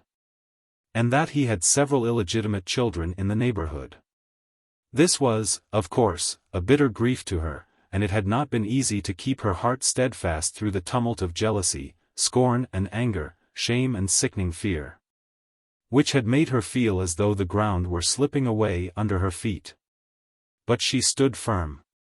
Not only did she never allow a reproachful word to pass her lips, but she warded off any confession on the part of her husband, any direct prayer for forgiveness, and anything that might seem like a repentant vow. She felt that if it were ever put into words, they might sweep her along and away from him. Silently she would bear it, and in the silence she tried to make herself believe that she was in part to blame for her husband's crime, because of the barrier she had built around herself, which her love had not been strong enough to break down. She succeeded in magnifying this sin until she felt an indistinct need of forgiveness. And in course of time she brought herself to the point where she gave rise to a rumor that the girls whom Consul Claudy had seduced and their children were taken care of in other ways than with money. It seemed that a hidden woman's hand must be sheltering them, keeping them from harm, supporting and guiding them. So it came to pass that evil was turned into good, and a sinner and a saint each made the other better. The Claudes had 2 children, a son who was in a merchant's office in Hamburg and a 19-year-old daughter named Fenimore after the heroine in St. Roche, one of Frau von Palso's novels which had been very popular in the time of Mrs. Claudy's girlhood. Fenimore and the consul came down to meet the steamer on the day it brought Niels and Erik to Fjordby. Niels was pleasantly surprised to see that his cousin was pretty, for hitherto he had known her only from a terrible old family daguerreotype, where she appeared in a misty atmosphere, forming a group with her brother and her parents, all with hectic crimson on their cheeks and bright gilding on their jewelry. And now he found her simply lovely as she stood there in her light morning dress and her dainty little shoes with their black ribbons crossing a white-stockinged instep. She was resting one foot on the plank at the edge of the pier, and bent forward smiling to give him her parasol handle for a handshake and a welcome, before the steamer was made fast. Her lips were so red and her teeth so white, and her forehead and temples so delicately outlined under the wide brim of her Eugenie hat, from which shadowing edges of deep black lace fell weighted with bright jet. At last the gangplank was let down, and the consul started off with Erik. He had already introduced himself with 12 feet of water between them and, still shouting, had drawn Erik into a humorous conversation about the agonies of seasickness, which he carried on with a wizened hatter's widow on board. Now he was calling on him to admire the large linden trees outside of the revenue collector's house and the new schooner standing ready to be launched from Thomas Rasmussen's shipyard. Niels walked with Fenimore. She pointed to the flag flying in the garden in honor of him and his friend, and then they began to discuss the Neergaards in Copenhagen. They quickly agreed that Mrs. Neergaard was a very little, they would not say the word, but Fenimore smiled primly and made a cat-like movement with her hand. The characterization was evidently plain enough to them both, for they smiled and quickly became serious again. Silently they walked on, each wondering how he or she appeared in the other's eyes. Fenimore had imagined Niels Lyhne taller, more distinguished, and of an individuality more marked, like an underscored word. He, on the other hand, had found much more than he expected. He thought her charming, almost alluring, in spite of her dress which savored too much of small-town elegance. When they had entered the hall, and she stood looking down with a preoccupied air, as she took off her hat and smoothed her hair with wonderfully soft, languid, graceful turns of hand and wrist. He felt as grateful as if her movements had been caresses. This almost puzzling sense of gratitude did not leave him either that day or the next.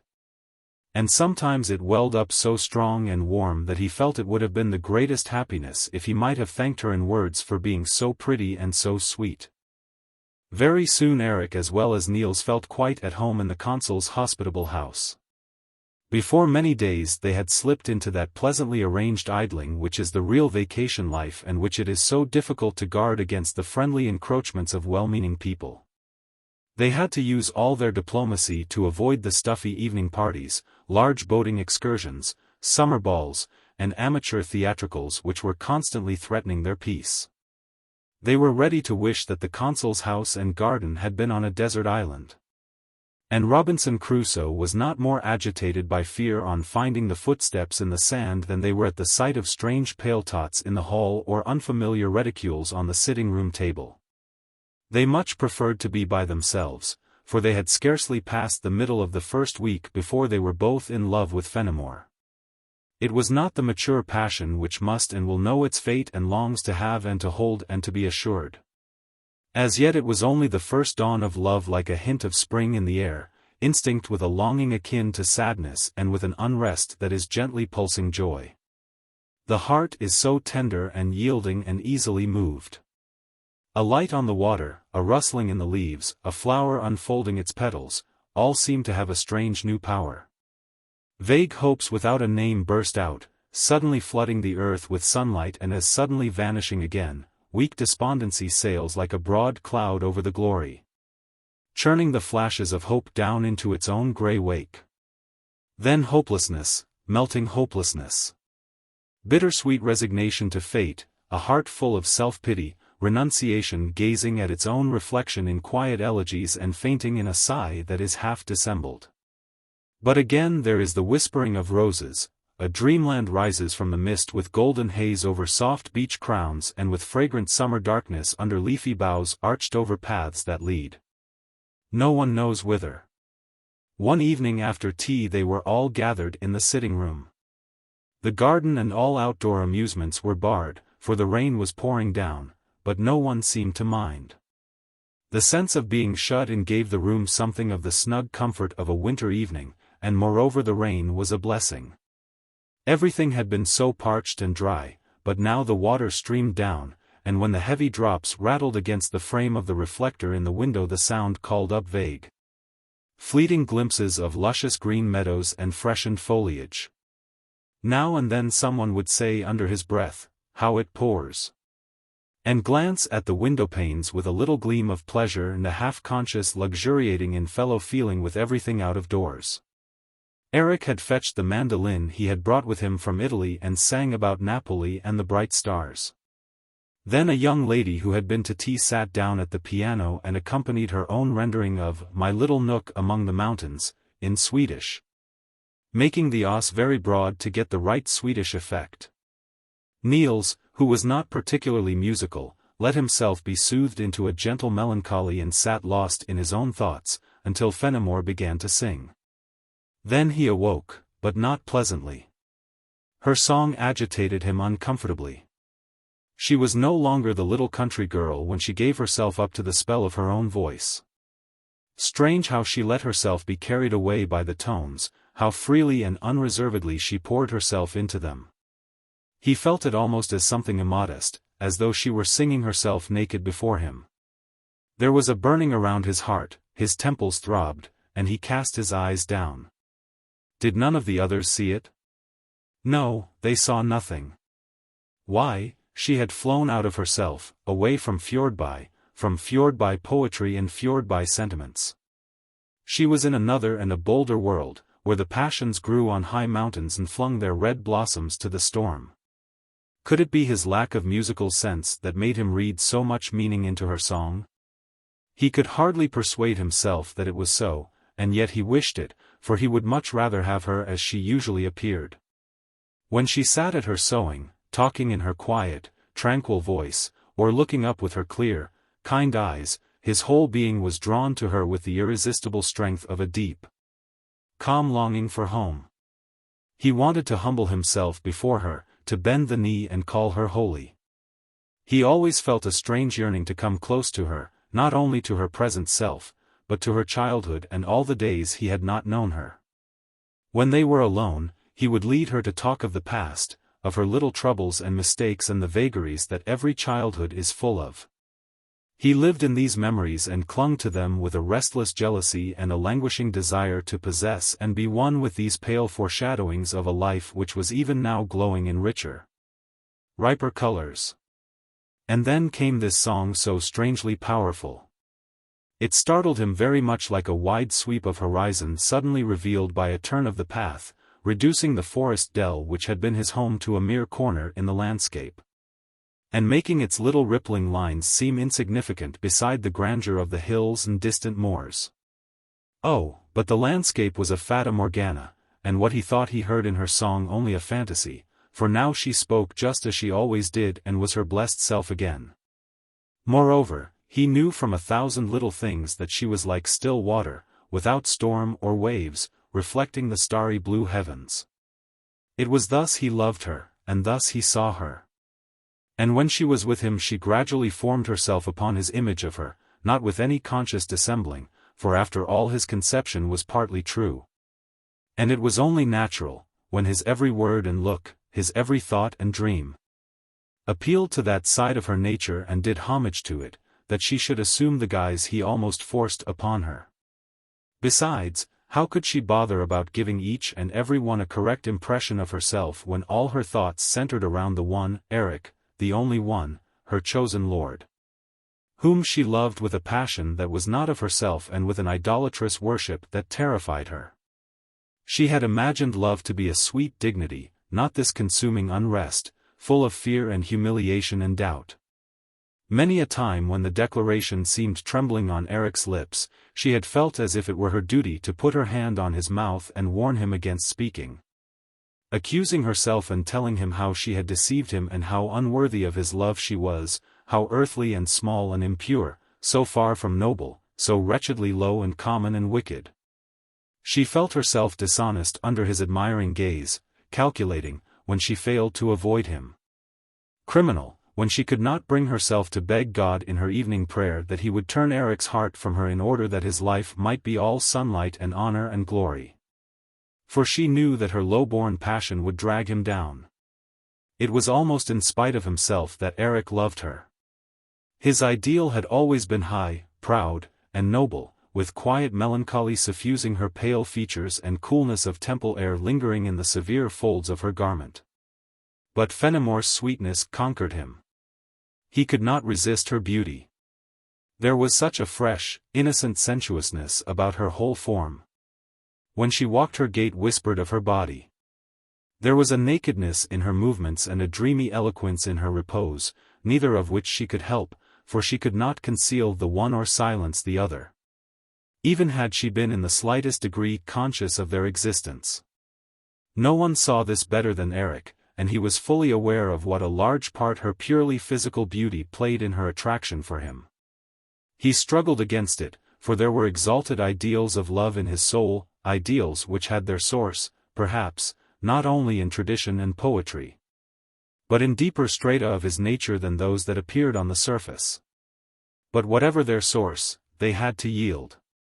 He had not yet confessed his love to Fenimore, when it happened that the good ship Barent Claudy came in. Inasmuch as it was going to unload farther up the fjord, it did not enter the harbor, but lay out in the stream, and as the consul was very proud of his schooner and wanted to show it to his guests, they rowed out there one afternoon to drink tea on board. It was a glorious day without a breath of wind, and all were intent on a merry time. The hours passed quickly. They drank English porter, set their teeth in English hardtack as large as moons, and ate salted mackerel caught on the voyage across the North Sea. They pumped with the ship's pump till the water frothed, tipped the compass, drew water from the casks with the large tin siphon, and listened to the mate playing his octagonal hand harmonica. It was quite dark before they were ready to return. They separated into two parties. Eric and Fenimore and two of the older people went in the ship's yawl, which was to make a detour around the harbor and then row slowly to land. While the rest of the party went in the consul's own boat, which was to steer directly for the pier. This arrangement was made in order to hear how the song would sound over the water on such a quiet night. Eric and Fenimore therefore sat together in the stern of the yawl and had the mandolin between them. But the singing was forgotten when the oars were dipped in the water and revealed an unusually bright phosphorescence which absorbed their attention. Silently the boat glided onward, and behind it the dull, glassy surface was fluted with shifting lines and rings of a tender white light too faint to penetrate the darkness beyond its own groove. Except now and then when it seemed to give out a luminous mist. It frothed white where the oars cut into it and slid backward in tremulous rings growing fainter and fainter. It was scattered from the blades in bright drops falling like a phosphorescent rain, which was extinguished in the air but lighted the water drop by drop. There was such quiet over the fjord that the sound of the oars seemed only to measure the stillness in pauses of equal length. Hushed and soft, the grey twilight brooded over the soundless deep. The boat and its occupants melted together in one dark mass, from which the phosphorescence freed the plying oars and sometimes a trailing rope's end. Or perhaps the brown impassive face of the oarsman. No one spoke. Fenimore was cooling her hand in the water. She and Eric sat turning back to look at the network of light that trailed silently after the boat and held their thoughts in its fair meshes. A call for a song shouted from land roused them, and together they sang 2 or 3 Italian romances to the accompaniment of the mandolin. Then all was still again. At last they landed at the little jetty running out from the garden. The consul's empty boat was moored alongside, and the party had already gone up to the house. Fenimore's aunt and her companion followed them, but Eric and Fenimore remained standing and looked after the boat as it returned to the ship. The latch of the garden gate fell with a click. The sound of the oars grew fainter and fainter, and the swelling of the water around the pier died away.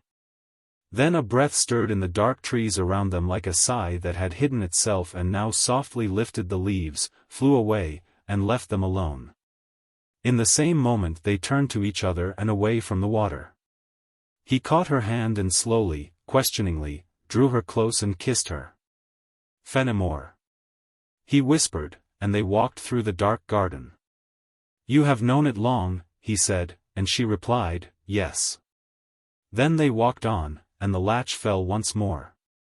Eric could not sleep when he reached his room at last, after drinking coffee with the company and saying good night at the street door.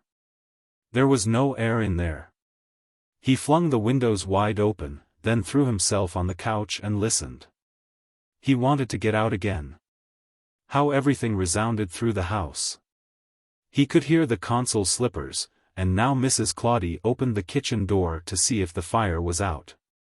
What in the world could Niels want in his trunk at this time of night? Ah, there was a mouse behind the wainscoting. Now someone crossed the attic in stocking feet, now another, there were 2, at last. He opened the door to the guest room within and listened, then he carefully opened the window, straddled over the sill, and slid into the courtyard.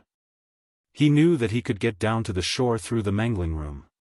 If anyone saw him, he meant to say that he had forgotten his mandolin down by the jetty and wanted to rescue it from the dew. Therefore he slung the mandolin on his back. The garden was a little lighter now. There was a slight breeze and a bit of moon which laid a tremulous strip of silver from the jetty out to the Barent Claudie. He went through the garden out on the stone sloping which protected it from the water, running in abrupt angles round a large embankment and all the way out to the end of the harbour mole. Balancing uncomfortably on the flat, slanting stones, he finally reached the mole head and, rather out of breath, sat down on the bench.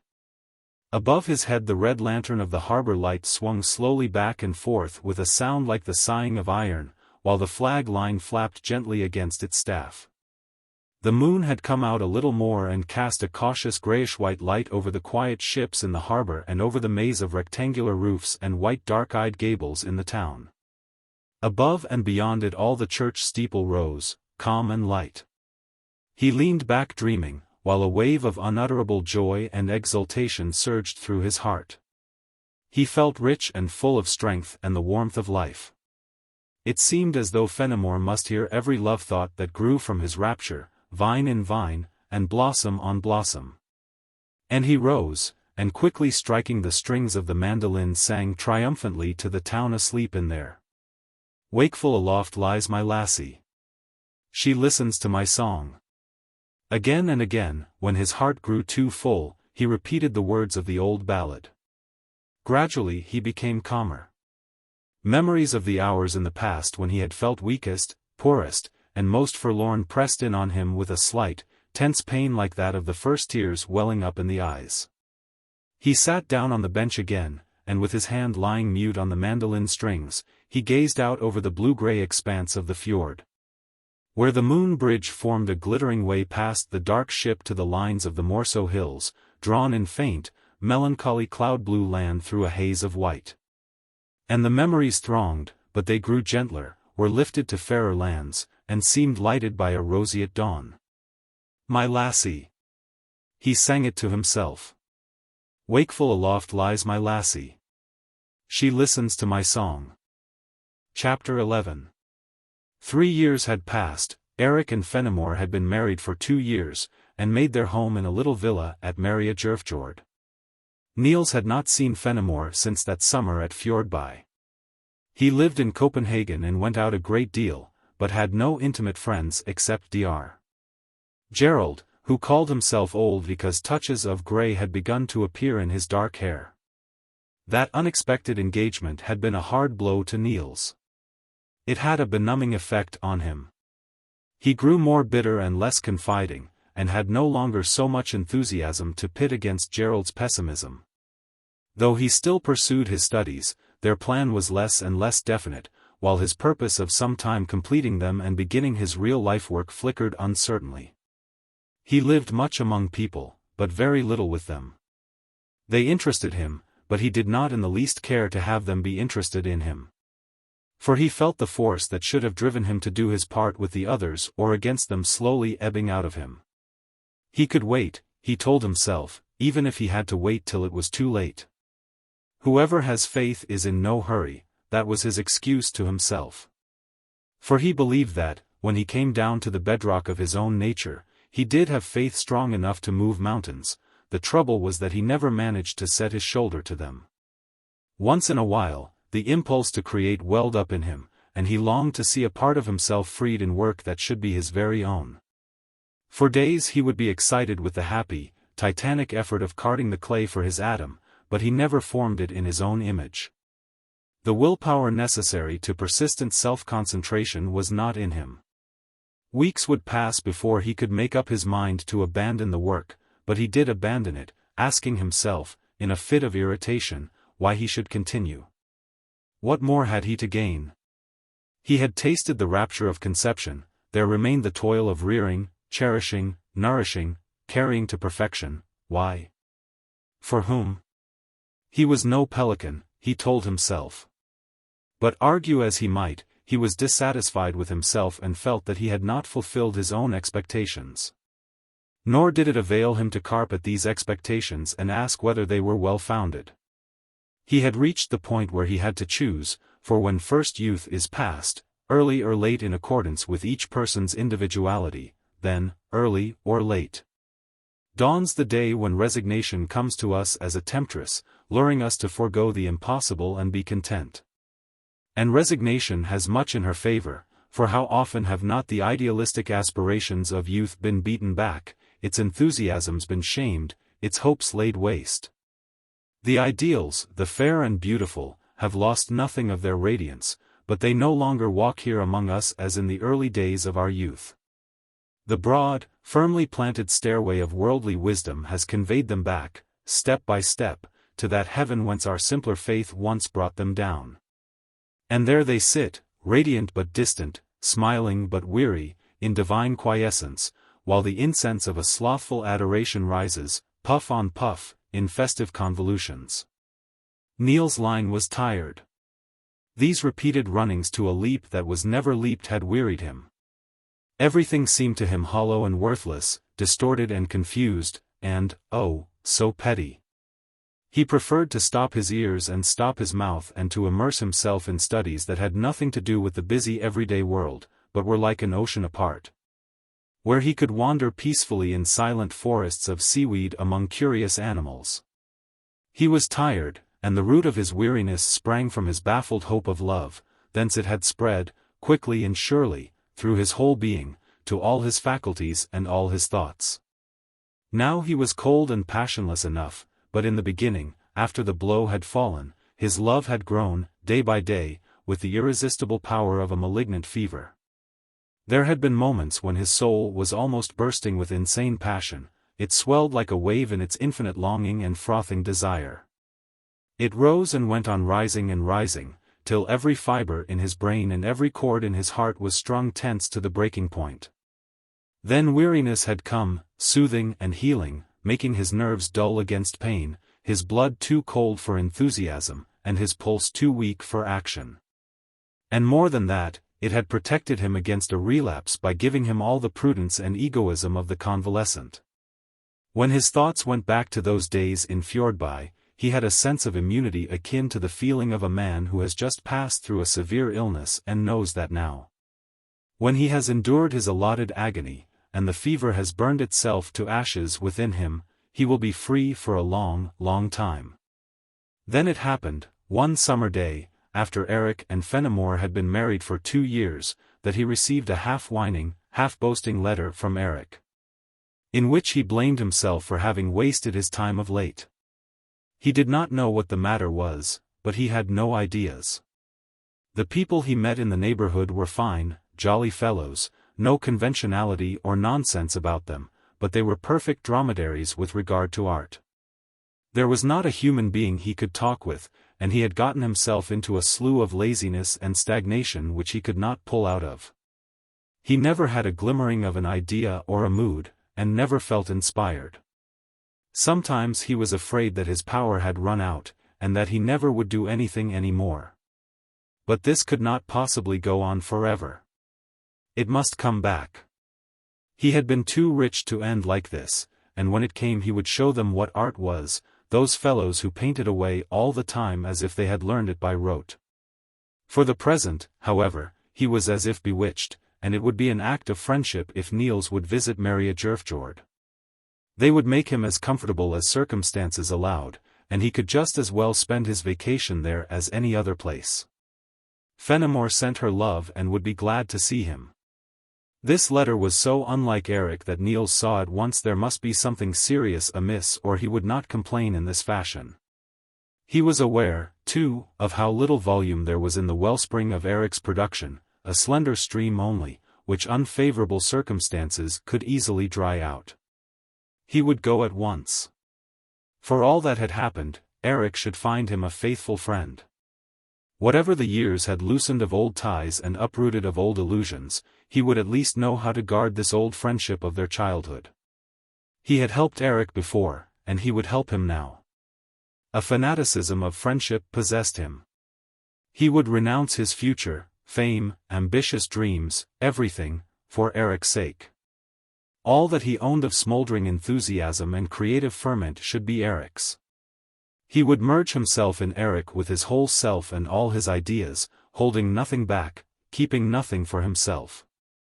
He dreamed of greatness for the friend who had torn his life asunder so roughly, and saw himself blotted out, forgotten, impoverished, deprived of his intellectual heritage. And he went on dreaming that his gift to Erik should become no longer alone, but Erik's very own, as he coined it into works and deeds and gave it his stamp. Erik in honor and glory, and he himself one of the many, many commonplace folk and nothing else, poor, at last, by necessity, not by choice, a real beggar, not a prince in disguise. And it was sweet to dream himself so bitterly humble. But dreams are dreams, and he laughed at himself, as he thought that people who neglect their own work always have no end of time to interest themselves in that of others.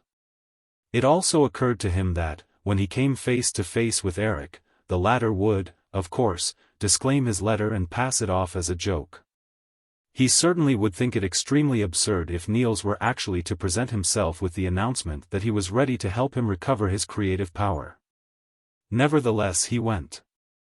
In his inmost heart he believed that he could do some good, and no matter how much he tried to explain it away or cast doubts upon it, he could not rid himself of the feeling that it really was the friendship of their boyhood which had reasserted itself in all its old simplicity and warmth. In spite of the years and what the years had brought. The villa at Mariagerfjord belonged to an elderly couple who had been forced by ill health to make their home in the south for an indefinite period. They had not intended to rent the place, as they had started out with the idea of returning after 6 months, and therefore had left everything just as it was. So when Eric leased the house fully furnished, this was so literally true that he got it with bric-a-brac, family portraits, and everything else. Even to an attic full of decrepit furniture with old letters in the drawers of the secretaries. Eric had discovered the villa when he left Fjordby after his engagement. As it contained everything they needed, and as he hoped to go to Italy in a year or two, he had persuaded Consul Claudy to postpone the purchase of household furnishings for a while.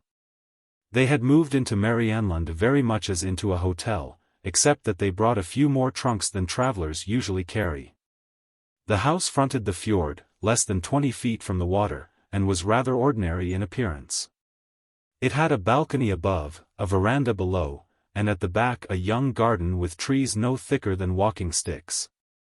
But from the garden one could step right into a magnificent bit of beech woods with heathery glades and wide clefts opening between banks of white clay, and that made up for many shortcomings. This was Fenimore's new home, and for a while it was as bright as happiness could make it, for they were both young and in love, strong and healthy, and without a care for their means of subsistence, either spiritual or material. But every palace of joy that rises heavenward has sand mixed in the earth on which it is founded, and the sand will collect and run away, slowly perhaps, imperceptibly perhaps, but it runs and runs. Grain by grain. And love? Even love is not a rock, however much we may wish to believe it. She loved him with her whole soul, with the hot, tremulous passion born of fear. He was to her much more than a god, much nearer. He was an idol, whom she worshipped without reason and without reserve. His love was strong as hers, but it lacked the fine, manly tenderness that protects the loved woman against herself and watches over her dignity. Dimly he felt it as a duty, which called him sometimes in a faint, low voice, but he would not hear. She was too alluring in her blind love. Her beauty, which had the provocative luxuriance and the humble seductiveness of the female slave, incited him to a passion that knew neither bounds nor mercy. In the old myth about Amor, is it not told somewhere that he puts his hand over Psyche's eyes before they fly away, rapturously, into the glowing night? Poor Fenimore! If she could have been consumed by the fire of her own heart, he who should have guarded her would have fanned the flames.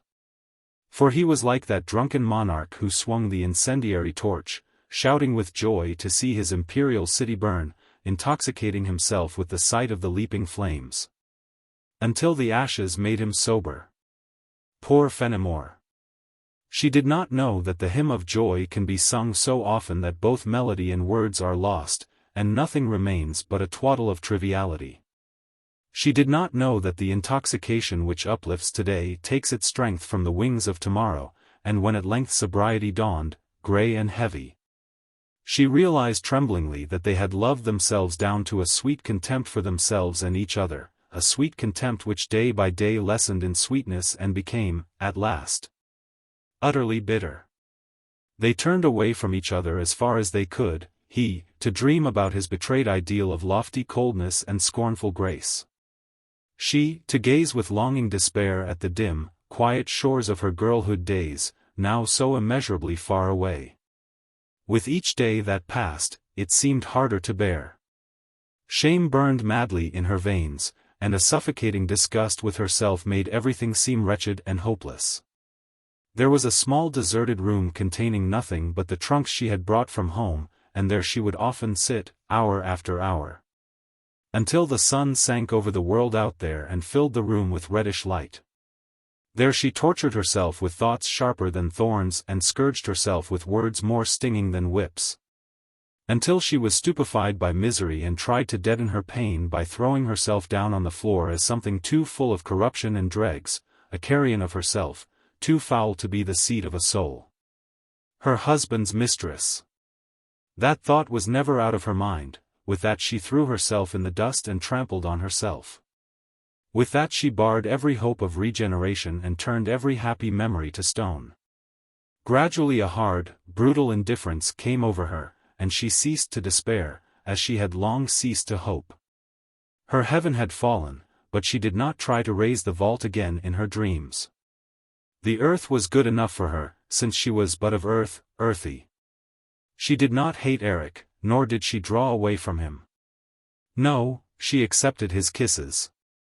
She despised herself too much to repulse them, and besides, was she not his wife, his woman?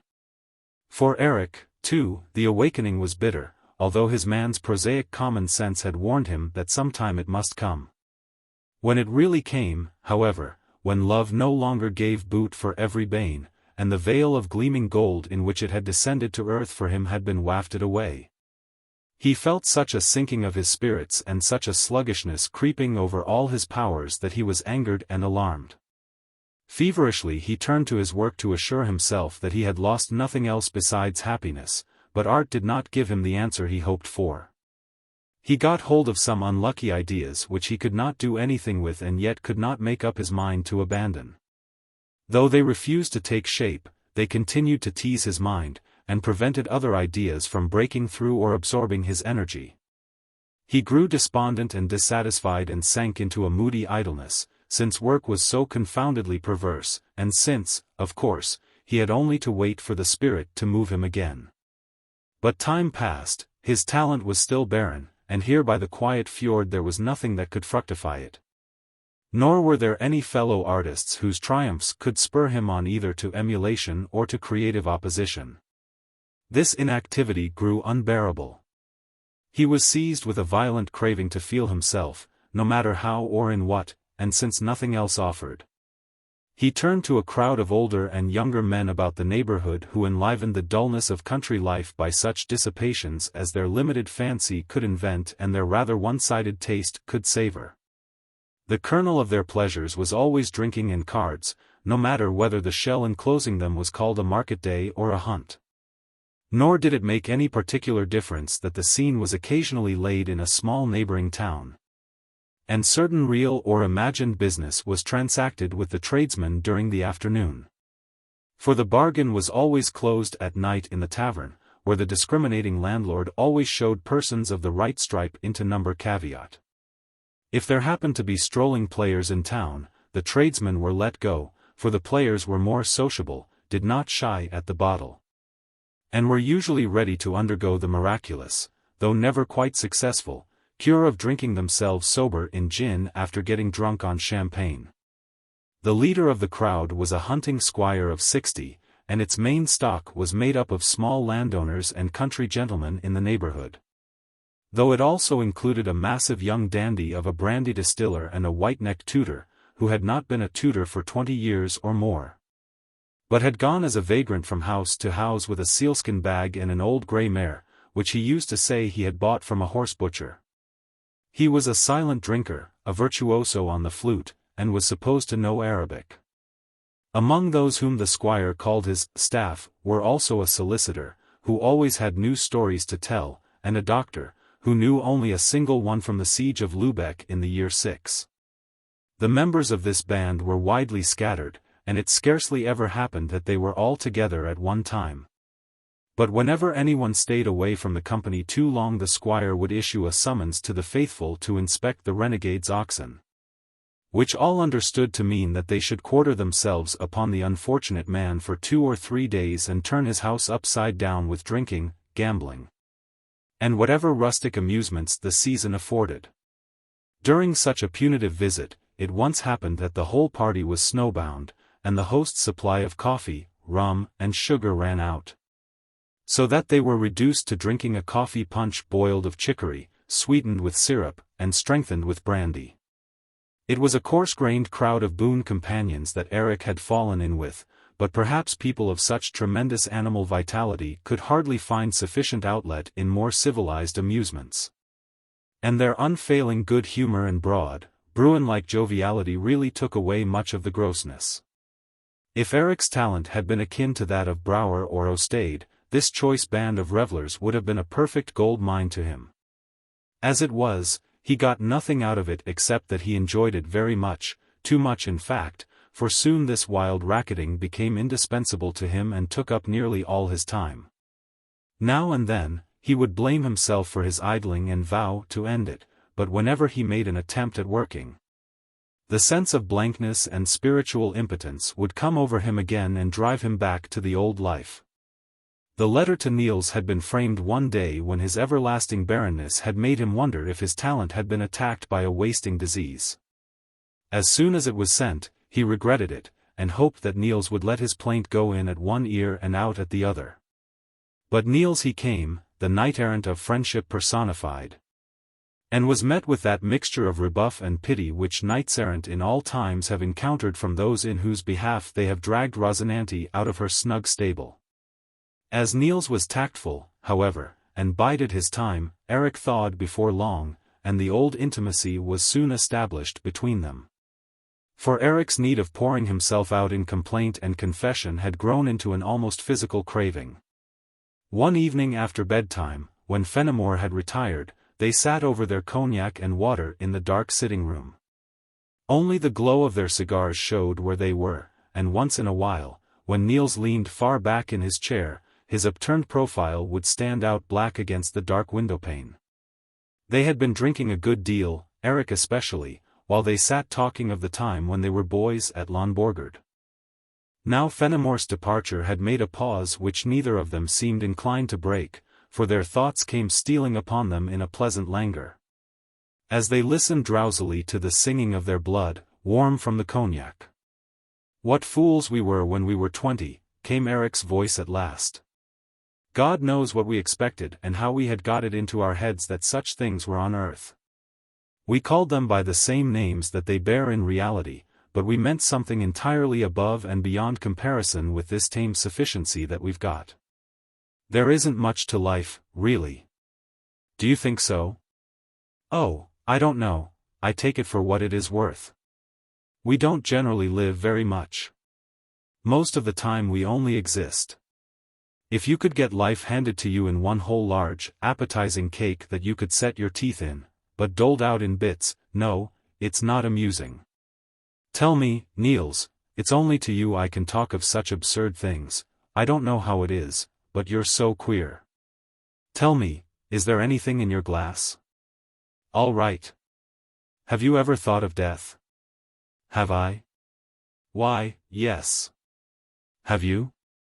I don't mean at funerals or when a man is sick, but sometimes when I'm just sitting here comfortably it comes over me like a despair simply. When I sit here and mope and don't do anything and can't do anything, then I actually feel the time slipping away from me.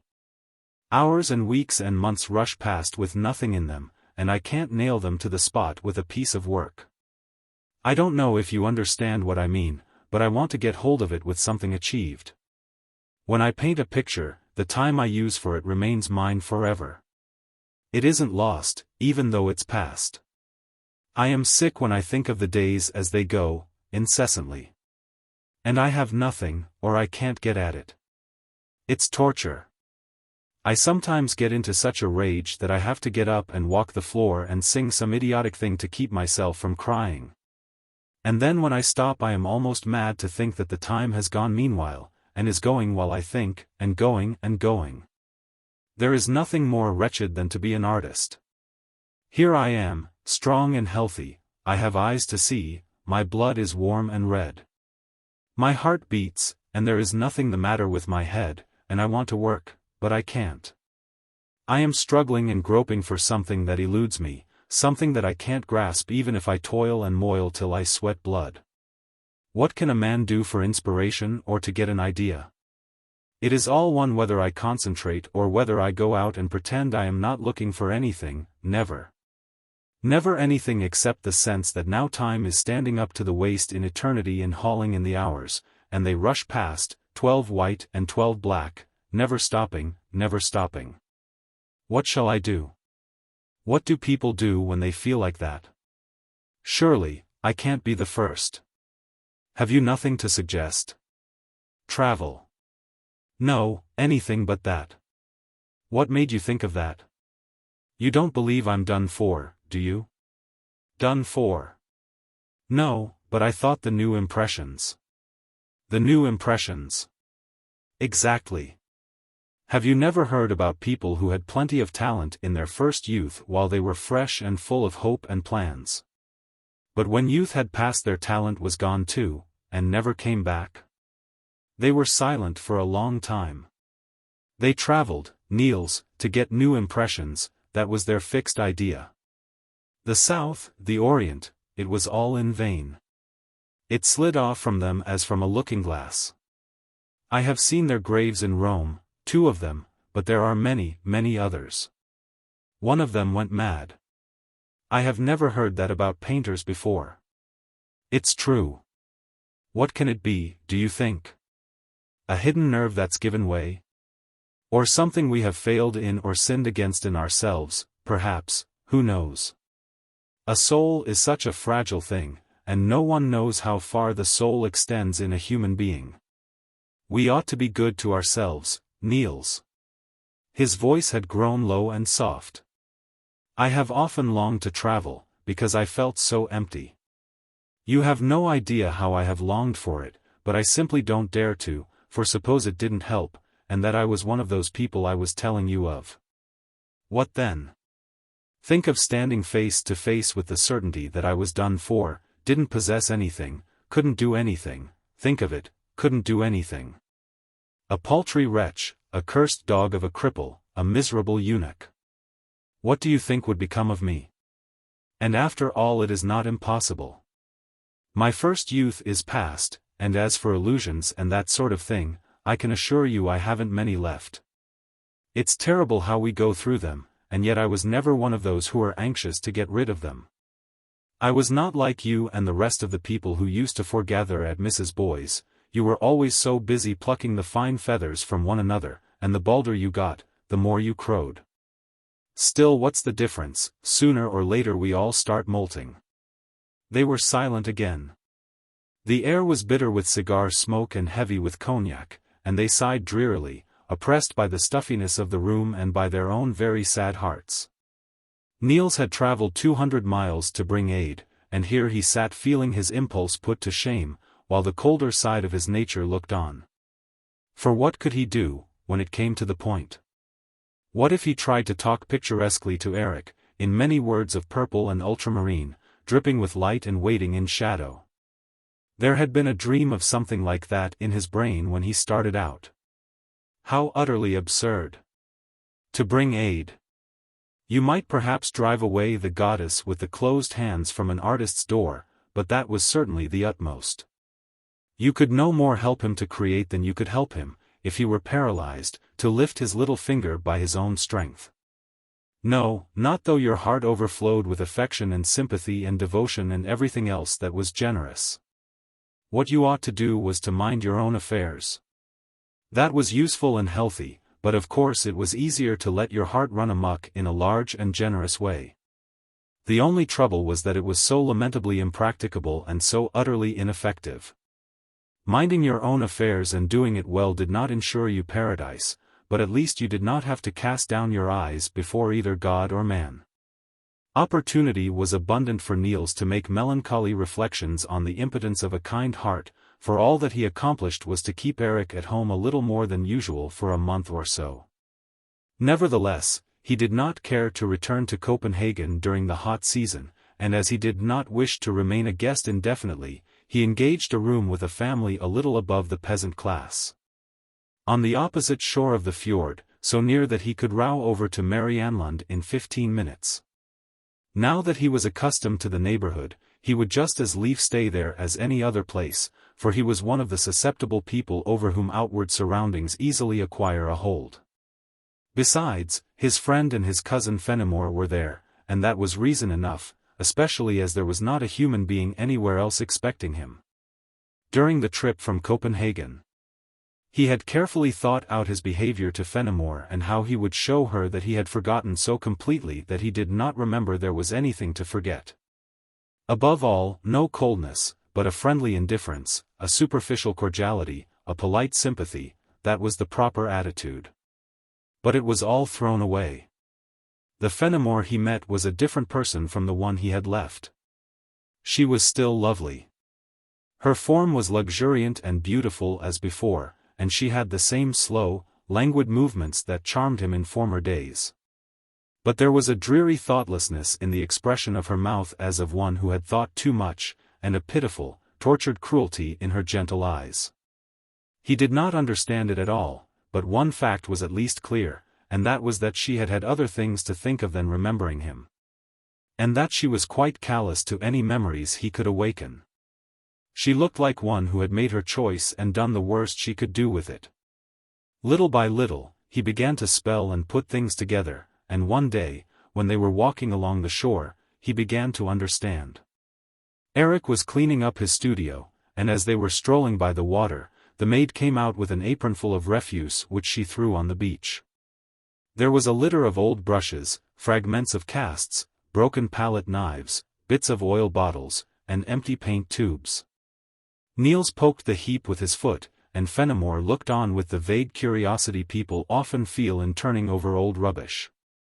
Suddenly Niels drew his foot away as if something had burned it, but caught himself as quickly, and gave the pile another kick. "Oh, let me see it," begged Fenimore, and put her hand on his arm as if to stop him. He bent down and pulled out a plaster cast of a hand holding an egg.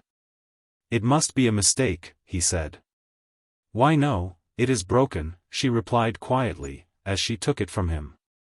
"See, the forefinger is gone," she added, pointing, but when she suddenly became aware that the egg had been cut in two and a yolk painted inside it with chrome yellow, she blushed, and, bending down, she slowly and deliberately knocked the hand against a stone, until it was broken into little bits. "Do you remember the time it was cast?" Niels asked, in order to say something. "I remember that my hand was smeared with green soap so the plaster should not stick to it." "Is that what you were thinking of?" "No, I mean the time when Eric passed the cast around at the tea table. Don't you remember, when it came to your old aunt, how her eyes filled with tears, and she embraced you with the deepest compassion and kissed you on the brow, as if some harm had been done to you?" "Yes, people are so sensitive." "No, we all laughed at her, but there was a delicacy in it nevertheless, although it was so nonsensical." "Yes, there is much of that nonsensical delicacy in the world. I believe you want to quarrel with me today." "No, I don't, but there is something I want to say to you." "You won't take offense at a little frankness?"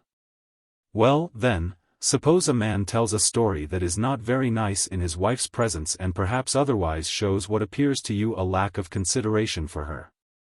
Don't you think it is unnecessary for you then to express your protest by your emphatic fastidiousness and your exceeding great chivalry? It is fair to assume that the man knows his own wife best, and knows that it won't offend or wound her, otherwise he would not do it. Is not that true?" "No, it is not true, generally speaking, but in this case, and on your authority, I don't mind saying yes." "That's right. You may be sure that women are not the ethereal creatures many a good youth fancies, they are really no more delicate than men, and not very different from them. Take my word for it, there has been some filthy clay used in the shaping of them both. Dearest Fenimore, thank God you don't know what you are saying, but you are very unjust to women and to yourself. I believe in woman's purity." "Woman's purity? What do you mean by woman's purity?" "I mean, that is." "You mean, I will tell you, you mean nothing, for that is another piece of nonsensical delicacy. A woman can't be pure, and isn't supposed to be, how could she? It is against nature. And do you think God made her to be pure? Answer me, no, and 10,000 times no. Then why this lunacy?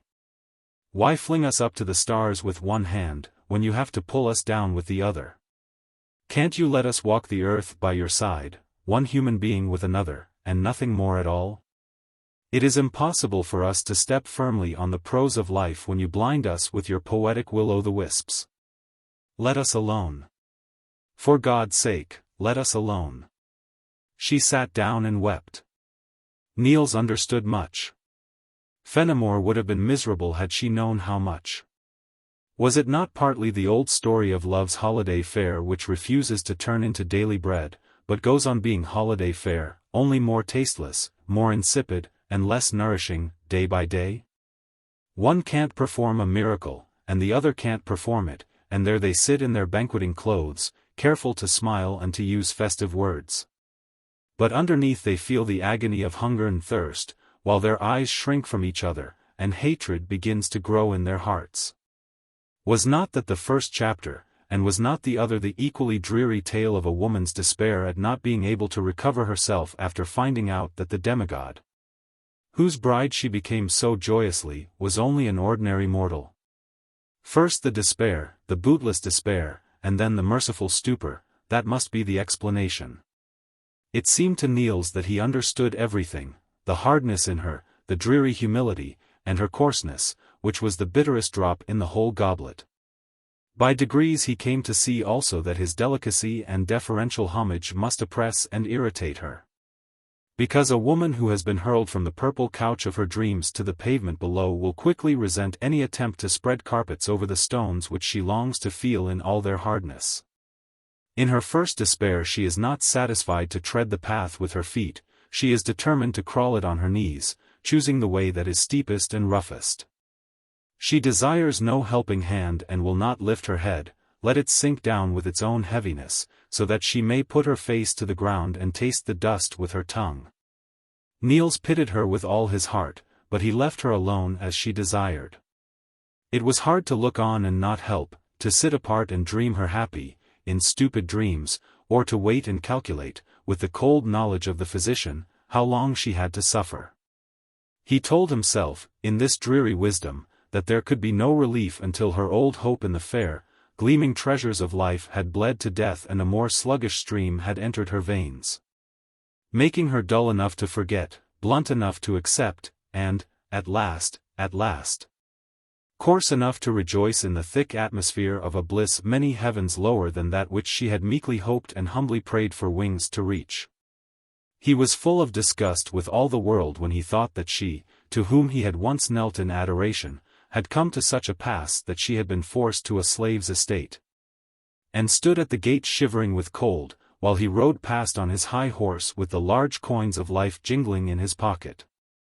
One Sunday afternoon, in the latter part of August, Niels rode across the fjord. Fenimore was at home alone when he came. He found her lying on a sofa in the corner room, and very miserable. Her breath came with that low, monotonous moaning which seems to afford relief from pain, and she said that she had a frightful headache.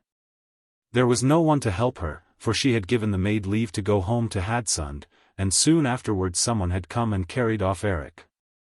She could not understand where they had gone in the rain. Now she had been lying there for 2 hours trying to sleep, but it was impossible, the pain was so bad. She had never had it before, and it had come on so suddenly. At dinner time there had been nothing the matter. First it was in the temples, and then it seemed to dig deeper and deeper and deeper in. Now it seemed to be behind her eyes, if it only was not anything dangerous. She was not used to being ill, and was very frightened and unhappy. Niels comforted her as well as he could, telling her to lie still, close her eyes, and not speak. He found a heavy shawl, which he wrapped around her feet, fetched vinegar from the buffet, and made a cold compress, which he laid on her brow. Then he sat down quietly by the window, and looked out at the rain. From time to time, he stole over to her on tiptoe and changed the compress without speaking, merely nodding to her, as she looked up at him gratefully between his hands. Sometimes she wanted to speak, but he hushed her with a look, shaking his head, and returned to his seat again. At last she fell asleep. 1 hour passed and another, and she was still sleeping.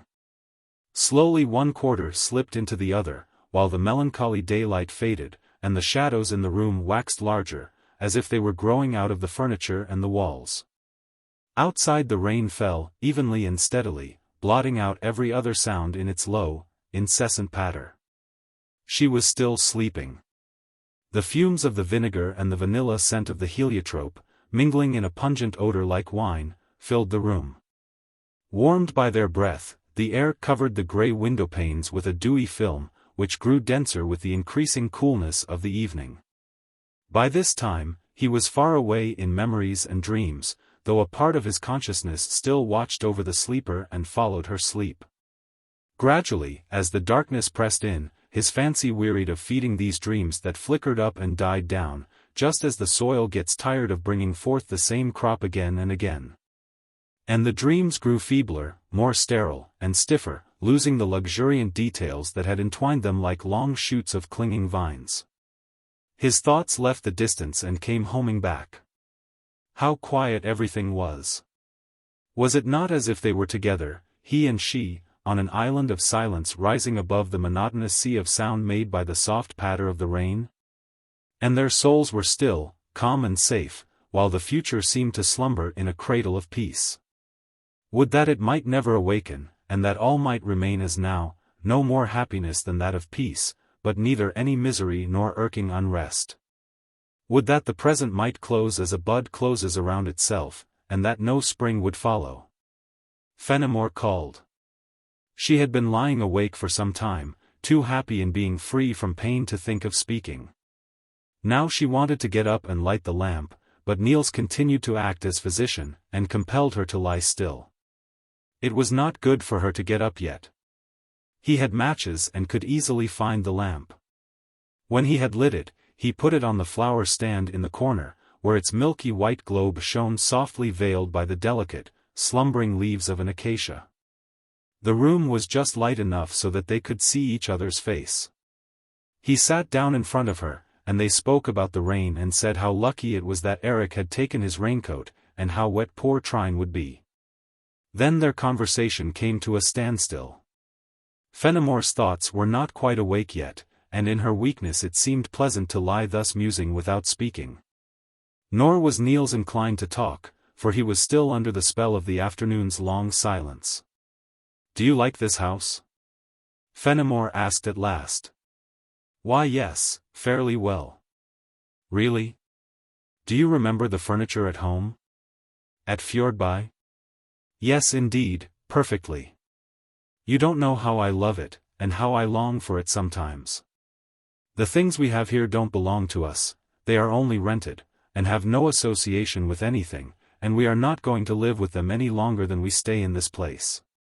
You may think it queer, but I assure you, I often feel lonely here among all these strange pieces of furniture that stand around here so indifferent and stupid and take me for what I am without caring the least bit about me.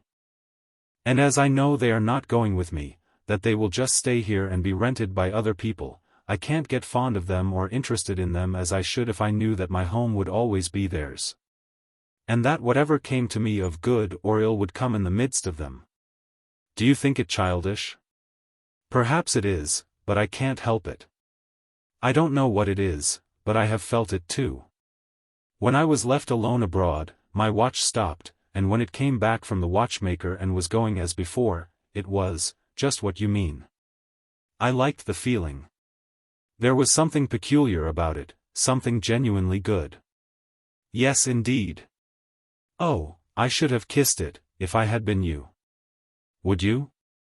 Do you know, she said suddenly, you have never told me anything about Eric as a boy? What was he like? Everything that is good and fine, Fenimore. Splendid, brave, a boy's ideal of a boy, not exactly a mother's or a teacher's ideal, but the other, which is so much better. How did you get along together? Were you very fond of each other? Yes, I was in love with him, and he didn't mind, that is about how it was. We were very different. I always wanted to be a poet and become famous, but what do you suppose he said he wanted to be, one day when I asked him? An Indian, a real red Indian with war paint and all the rest. I remember that I couldn't understand it at all.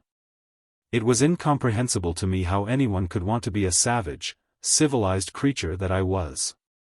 But was it not strange, then, that he should become an artist, said Fenimore, and there was something cold and hostile in her tone, as she asked. Niels noticed it with a little start. Not at all, he answered, it is really rare that people become artists with the whole of their nature. And such strong fellows overflowing with vitality like Eric often have an unutterable longing for what is fine-grained and delicate, for an exquisite virginal coldness. A lofty sweetness, I hardly know how to express it. Outwardly they may be robust and full-blooded enough, even coarse, and no one suspects what strange, romantic, sentimental secrets they carry about with them. Because they are so bashful, spiritually bashful, I mean, that no pale little maiden can be more shy about her soul than are these big, hard-stepping menfolks. Don't you understand, Fenimore, that such a secret, which can't be told in plain words right out in common everyday air, may dispose a man to be an artist? And they can't express it in words, they simply can't, we have to believe that it is there and lives its quiet life within them, as the bulb lives in the earth. For once in a while they do send fragrant, delicately tinted flowers up to the light. Do you understand? Don't demand anything for yourself of this blossoming strength, believe in it, be glad to nourish it and to know that it is there. Forgive me, Fenimore, but it seems to me that you and Eric are not really good to each other. Can't you make a change? Don't think of who is right or how great the wrong is, and don't treat him according to his deserts. How would even the best of us fare if we got our deserts? No, think of him as he was in the hour when you loved him most, believe me, he is worthy of it. You must not measure and weigh. There are moments in love, I know, full of bright, solemn ecstasy, when we would give our lives for the beloved if need be. Is not that true? Remember it now, Fenimore, for his sake and your own. He was silent. She said nothing either, but lay very still with a melancholy smile on her lips, pale as a flower. Then she half rose and stretched out her hand to Niels. Will you be my friend? She asked. I am your friend, Fenimore, and he took her hand. Will you, Niels? Always, he replied, lifting the hand to his lips reverently. When he rose, it seemed to Fenimore that he held himself more erect than she had ever seen him before. A little later Trine came in to announce her return, and then there was tea, and at last the rowing back through the dreary rain. Toward morning Eric came home, and when Fenimore saw him by the cold, truthful light of dawn, preparing to go to bed, heavy and unsteady with drink. His eyes glazed from gambling and his face dirty pale after the sleepless night, then all the fair words Niels had spoken seemed to her quite visionary. The bright promises she had made to her own heart fainted and paled before the oncoming day, vapory dreams and fumes of fancy, a fairy flock of lies. What was the use of struggling with this weight dragging them both down? It was futile to lighten it by lies, their life would never have its old buoyancy. The frost had been there, and the wealth of vines and creepers and clustering roses and blossoms fairer than roses that had entwined them had shed every tiny leaf, lost every blossom. And nothing remained but the tough, naked withes binding them together in an unbreakable tether. What did it avail that she roused the feelings of former days to an artificial life by the warmth of memories, that she put her idol up on its pedestal again? That she called back the light of admiration to her eyes, the words of adoration to her lips, and the flush of happiness to her cheeks? What did it all avail, when he would not take upon himself to be the priest of the idol and so help her to a pious fraud? He did not even remember her love. Not one of her words echoed in his ears, not one of all their days was hidden in his soul. No, dead and cold was the ardent love of their hearts. The fragrance, the glamour, and the tremulous tones, all had been wafted away. There they sat, from force of habit, he with his arm around her waist, she with her head resting on his shoulder, drearily sunk in silence, forgetting each other. She, to remember the glorious hero he had never been, he, to transform her in his dreams to the ideal which he now always saw shining in the sky high above her head. Such was their life together, and the days came and went without bringing any change, and day after day they gazed out over the desert of their lives, and told themselves that it was a desert. That there were no flowers nor any hope of flowers or springs or green palms. As the autumn advanced, Eric's drinking bouts became more frequent. What was the use, he said to Niels, of sitting at home waiting for ideas that never came, until his thoughts turned to stone in his head? Moreover, he did not get much comfort from Niels's society. He needed people with some grit in them, people of lusty flesh and blood, not a whim-wham of delicate nerves. Niels and Fenimore were therefore left much alone, for Niels came over to Marianlund every day. The covenant of friendship they had made and the talk they had had on that Sunday afternoon put them at their ease with each other, and, lonely as they both were, they drew closer together in a warm and tender friendship, which soon gained a strong hold over both. It absorbed them so that their thoughts, whether they were together or apart, always turned to this bond. As birds building the same nest look on everything they gather or pass by with the one pleasant goal of making the nest snug and comfortable for each other and themselves. If Niels came while Eric was away, they nearly always, even on rainy and stormy days, took long walks in the woods behind the garden.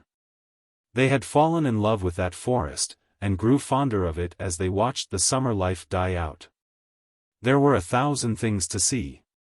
First, how the leaves turned yellow and red and brown, then how they fell off, whirling on a windy day in yellow swarms, or softly rustling in still air, single leaf after leaf, down against the stiff boughs and between the pliant brown twigs. And when the leaves fell from trees and bushes, the hidden secrets of summer were revealed in nest upon nest. What treasures on the ground and on the branches, dainty seeds and bright-colored berries, brown nuts, shining acorns and exquisite acorn cups, tassels of coral on the barberry, polished black berries on the buckthorn, and scarlet urns on the dog-rose. The bare beeches were finely dotted with prickly beechnuts, and the roan bent under the weight of its red clusters, acid in fragrance like apple cider. Late brambleberries lay black and brown among the wet leaves at the wayside. Red whortleberries grew among the heather, and the wild raspberries brought forth their dull crimson fruit for the second time.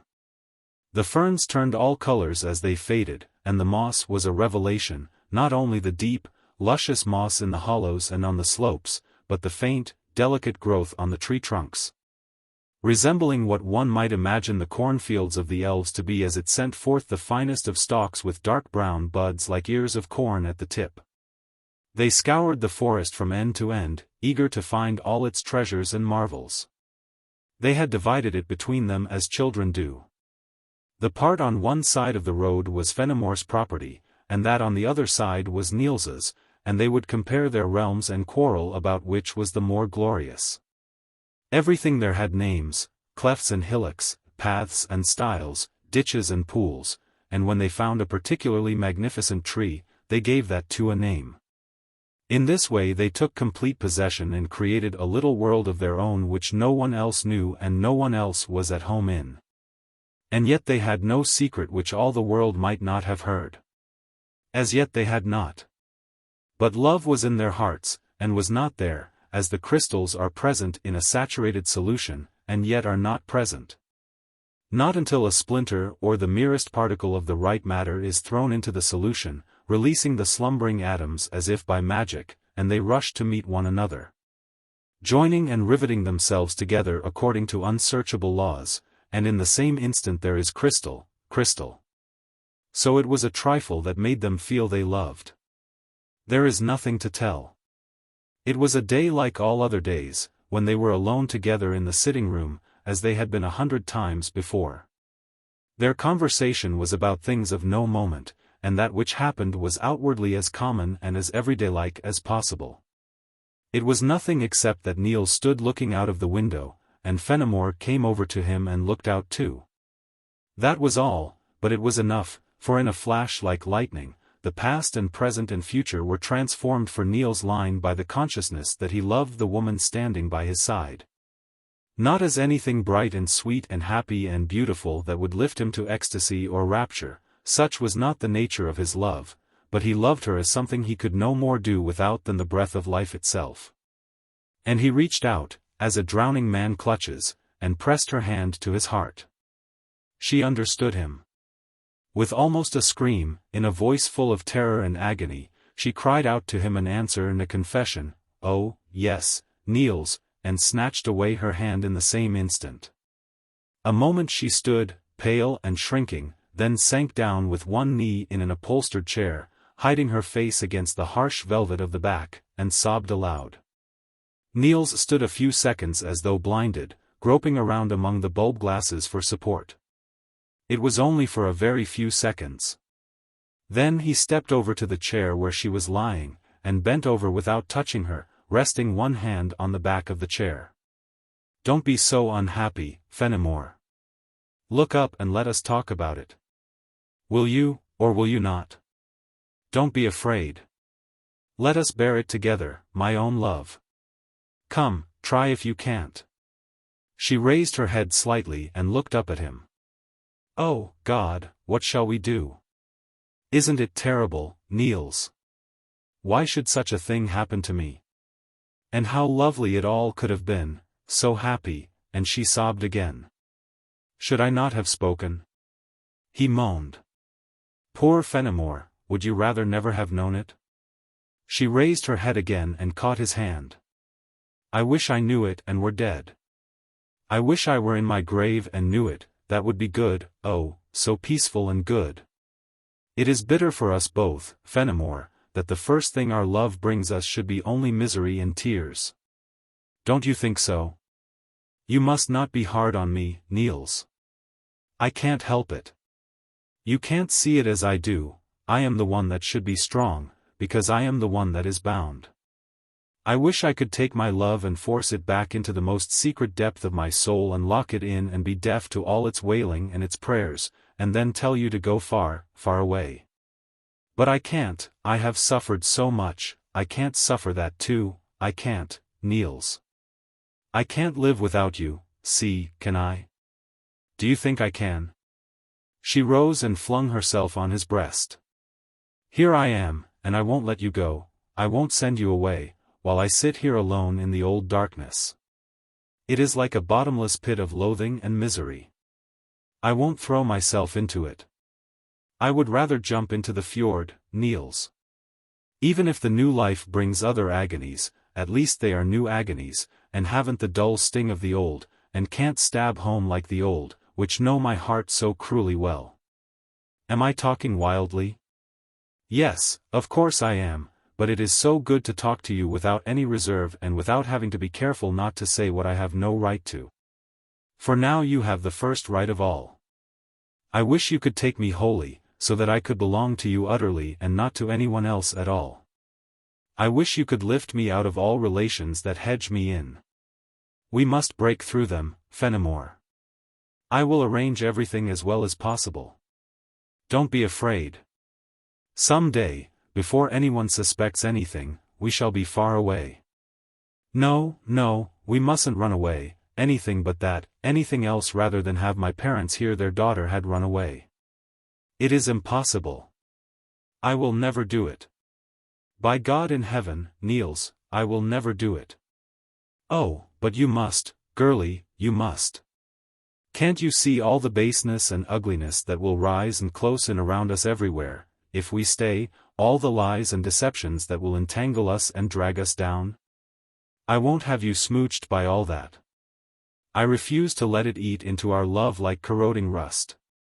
But she was immovable. You don't know what you are condemning us to, he said sadly.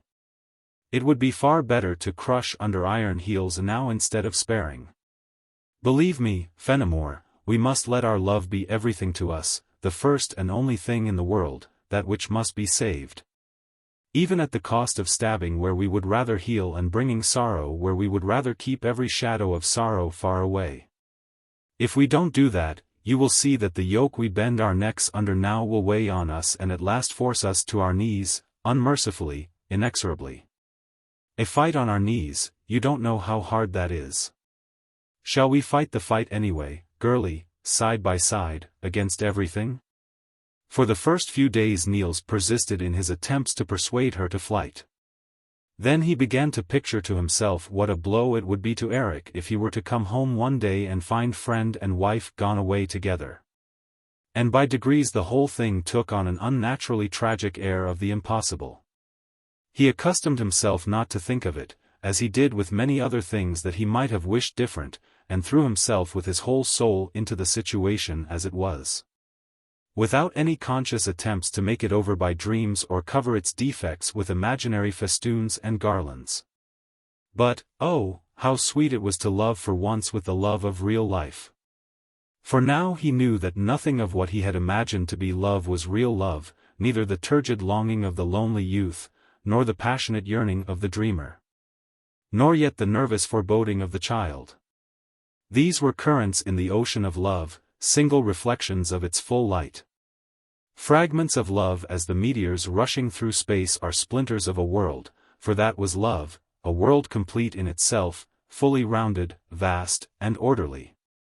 It was no medley of confused sensations and moods rushing one upon another. Love was like nature, ever-changing, ever-renewing. No feeling died and no emotion withered without giving life to the seed of something still more perfect which was embedded in it. Quietly, sanely, with full, deep breaths, it was good to love so and love with all his soul. The days fell, bright and new-coined, down from heaven itself. They no longer followed one upon another as a matter of course like the hackneyed pictures in a peep-show. Everyone was a revelation. With each day that passed, he felt stronger, greater, and nobler. He had never known such strength and fullness of feeling. There were moments when he seemed to himself titanic, much more than man, so inexhaustible was the wellspring of his soul, so broad-winged the tenderness that swelled his heart. So wondrous the sweep of his vision, so infinite the gentleness of his judgments. This was the beginning of happiness, and they were happy long. The daily falsehood and deception and the atmosphere of dishonor in which they lived had not yet gained power over them, and could not touch them on those ecstatic heights to which Niels had lifted their relationship and, with it, themselves. For he was not simply a man who seduced his friend's wife, or rather, so he told himself defiantly, he was that man, but he was also the one who saved an innocent woman whom life had wounded, stoned, and defiled, a woman who had lain down to let her soul die. This woman he had given back her confidence in life, her faith in the powers of good, he had lifted her spirit to noble heights, had given her happiness. What, then, was best, the old blameless misery or that which he had won for her? He did not ask, he had made his choice. He did not quite mean this, if the truth were told. Man often builds for himself theories in which he refuses to dwell. Thoughts often run faster than the sense of right and wrong is willing to follow. Yet the conception was really present in his mind, and it took away some of the cankerous venom inherent in the craftiness, falseness, and duplicity of their lives. Yet the evil effects were soon noticeable. The poison was working on so many fine nerve filaments that it could not but do harm and cause suffering, and the time was hastened when Erik, shortly after New Year, announced that he had caught an idea, something with a green tunic and a threatening attitude, he told Niels. Did he remember the green in Salvatore Rosa's Jonah? Something on that order.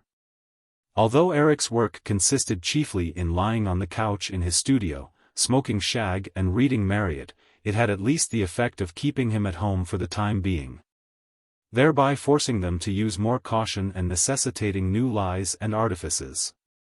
Fenimore's ingenuity in this direction was what brought the first cloud to their heaven. It was scarcely perceptible at first, only a doubt, light as thistledown, flitting through Niels's mind as to whether his love were not nobler than the one he loved. It had not yet taken shape as a thought, it was only a dim foreboding which pointed in that direction, a vague giving way in his mind, a leaning to that side. Yet it came again and brought others in its wake, thoughts at first vague and indistinct, then clearer and sharper for each time they appeared. It was astonishing with what furious haste these thoughts could undermine, debase, and take away the glamour. Their love was not lessened. On the contrary, it glowed more passionately while it sank, but these handclasps stolen under table covers, these kisses snatched in passages and behind doors. These long looks right under the eyes of him they deceived, took away all the lofty tenor. Happiness no longer stood still above their heads. They had to filch her smiles and her light as best they could, and after a while their wiles and cunning were no longer necessary evils, but amusing triumphs. Deception became their natural element and made them contemptible and petty. There were degrading secrets, too, over which they had hitherto grieved separately, assuming ignorance in each other's eyes, but which they now had to share. For Erik was not bashful, and would often caress his wife in Niels's presence, kiss her, take her on his lap, and embrace her. While Fenimore had neither courage nor dignity sufficient to repel these caresses. The consciousness of her guilt made her uncertain and afraid. So it sank and went on sinking, that lofty castle of their love, from the pinnacles of which they had gazed so proudly out over the world, and within which they had felt so strong and noble. Still they were happy among the ruins. When they walked in the woods now, it was usually on gloomy days, when the fog hung under the dark branches and thickened between the wet trunks. So that none should see how they kissed and embraced, both here and there, and none should hear how their frivolous talk rang with peals of wanton laughter. The melancholy of eternity, which had exalted their love, was gone, now there was nothing but smiles and jests between them. With feverish haste they snatched greedily at the fleeting seconds of joy, as though they must hurry in their love and had not a lifetime before them. It brought no change when Erik, after a while, grew tired of his idea and again began his carousing so eagerly that he was rarely at home for 48 hours at a stretch. Where they had fallen, there they lay. Once in a great while, perhaps, in lonely hours, they gazed regretfully toward the heights from which they had fallen, or perhaps they only wondered. And thought what a strain it must have been to stay on that level, and felt themselves more snugly housed where they were. There was no change. At least there was no return to the former days. But the flabby uncleanness of living as they did and not running away together became more present in their consciousness and linked them together in a closer and baser union through the common sense of guilt. For neither of them wished any change in things as they were. Nor did they pretend to each other that they did, for there had developed a cynical intimacy between them such as often exists between fellow criminals. And there was nothing in their relations that they shrank from putting into words. With sinister frankness, they called things by their right names and, as they put it to themselves, faced the facts as they were. In February it had seemed that the winter was over, but then Mother March had come shaking her white mantle with its loose lining. And snowstorm after snowstorm covered the ground with thick layers. Then followed calm weather and hard frost, and the fjord settled under a crust of ice 6 inches thick, which lay there a long time. One evening toward the end of the month, Fenimore was sitting alone in her parlor after tea and waiting. The room was brightly illumined. The piano stood open with candles lit, and the silk shade had been taken from the lamp. The gilded moldings caught the light, and the pictures on the walls seemed to stand out with a kind of vigilance. The hyacinths had been moved from the windows to the writing table, where they made a mass of delicate colors, filling the air with a penetrating fragrance that seemed cool in its purity. The fire in the stove burned with a pleasant subdued crackle. Fenimore was walking up and down the room almost as if she were balancing on a dark red stripe in the carpet. She wore a somewhat old-fashioned black silk dress with a heavily embroidered edge that weighed it down and trailed, first on one side, then on the other, with every step she took. She was humming to herself and holding with both hands a string of large pale yellow amber beads that hung from her neck. Whenever she wavered on the red stripe, she would stop humming, but still grasped the necklace. Perhaps she was making an omen for herself. If she could walk a certain number of times up and down without getting off the red stripe and without letting go with her hands, Niels would come. He had been there in the morning, when Erik went away, and had stayed till late in the afternoon. But he had promised to come again as soon as the moon was up and it was light enough to see the holes in the ice on the fjord. Fenimore had obtained her omen, whatever it was, and stepped over to the window. It looked as if there would not be any moon tonight. The sky was very black, and the darkness must be more intense out there on the grey-blue fjord than on land where the snow lay. Perhaps it was best that he did not attempt it. She sat down at the piano with a sigh of resignation, then got up again to look at the clock. She came back and resolutely propped up a big book of music before her, but did not play, merely turning the leaves absent-mindedly, lost in her own thoughts. Suppose, after all, that he was standing on the opposite shore this very moment, fastening on his skates. He could be here in an instant. She saw him plainly, a little bit out of breath after skating, and blinking with his eyes against the light on coming from the darkness outside. He would bring a breath of cold air, and his beard would be full of tiny little bright drops. Then he would say, what would he say? She smiled and glanced down at herself. And still the moon did not appear. She went over to the window again and stood gazing out, till the darkness seemed to be filled before her eyes with tiny white sparks and rainbow-colored rings. But they were only a vague glimmer. She wished they would be transformed into fireworks out there, rockets shooting up in long, long curves and then turning to tiny snakes that bored their way into the sky and died in a flicker. Or into a great, huge pale ball that hung tremulous in the sky and slowly sank down in a rain of myriad-colored stars. Look! Look! Soft and rounded like a curtsy, like a golden rain that curtsied. Farewell! Farewell! There went the last one, oh dear, if he would only come. She did not want to play, and at that she turned to the piano, struck an octave harshly, and held the keys down till the tones had quite died away, then did the same again, and yet again. She did not want to play, did not want to, she would rather dance. For a moment she closed her eyes, and in imagination she felt herself whirling through a vast hall of red and white and gold. How delicious it would be to have danced and to be hot and tired and drink champagne. Suddenly she remembered how she and a school friend had concocted champagne from soda water and eau de cologne, and how sick it had made them when they drank it. She straightened herself and walked across the room, instinctively smoothing her dress as after a dance. And now let us be sensible, she said, took her embroidery and settled herself in a large armchair near the lamp. Yet she did not work. Her hands sank down into her lap, and soon she snuggled down into the chair with little lazy movements, fitting herself into its curves, her face resting on her hand. Her dress wrapped around her feet. She wondered curiously whether other wives were like her, whether they had made a mistake and been unhappy and then had loved someone else.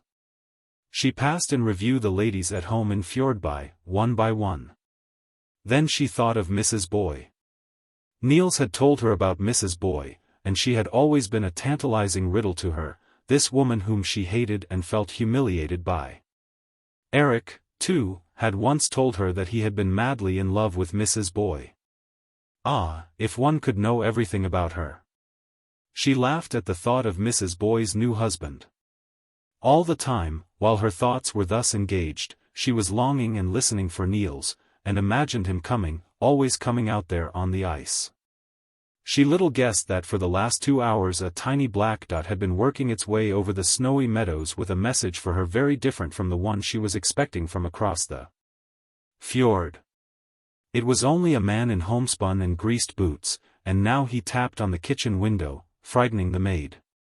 It was a letter, Trine said when she came in to her mistress. Fenimore took it. It was a telegram. Quietly she gave the maid the receipt and dismissed her. She was not in the least alarmed, for Erik of late had often telegraphed that he would bring 1 or 2 guests home with him the following day. Then she read. Suddenly she turned white and darted wildly from her seat out into the middle of the room, staring at the door with expectant terror. She would not let it come into the house, did not dare to, and with one bound she threw herself against the door, pressing her shoulder against it, and turned the key till it cut her hand. But it would not turn, no matter how hard she tried. Her hand dropped. Then she remembered that the thing was not here at all, it was far away from her in a strange house. She began to shake, her knees would no longer support her, and she slid along the door to the floor. Eric was dead. The horses had run away, had overturned the carriage at a street corner, and hurled Eric with his head against the wall. His skull had been fractured, and now he lay dead at Aalborg. That was the way it had happened, and most of this story was told in the telegram. No one had been with him in the carriage except the white-necked tutor known as the Arab. It was he who had telegraphed. She crouched on the floor moaning feebly, both palms spread out on the carpet, her eyes staring with a fixed, empty look, as she swayed helplessly to and fro. Only a moment ago everything had been light and fragrance around her, and, however much she tried, she could not instantly put all this out of her consciousness to admit the inky black night of grief and remorse. It was not her fault that her mind was still haunted by fitful, dazzling gleams of love's happiness and love's pleasure. That intense, foolish desires would force their way out of the whirl, seeking the bliss of forgetfulness, or trying to stop with a frenzied wrench the revolving wheel of fortune. But it soon passed. In black swarms, from everywhere, dark thoughts came flying like ravens, lured by the corpse of her happiness, and hacked it beak by beak, even while the warmth of life still lingered in it. They tore and slashed and made it hideous and unrecognizable, until the whole thing was nothing but a carrion of loathing and horror. She rose and walked about, supporting herself by chairs and tables like one who is ill. Desperately she looked around for some cobweb of help, if it were only a comforting glance, a sympathetic pat of the hand, but her eyes met nothing but the glaring family portraits. All the strangers who had been witnesses of her fall and her crime, sleepy old gentlemen, prim-mouthed matrons, and their ever-present gnome child. The girl with the great round eyes and bulging forehead. It had acquired memories enough at last, this strange furniture, the table over there, and that chair, the footstool with the black poodle dog. And the portiere like a dressing gown, she had saturated them all with memories, adulterous memories, which they now spewed out and flung after her. Oh, it was terrible to be locked in with all these specters of crime and with herself. She shuddered at herself. She pointed accusing fingers at herself, at this dishonored Fenimore who crouched at her feet. She pulled her dress away from between her imploring hands. Mercy? No, there was no mercy. How could there be mercy before those dead eyes in the strange town, those eyes which had become seeing, now that they were glazed in death, and saw how she had thrown his honor in the mud, lied at his lips, been faithless at his heart? She could feel those dead eyes riveted on her. She did not know whence they came, but they followed her, gliding down her body like two ice-cold rays. As she looked down, while every thread of the carpet, every stitch in the footstools, seemed unnaturally clear in the strong, sharp light, she felt something walking about her with the footsteps of dead men, felt it brushing against her dress so distinctly that she screamed with terror, and darted to one side. But it came in front of her like hands and yet not like hands, something that clutched at her slowly, clutched derisively and triumphantly at her heart, that marvel of treachery, that yellow pearl of deceit. And she retreated till she backed up against the table, but it was still there, and her bosom gave no protection against it, it clutched through her skin and flesh. She almost died of terror, as she stood there, helplessly bending back over the table, while every nerve contracted with fear, and her eyes stared as if they were being murdered in their sockets. Then that passed. She looked around with a haunted look, then sank down on her knees and prayed a long time. She repented and confessed, wildly and unrestrainedly, in growing passion, with the same fanatic self-loathing that drives the nun to scourge her naked body. She sought fervently after the most groveling expressions, intoxicating herself with self-abasement and with a humility that thirsted for degradation. At last she rose. Her bosom heaved violently, and there was a faint light in the pale cheeks, which seemed to have grown fuller during her prayer. She looked around the room as if she were taking a silent vow. Then she went into the adjoining room, closed the door after her, stood still a moment as though to accustom herself to the darkness. Groped her way to the door which opened on the glass-enclosed veranda, and went out. It was lighter there. The moon had risen, and shone through the close-packed frozen crystals on the glass. The light came yellowish through the panes, blue and red through the squares of colored glass that framed them. She melted a hole in the ice with her hand and carefully wiped away the moisture with her handkerchief. As yet there was no one in sight out on the fjord. She began to walk up and down in her glass cage. There was no furniture out there except a settee of cane and bent wood, covered with withered ivy leaves from the vines overhead. Every time she passed it, the leaves rustled faintly with the stirring of the air, and now and then her dress caught a leaf on the floor, drawing it along with a scratching sound over the boards. Back and forth she walked on her dreary watch, her arms folded over her breast, hardening herself against the cold. He came. She opened the door with a quick wrench, and stepped out into the frozen snow in her thin shoes. She had no pity on herself, she could have gone barefooted to that meeting. Niels had slowed up at the sight of the black figure against the snow and was skating toward land with hesitating, tentative strokes. That stealthy figure seemed to burn into her eyes. Every familiar movement and feature struck her as a shameless insult, as a boast of degrading secrets. She shook with hatred, her heart swelled with curses, and she could scarcely control her anger. "It is I," she cried out to him jeeringly, "the harlot, Fenimore."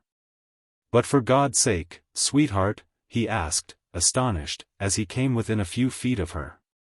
"Eric is dead." "Dead? When?" He had to step out into the snow with his skates to keep from falling. "Oh, but tell me." Eagerly he took a step nearer. They were now standing close together, and she had to restrain herself from striking that pale, distorted face with her clenched fist. "I will tell you, never fear," she cried. "He is dead, as I said. He had a runaway in Aalborg and got his head crushed, while we were deceiving him here.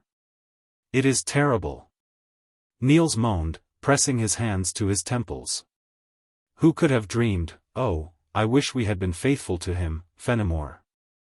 Eric, poor Eric, I wish I were in his place." He sobbed aloud, writhing with pain. "I hate you, Niels Lyhne." "Oh, what does it matter about us?" Niels groaned, "If we could only get him back." "Poor Fenimore," he said with a change of feeling. "Never mind me. You hate me, you say? You may well hate me." He rose suddenly. "Let us go in," he said. "I don't know what I am saying. Who was it that telegraphed, did you say?" "In." Fenimore screamed, infuriated by his failure to notice her hostility. "In there. Never shall you set your craven, despicable foot inside that house again. How dare you think of it, you wretch, you false dog, who came sneaking in here and stole your friend's honor, because it was too poorly hidden. What, did you not steal it under his very eyes, because he thought you were honest, you house thief? Hush, hush, are you mad? What is the matter with you? What sort of language are you using?" He had caught her arm firmly, drawing her to him, and looked straight into her face in amazement. "You must try to come to your senses, child," he said in a gentler tone. "You can't mend matters by slinging ugly words." She wrenched her arm away with such force that he staggered and almost lost his uncertain foothold. "Can't you hear that I hate you?" she screamed shrilly. "And isn't there so much of a decent man's brain left in you that you can understand it? How blind I must have been when I loved you, you patched together with lies, when I had him at my side, who was 10,000 times better than you. I shall hate and despise you to the end of my life. Before you came, I was honest, I had never done anything wicked, but then you came with your poetry and your rubbish and dragged me down with your lies, into the mud with you. What have I done to you that you could not leave me alone, I who should have been sacred to you above all others? Now I have to live day after day with this shameful blot on my soul, and I shall never meet anyone so base but that I know myself to be baser. All the memories of my girlhood you have poisoned. What have I to look back on that is clean and good now? You have tainted everything. It is not only he that is dead, everything bright and good that has been between us is dead, too, and rotten. Oh, God help me, is it fair that I can't get any revenge on you after all you have done? Make me honest again, Niels Lyhne, make me pure and good again. No, no, but it ought to be possible to torture you into undoing the wrong you have done. Can you undo it with lies? Don't stand there and crouch under your own helplessness. I want to see you suffer, here before my eyes, and writhe in pain and despair and be miserable. Let him be miserable, God, do not let him steal my revenge too. Go, you wretch, go. I cast you off, but be sure that I drag you with me through all the agonies my hate can call down over you. She had stretched out her arms menacingly. Now she turned and went in, and the veranda door rattled softly, as she closed it. Niels stood looking after her in amazement, almost with disbelief. That pale, vengeful face seemed to be still there before him, so strangely base-souled and coarse, all its delicate beauty of contour gone, as if a rough, barbarous hand had ploughed up all its lines. He stumbled cautiously down to the ice and began to skate slowly toward the mouth of the fjord, with the moonlight in front of him and the wind in his back. Gradually he increased his speed, as his thoughts took his attention from the surroundings, till the ice splinters flew from the runners of his skates and rattled on the smooth surface, blown along with him by the rising frost wind. So that was the end. So that was the way he had saved this woman's soul and lifted it and given it happiness.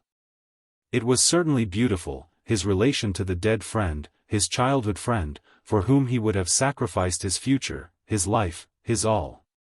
He with his sacrificing and his saving. Let heaven and earth behold in him a man who preserved his life on the heights of honor without spot or blemish in order not to cast a shadow over the idea he served and was called to promulgate. No doubt that was another of his boastful fancies that his paltry little life could put spots on the sun of the idea. Good God, he was always taking these high and mighty views of himself, it was bred in his bone.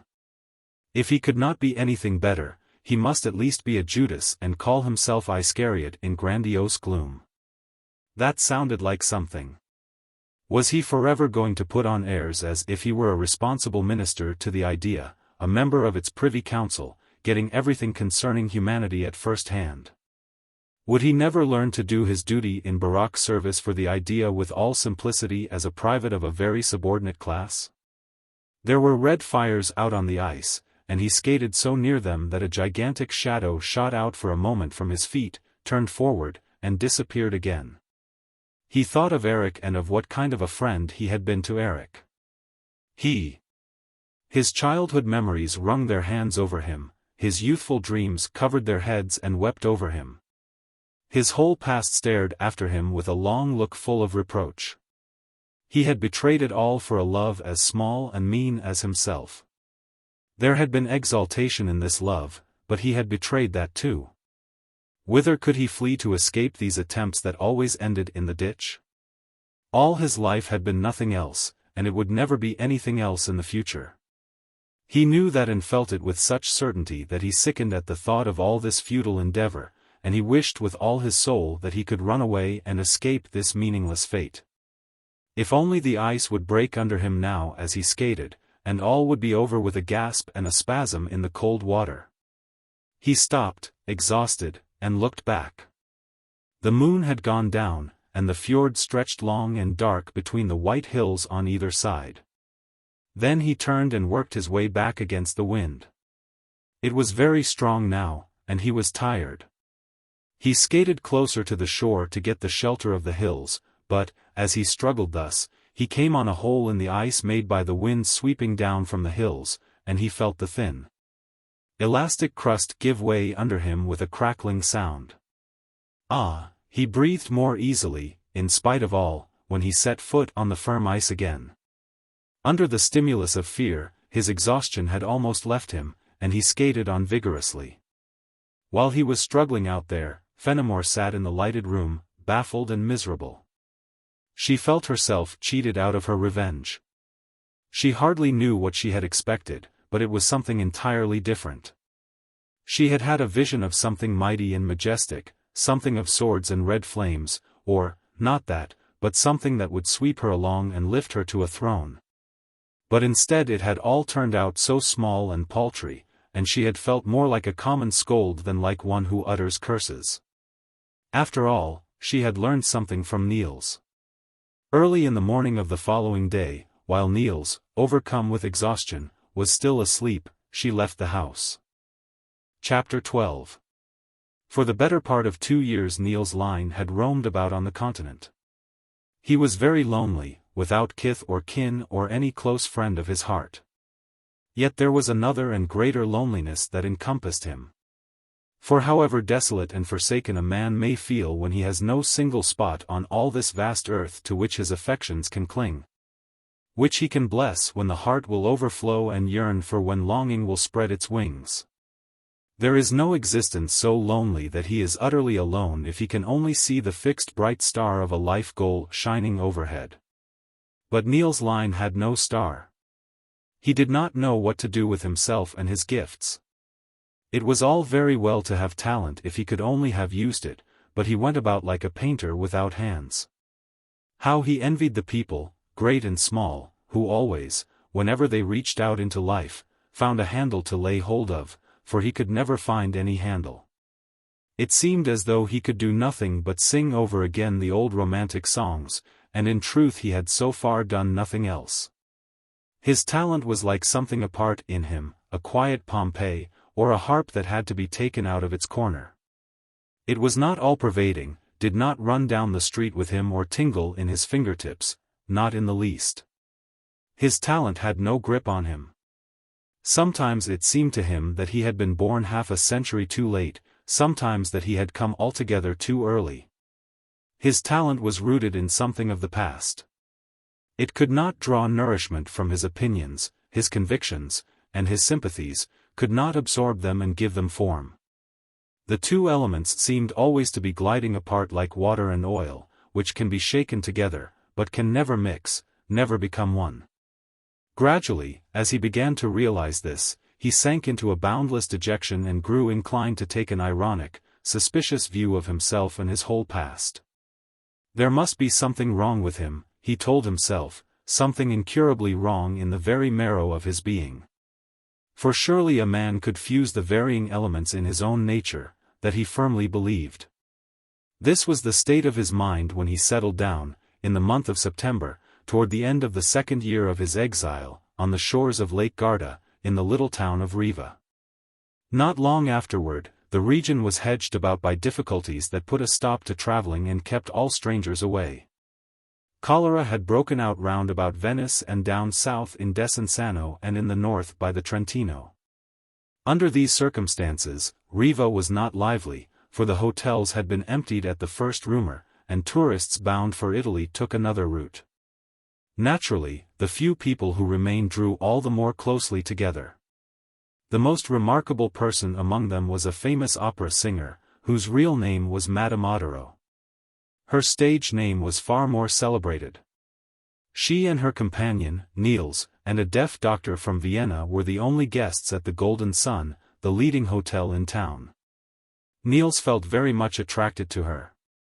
And she yielded to that warmth of manner in him which is often a characteristic of people who are at strife with themselves and therefore feel the need of establishing their relations with others on a safe basis.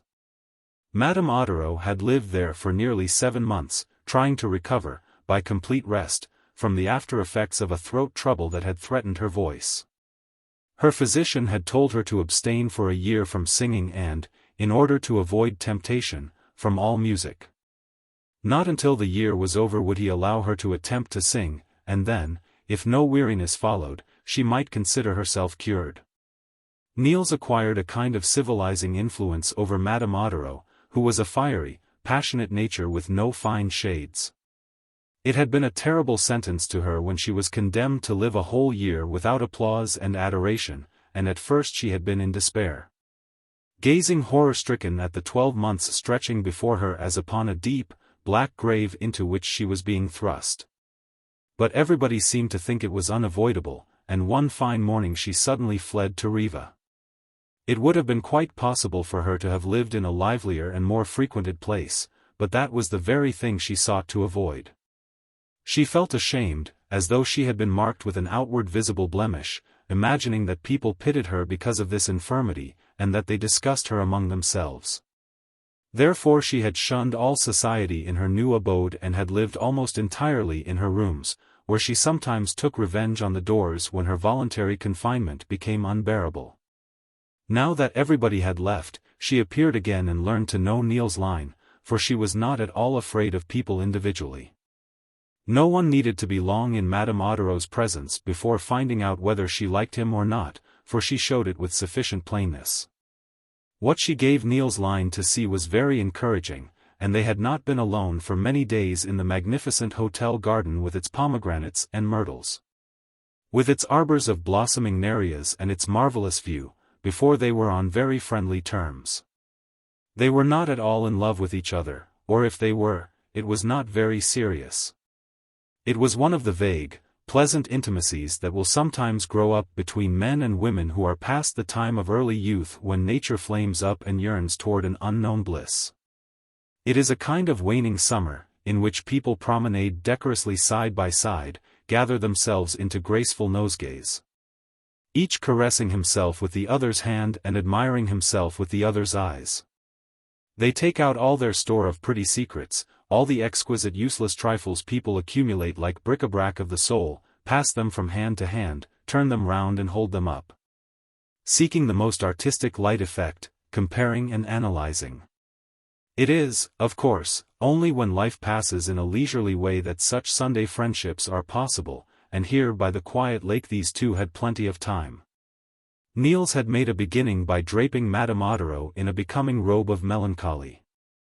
At first, she was several times on the point of tearing the whole thing off and revealing herself as the barbarian she was, but when she found that she could wear the drapery with patrician effect, she took her melancholy as a role, and not only stopped slamming the doors, but sought out the moods and emotions in herself that might suit her new pose. It was astonishing how she came to realize that she had actually known herself very little in the past. Her life had, in fact, been too eventful and exciting to give her time for exploring herself. And besides, she was only now approaching the age when women who have lived much in the world and seen much commence to collect their memories, to look back at themselves and assemble a past. From this beginning, their intimacy developed quickly and definitely until they had become quite indispensable to each other. Each led only a half-hearted existence without the other. Then it happened one morning, as Niels was starting out for a sail, that he heard Madame Audereau singing in the garden. His first impulse was to turn back and scold her, but before he could make up his mind, the boat had carried him out of hearing. The wind tempted him to a trip to Limousin, and he meant to be back by midday. So he sailed on. Madame Audereau had descended into the garden earlier than usual.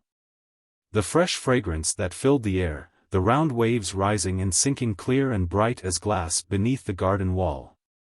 And all this glory of color everywhere, blue lake and sun-scorched mountains, white sails flitting across the lake and red flowers arching over her head, all this and with it a dream she could not forget, which went on throbbing against her heart.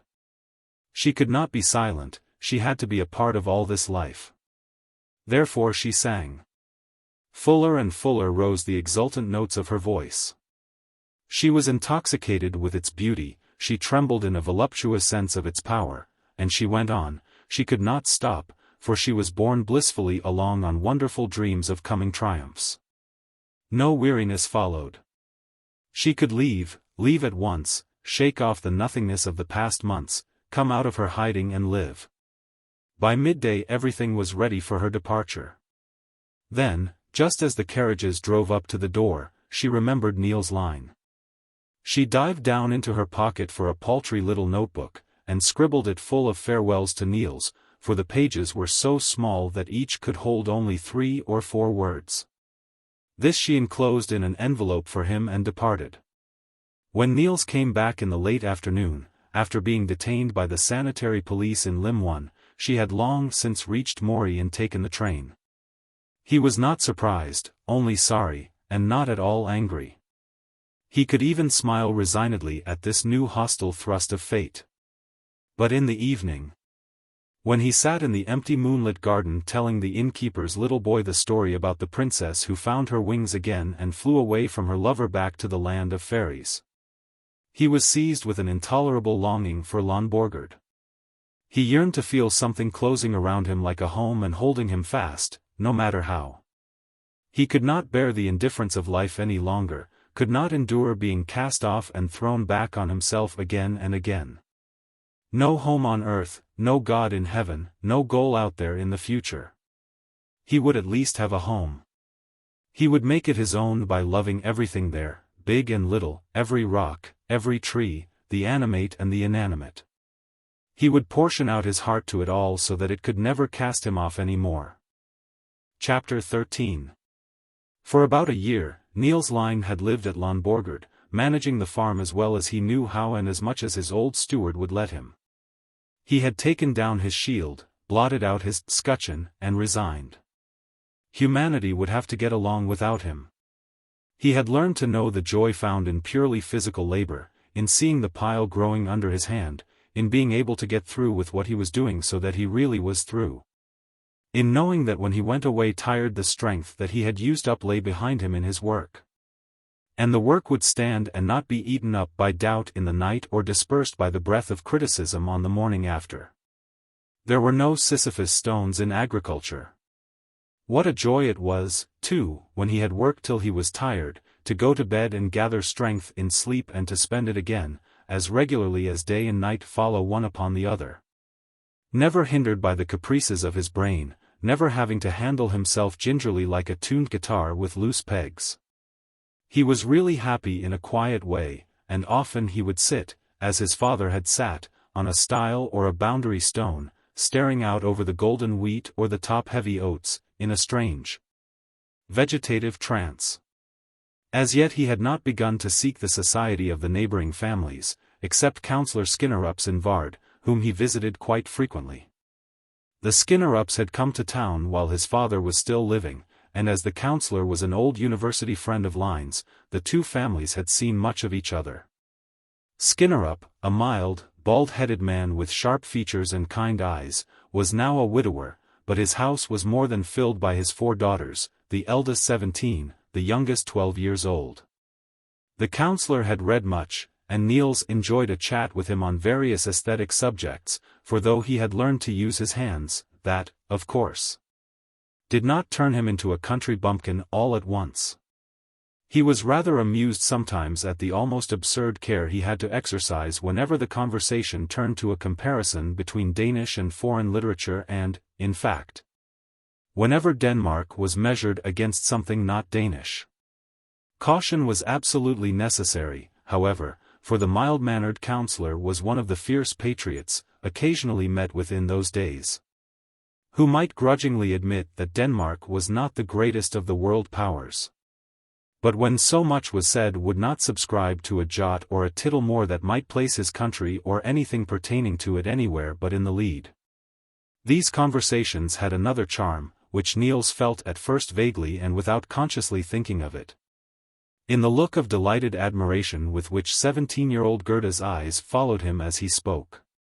She always managed to be present when he came, and would listen so eagerly that he often saw her flushing with rapture when he said something that seemed to her especially beautiful. The truth was, he had unwittingly become this young lady's ideal, at first chiefly because he often rode into town wearing a grey mantle of a very foreign and romantic cut. Then because he always said Milano instead of Milan, and finally because he was alone in the world and had rather a sad countenance. There were certainly a great many ways in which he differed from the rest of the people in Vard and in Ringkøbing too. On a hot summer day, Niels came through the narrow street behind the councillor's garden. The sun was pouring down over the brick-red little houses, and the ships lying out on the Sound had mats hung over their sides to prevent the tar from melting and oozing out of the seams. Round about him everything was open to admit a coolness which did not exist. Within the open doors, the children were reading their lessons aloud, and the hum of their voices mingled with that of the bees in the garden. while a flock of sparrows hopped silently from tree to tree, all flying up together and coming down together. Niels entered a little house right behind the garden, and while the woman went to bring her husband from the neighbors, he was left alone in a spotless little room smelling of gillyflowers and freshly ironed linen.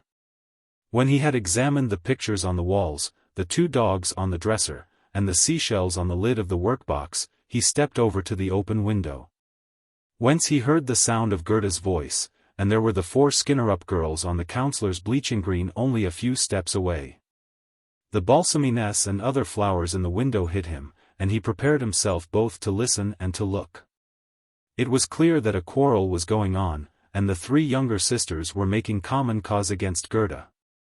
All carried whips of lemon-yellow withes. The youngest had formed 3 or 4 of them into rings wound about with red bark, and had put them on her head like a turban. It was she who was speaking. "She says he looks like Themistocles on the stove in the study," she remarked to her fellow conspirators, and turned up her eyes with a rapt expression. "Oh, pshaw," said the middle one, a saucy little lady who had just been confirmed that spring. "Do you suppose Themistocles was round-shouldered?" She imitated Niels Lyhne's slight stoop. "Themistocles? Not much. There is something so manly in his look. He is a real man," quoted the 12-year-old. "He," came the voice of the middle one again. "Why, he goes and pours eau de cologne on himself. The other day his gloves were lying there and just simply reeking with millefleur. Every perfection," breathed the 12-year-old in ecstasy, and staggered back as though overcome with emotion. They addressed all these remarks to each other and pretended not to notice Gerda, who stood at a little distance, blushing furiously, as she poked the ground with her yellow stick. Suddenly she lifted her head. "You're a pair of naughty hussies," she said, "to talk like that about someone who is too good to look at you." "And yet you know he is only a mortal," remonstrated the eldest of the 3 mildly, as if to make peace. "No, he is nothing of the kind.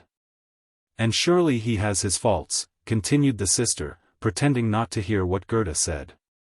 "No. But, my dear Gerda, you know he never goes to church. What should he go there for? He knows ever so much more than the pastor." "Yes, but unfortunately he doesn't believe in any God at all, Gerda." "Well, you can be mighty sure, my dear, that if he doesn't, he has excellent reasons for it." "Why, Gerda, how can you say such a thing?" "You'd almost think," broke in the middle one. "What would you almost think?" snapped Gerda. "Nothing, nothing at all." "Please don't bite me," replied the sister with a sudden air of great meekness. "Now will you tell me this minute what you meant?" "No, no, no, no, no, I guess I've a right to hold my tongue if I want to." She walked off together with the 12-year-old, each with her arm around the other's shoulder in sisterly concord. The eldest followed them, strutting with indignation. Gerda, left alone, stood looking defiantly straight ahead, while she cut the air with her yellow stick. There was a moment of silence, and then the thin voice of the 12-year-old floated up from the other end of the garden, singing.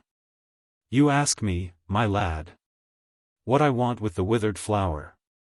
Niels understood their teasing perfectly. For he had recently made Gerda a present of a book with a dried vine leaf from the garden in Verona which contains Juliet's grave. He could hardly keep from laughing, but just then the woman returned with her husband, whom she had at last found, and Niels had to give the order for the carpenter work he had come to see about. From that day Niels observed Gerda more closely, and every time he saw her he felt more keenly how sweet and fine she was. As time went on, his thoughts turned more and more frequently to this confiding little girl. She was very lovely, with the tender, appealing beauty that almost brings tears to the eyes. Her figure, in its early ripening, retained something of the child's roundness, which gave an air of innocence to her luxuriant womanhood. The small, softly molded hands were losing the rosy color of adolescence, and were without any of the restless, nervous curiosity often seen at that age. She had a strong little neck, cheeks that were rounded with a large, full line, and a low, dreamy little woman's forehead. where great thoughts were strangers and almost seemed to hurt when they came, bringing a frown to the thick brows. And her eye, how deep and blue it lay there, but deep only as a lake where one can see the bottom, and in the soft corners the smile brooded happily under lids that were lifted in slow surprise. This was the way she looked, little Gerda, white and pink and blonde, with all her short, bright hair demurely gathered into a knot. They had many a talk, Niels and Gerda, and he fell more and more in love with her. Open and frank and chivalrous was his regard, until a certain day there came a change in the air about them. A gleam of that which is too imponderable to be called sensuousness and yet is of the senses. That which impels the hand and mouth and eyes to reach out for what the heart cannot get close enough to its own heart. And another day, not long after, Niels went to Gerda's father, because Gerda was so young, and because he was so sure of her love. And her father said yes, and Gerda said yes. In the spring they were married. It seemed to Niels Lyhne that existence had grown wonderfully clear and uncomplicated, that life was simple to live and happiness as near and easy to win as the air he drew in with his breath. He loved her, the young wife he had won, with all the delicacy of thought and feeling, with all the large, deep tenderness of a man who knows the tendency of love to sink and believes in the power of love to rise. How he guarded this young soul which bent toward him with infinite trust and pressed up against him in caressing faith, in implicit reliance that he would do her nothing but good. As the ewe lamb in the parable must have felt toward its shepherd when it ate from his hand and drank of his cup. He had no heart to take her God away from her or to banish all those white hosts of angels that fly singing through the heavens all day and come to earth at eventide and spread their wings from bed to bed, watching faithfully and filling the darkness of night with a protecting wall of invisible light. He shrank from allowing his own heavier, imageless view of life to come between her and the soft blue of the heavens and make her feel uneasy and forsaken. But she would have it otherwise. She wanted to share everything with him. There must be no place in heaven or on earth where their ways were parted. Say what he would to hold her back, she met it all, if not with the words of the Moabite woman, yet with the same obstinate thought that lay in the words, "Thy people shall be my people, and thy God my God." Then he began to teach her in earnest. He explained to her that all gods were the work of men and, like everything else made by men, could not endure eternally, but must pass away. Generation after generation of gods, because humanity is everlastingly developing and growing beyond its own ideals. A God on whom the noblest and greatest of men could not lavish the richest gifts of their spirit, a God that did not take his light from men, but had to give light by virtue of his own being. A God that was not developing but stiffened in the historic plaster of dogmas, was no longer a God, but an idol. Therefore Judaism was right against Baal and Astarte, and Christianity was right against Judaism, for an idol is nothing in the world. Humanity had gone on from God to God, and therefore Christ could say, on the one hand, looking toward the old God, that he had not come to destroy the law, but to fulfill it. While on the other hand he could point beyond himself to a yet higher ideal with those mystical words about the sin that shall not be forgiven, the sin against the Holy Ghost. He went on to teach her how the belief in a personal God who guides everything for the best and who punishes and rewards beyond the grave is a running away from the harsh realities of life. An impotent attempt to take the sting from its arbitrariness. He showed her that it must blunt compassion and make people less ready to exert all their powers in relieving misery, since they could soothe themselves with the thought that suffering in this brief earthly life paved the way for the sufferer to an eternity of glory and joy. He laid stress on the strength and self-reliance mankind would gain when men had learned faith in themselves, and when the individual strove to bring his life into harmony with what seemed to him, in his best moments, the highest that dwelt in him, instead of seeking it outside of himself in a controlling deity. He made his faith as beautiful and blessed as he could. But he did not conceal from her how crushingly sad and comfortless the truth of atheism would seem in the hour of sorrow compared to the old fair, happy dream of a heavenly Father who guides and rules. Yet she was brave.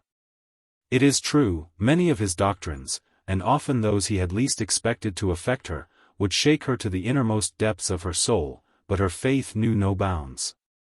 Her love carried her with him away from all heavens, and she believed because she loved. Then, after a while, when the new ideas had grown familiar and homelike, she became intolerant in the highest degree and fanatical, as young disciples always are who love their master intensely.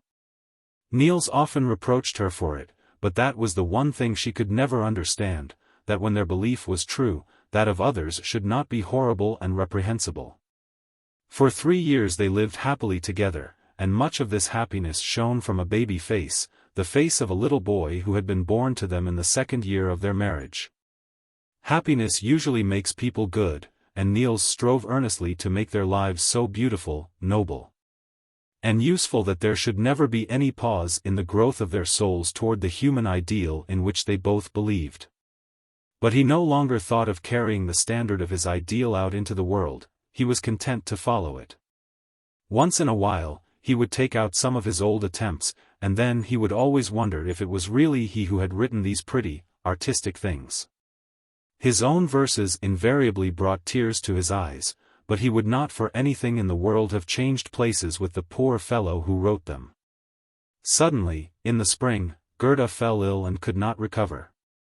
Early one morning, it was the last, Niels was sitting up with her. The sun was about to rise and cast a red glow on the white shade curtains, although the light coming in on either side was still blue, making blue shadows in the folds of the white bedspread and under Gerda's pale, thin hands, which lay clasped before her on the sheet.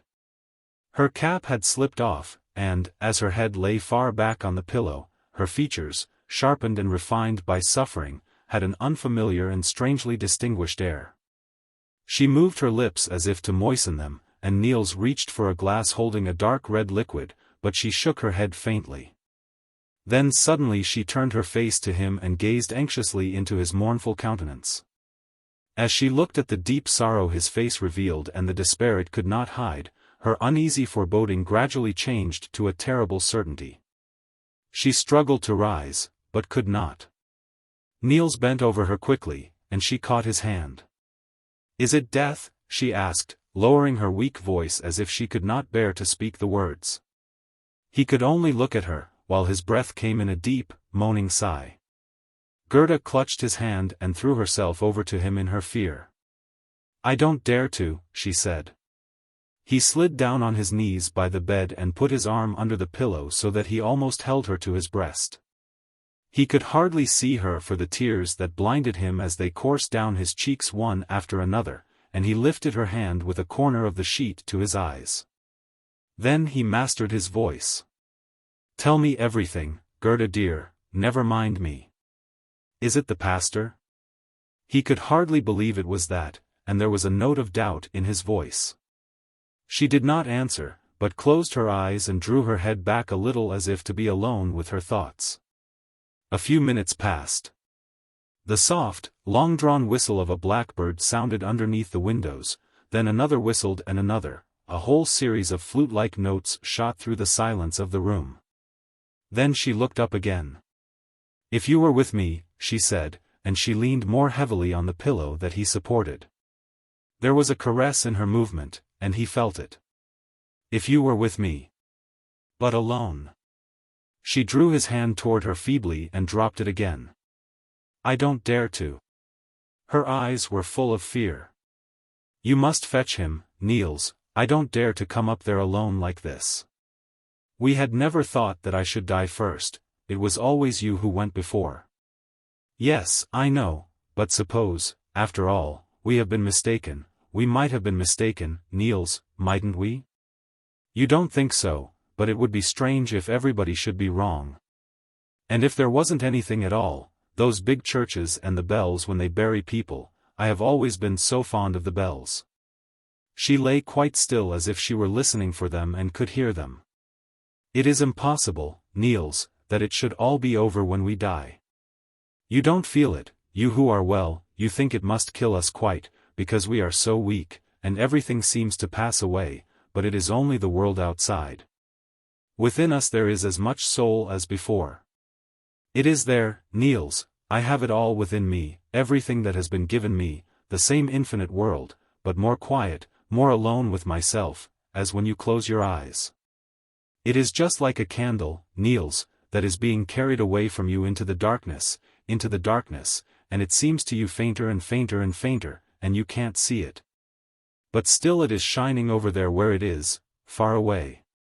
I always thought I should live to be such an old woman, and that I should stay here with you all, and now they won't let me. They are taking me away from house and home and making me go all alone. I am afraid, Niels, that where I am going it is God who rules, and he cares nothing for our cleverness here on earth. He wants his own way and nothing else, but somehow everything of his is so far away from me. I have not done anything very wicked, have I? But it isn't that. Go and get the pastor, I want him so much. Niels rose and went for the pastor at once. He was grateful that this had not come at the very last moment. The pastor came and was left alone with Gerda. He was a handsome, middle-aged man with finely cut, regular features and large brown eyes. He knew, of course, Niels Lyhne's attitude to the church, and now and then some expressions of hostility that sprang from the young wife's fanaticism had been reported to him. But he never for a moment thought of speaking to her as to a heathen or an apostate, for he understood perfectly that it was only her love that had led her astray. And he also understood the feeling that impelled her, now that love could no longer follow her, to seek reconciliation with the God she had once known.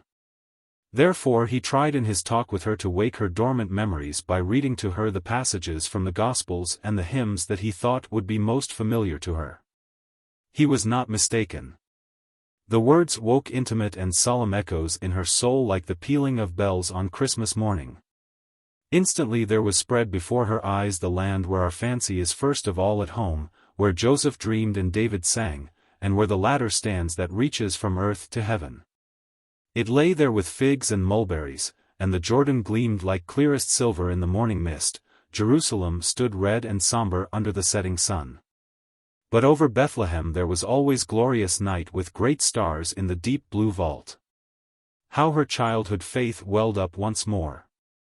She was again the little girl who went to church clinging to her mother's hand and sat there shivering with cold and wondering why people sinned so much. Then she grew to full stature again under the lofty words of the Sermon on the Mount. And she lay there like a prostrate sinner while the pastor spoke of the sacred mysteries of baptism and of Holy Communion. At last the true longing arose in her heart, the meek kneeling before the omnipotent and judging God, the bitter tears of remorse before the betrayed and reviled and tortured God. And the humbly audacious desire for the new covenant of wine and bread with the hidden God. The pastor left her. Toward noon he came back and gave her the sacrament. Her strength waned in a fitful flicker. Yet at dusk, when Niels took her in his arms for the last time to say farewell before the shadows of death approached too near, she was fully conscious. But the love that had been the purest joy of his life had died out of her eyes. She was no longer his, even now her wings were growing, and she yearned only for her God. At midnight she died. They were dreary months that followed. Time seemed to swell up into something enormous and hostile. Every day was an unending desert of emptiness, every night a hell of memories. The summer was almost over before the rushing, frothing torrent of his grief had hollowed out a riverbed in his soul where it could flow in a turgid, murmuring stream of sadness and longing. Then it happened one day that he came home from the fields and found his little boy very ill. The child had been ailing for the last few days and had been restless in the night, but no one had believed it to be anything serious. Now he lay in his little bed hot and cold with fever and moaning with pain. The carriage was instantly sent to Vard for a physician, but none of the doctors were at home, and it had to wait for hours. At bedtime it had not yet returned. Niels sat by the child's cot. Every half hour or oftener he would send someone out to listen and look for the carriage. A mounted messenger was also dispatched to meet it, but he failed to see any carriage and rode all the way to Vard. This waiting for help that did not come made it all the more agonizing to watch the suffering of the sick child. The malady made rapid progress. Toward 11 the first attack of convulsions set in, and after that they came again and again at shorter and shorter intervals. A little after 1, the mounted messenger returned, saying that the carriage could not be expected for some hours yet, as none of the doctors had been at home when he rode out of town. Then Niels broke down. He had fought against his despair as long as there was any hope, but now he could fight no more. He went into the dark parlor adjoining the sickroom and stared out through the dusky panes, while his nails dug into the wood of the casement. His eyes seemed to burrow into the darkness for some hope, his brain crouched for a spring up toward a miracle.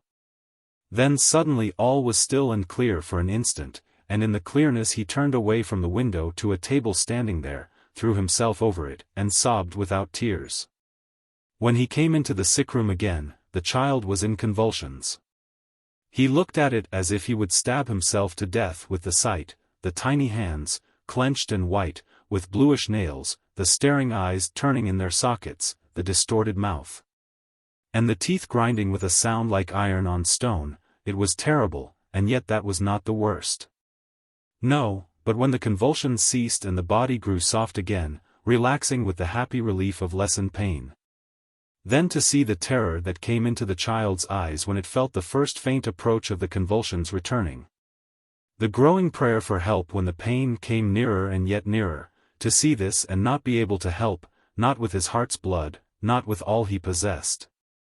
He lifted his clenched hands threateningly to heaven, he caught up his child in a mad impulse of flight, and then he threw himself down on the floor on his knees, praying to the Lord who is in heaven, who keeps the earth in fear through trials and chastisements, who sends want and sickness, suffering and death, who demands that every knee shall bend to him in trembling, from whom no flight is possible, either at the uttermost ends of the ocean or in the depths of the earth, he, the God who, if it pleases him, will tread the one you love best under his foot, torture him back into the dust from which he himself created him. With such thoughts, Niels Lyhne sent prayers up to the God. He threw himself down in utter abandonment before the heavenly throne, confessing that his was the power and his alone. Still the child suffered. Toward morning, when the old family physician drove in through the gate, Niels was alone. Chapter 14. Autumn had come, there were no flowers any more on the graves up there in the churchyard, and the fallen leaves lay brown and mouldering in the wet under the trees of Långborgard. Niels Lyhne went about in the empty rooms in bitter despondency. Something had given way in him the night the child died. He had lost faith in himself, lost his belief in the power of human beings to bear the life they had to live. Existence had sprung a leak, and its contents were seeping out through all the cracks without plan or purpose. It was of no avail that he called the prayer he had prayed, a father's frenzied cry for help for his child, even though he knew none could hear his cry. He had known well what he did even in the depths of his despair. He had been tempted and had fallen, for it was a fall, a betrayal of himself and his ideal. No doubt tradition had been too strong in his blood. Humanity had cried to heaven in its agony for many thousands of years, and he had yielded to an inherited instinct. But he ought to have resisted it, for he knew with the innermost fibers of his brain that gods were dreams, and he knew that when he prayed he was taking refuge in a dream. Just as surely as he knew in the old days, when he threw himself into the arms of his fancies, that they were fancies. He had not been able to bear life as it was. He had taken part in the battle for the highest, and in the stress of the fight he had deserted the banner to which he had sworn allegiance. For after all, the new ideal, atheism, the sacred cause of truth, what did it all mean? What was it all but tinsel names for the one simple thing, to bear life as it was? To bear life as it was and allow life to shape itself according to its own laws. It seemed to him as though his life had ended in that night of agony. What came after was no more than meaningless scenes tacked on after the fifth act, and the action was already finished. He could, of course, take up his old principles again, if he felt so inclined, but he had once fallen the fall, and whether or not he would fall again mattered absolutely nothing. This was the mood that possessed him most frequently. Then came the November day when the king died, and war seemed more and more imminent. He soon arranged his affairs in Långborgard and enlisted as a volunteer. The monotony of training was easy to bear, for it seemed wonderful only to know that he was no longer superfluous, and when he was assigned to active service, the everlasting fight against cold, vermin, and discomforts of every kind drove his thoughts home and kept them from going farther afield than to what was right before his door. He grew almost cheerful over it, and his health, which had suffered under the griefs of the past year, was fully restored. On a gloomy day in March he was shot in the chest. Gerald, who was a physician in the hospital, had him put into a small room where there were only 4 beds. One of the men in there had been shot in the spine and lay quite still. Another was wounded in the breast and lay talking deliriously for hours at a time in quick, abrupt phrases. The third, who lay nearest Niels, was a great, strong peasant lad with fat, round cheeks. He had been struck in the brain by a fragment of a shell, and incessantly, hour after hour, about every half-minute, he would lift his right arm and his right leg simultaneously and then let them fall again, accompanying his movements with a loud but dull and hollow ha-ho. Always in the same measure, always exactly the same, ha when he lifted his limbs, ho when he let them fall. There Niels Lyhne lay. The bullet had entered his right lung and had not come out again. In war not much circumlocution can be used, and he was told he had but little chance of life. He was surprised. For he did not feel as though he were dying, and his wound did not pain him much. But soon a faintness came over him and warned him that the doctor was right. So this was the end. He thought of Gerda, he thought of her constantly the first day, but he was always disturbed by the strange, cool look in her eyes the last time he had taken her in his arms. How beautiful it would have been, how poignantly beautiful, if she had clung to him to the very last and had sought his eye till her own was glazed in death. If she had been content to breathe out her life upon the heart that loved her so well instead of turning away from him at the last moment to save herself over into more life and yet more life.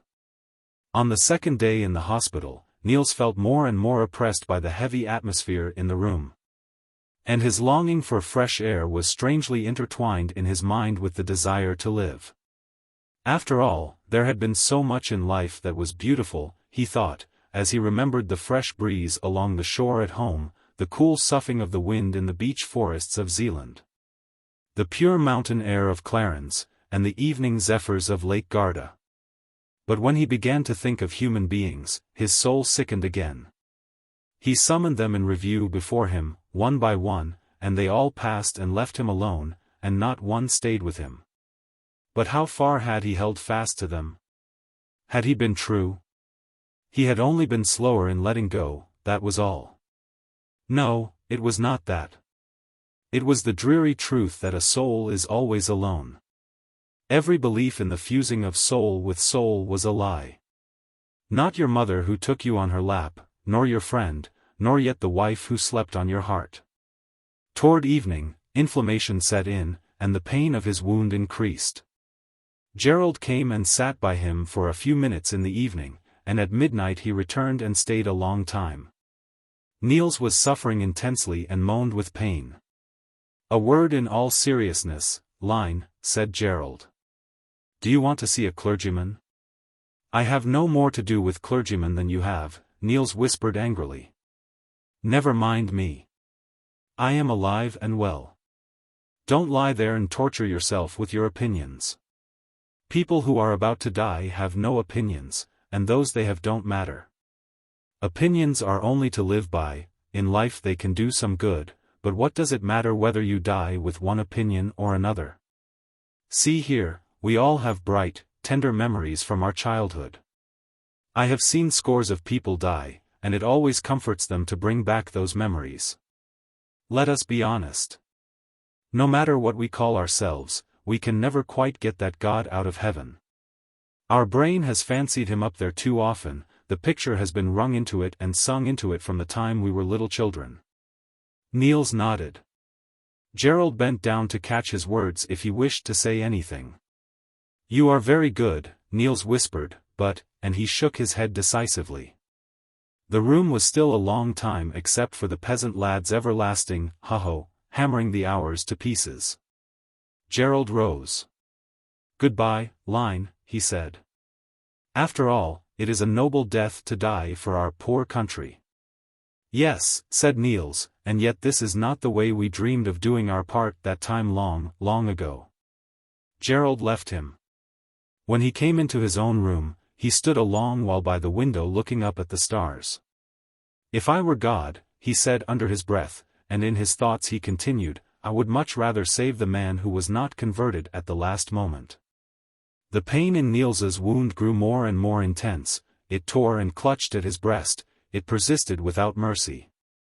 What a relief it would have been if he had had a God to whom he could have moaned and prayed. Toward morning he grew delirious, the inflammation was progressing rapidly. So it went on for 2 more days and 2 more nights.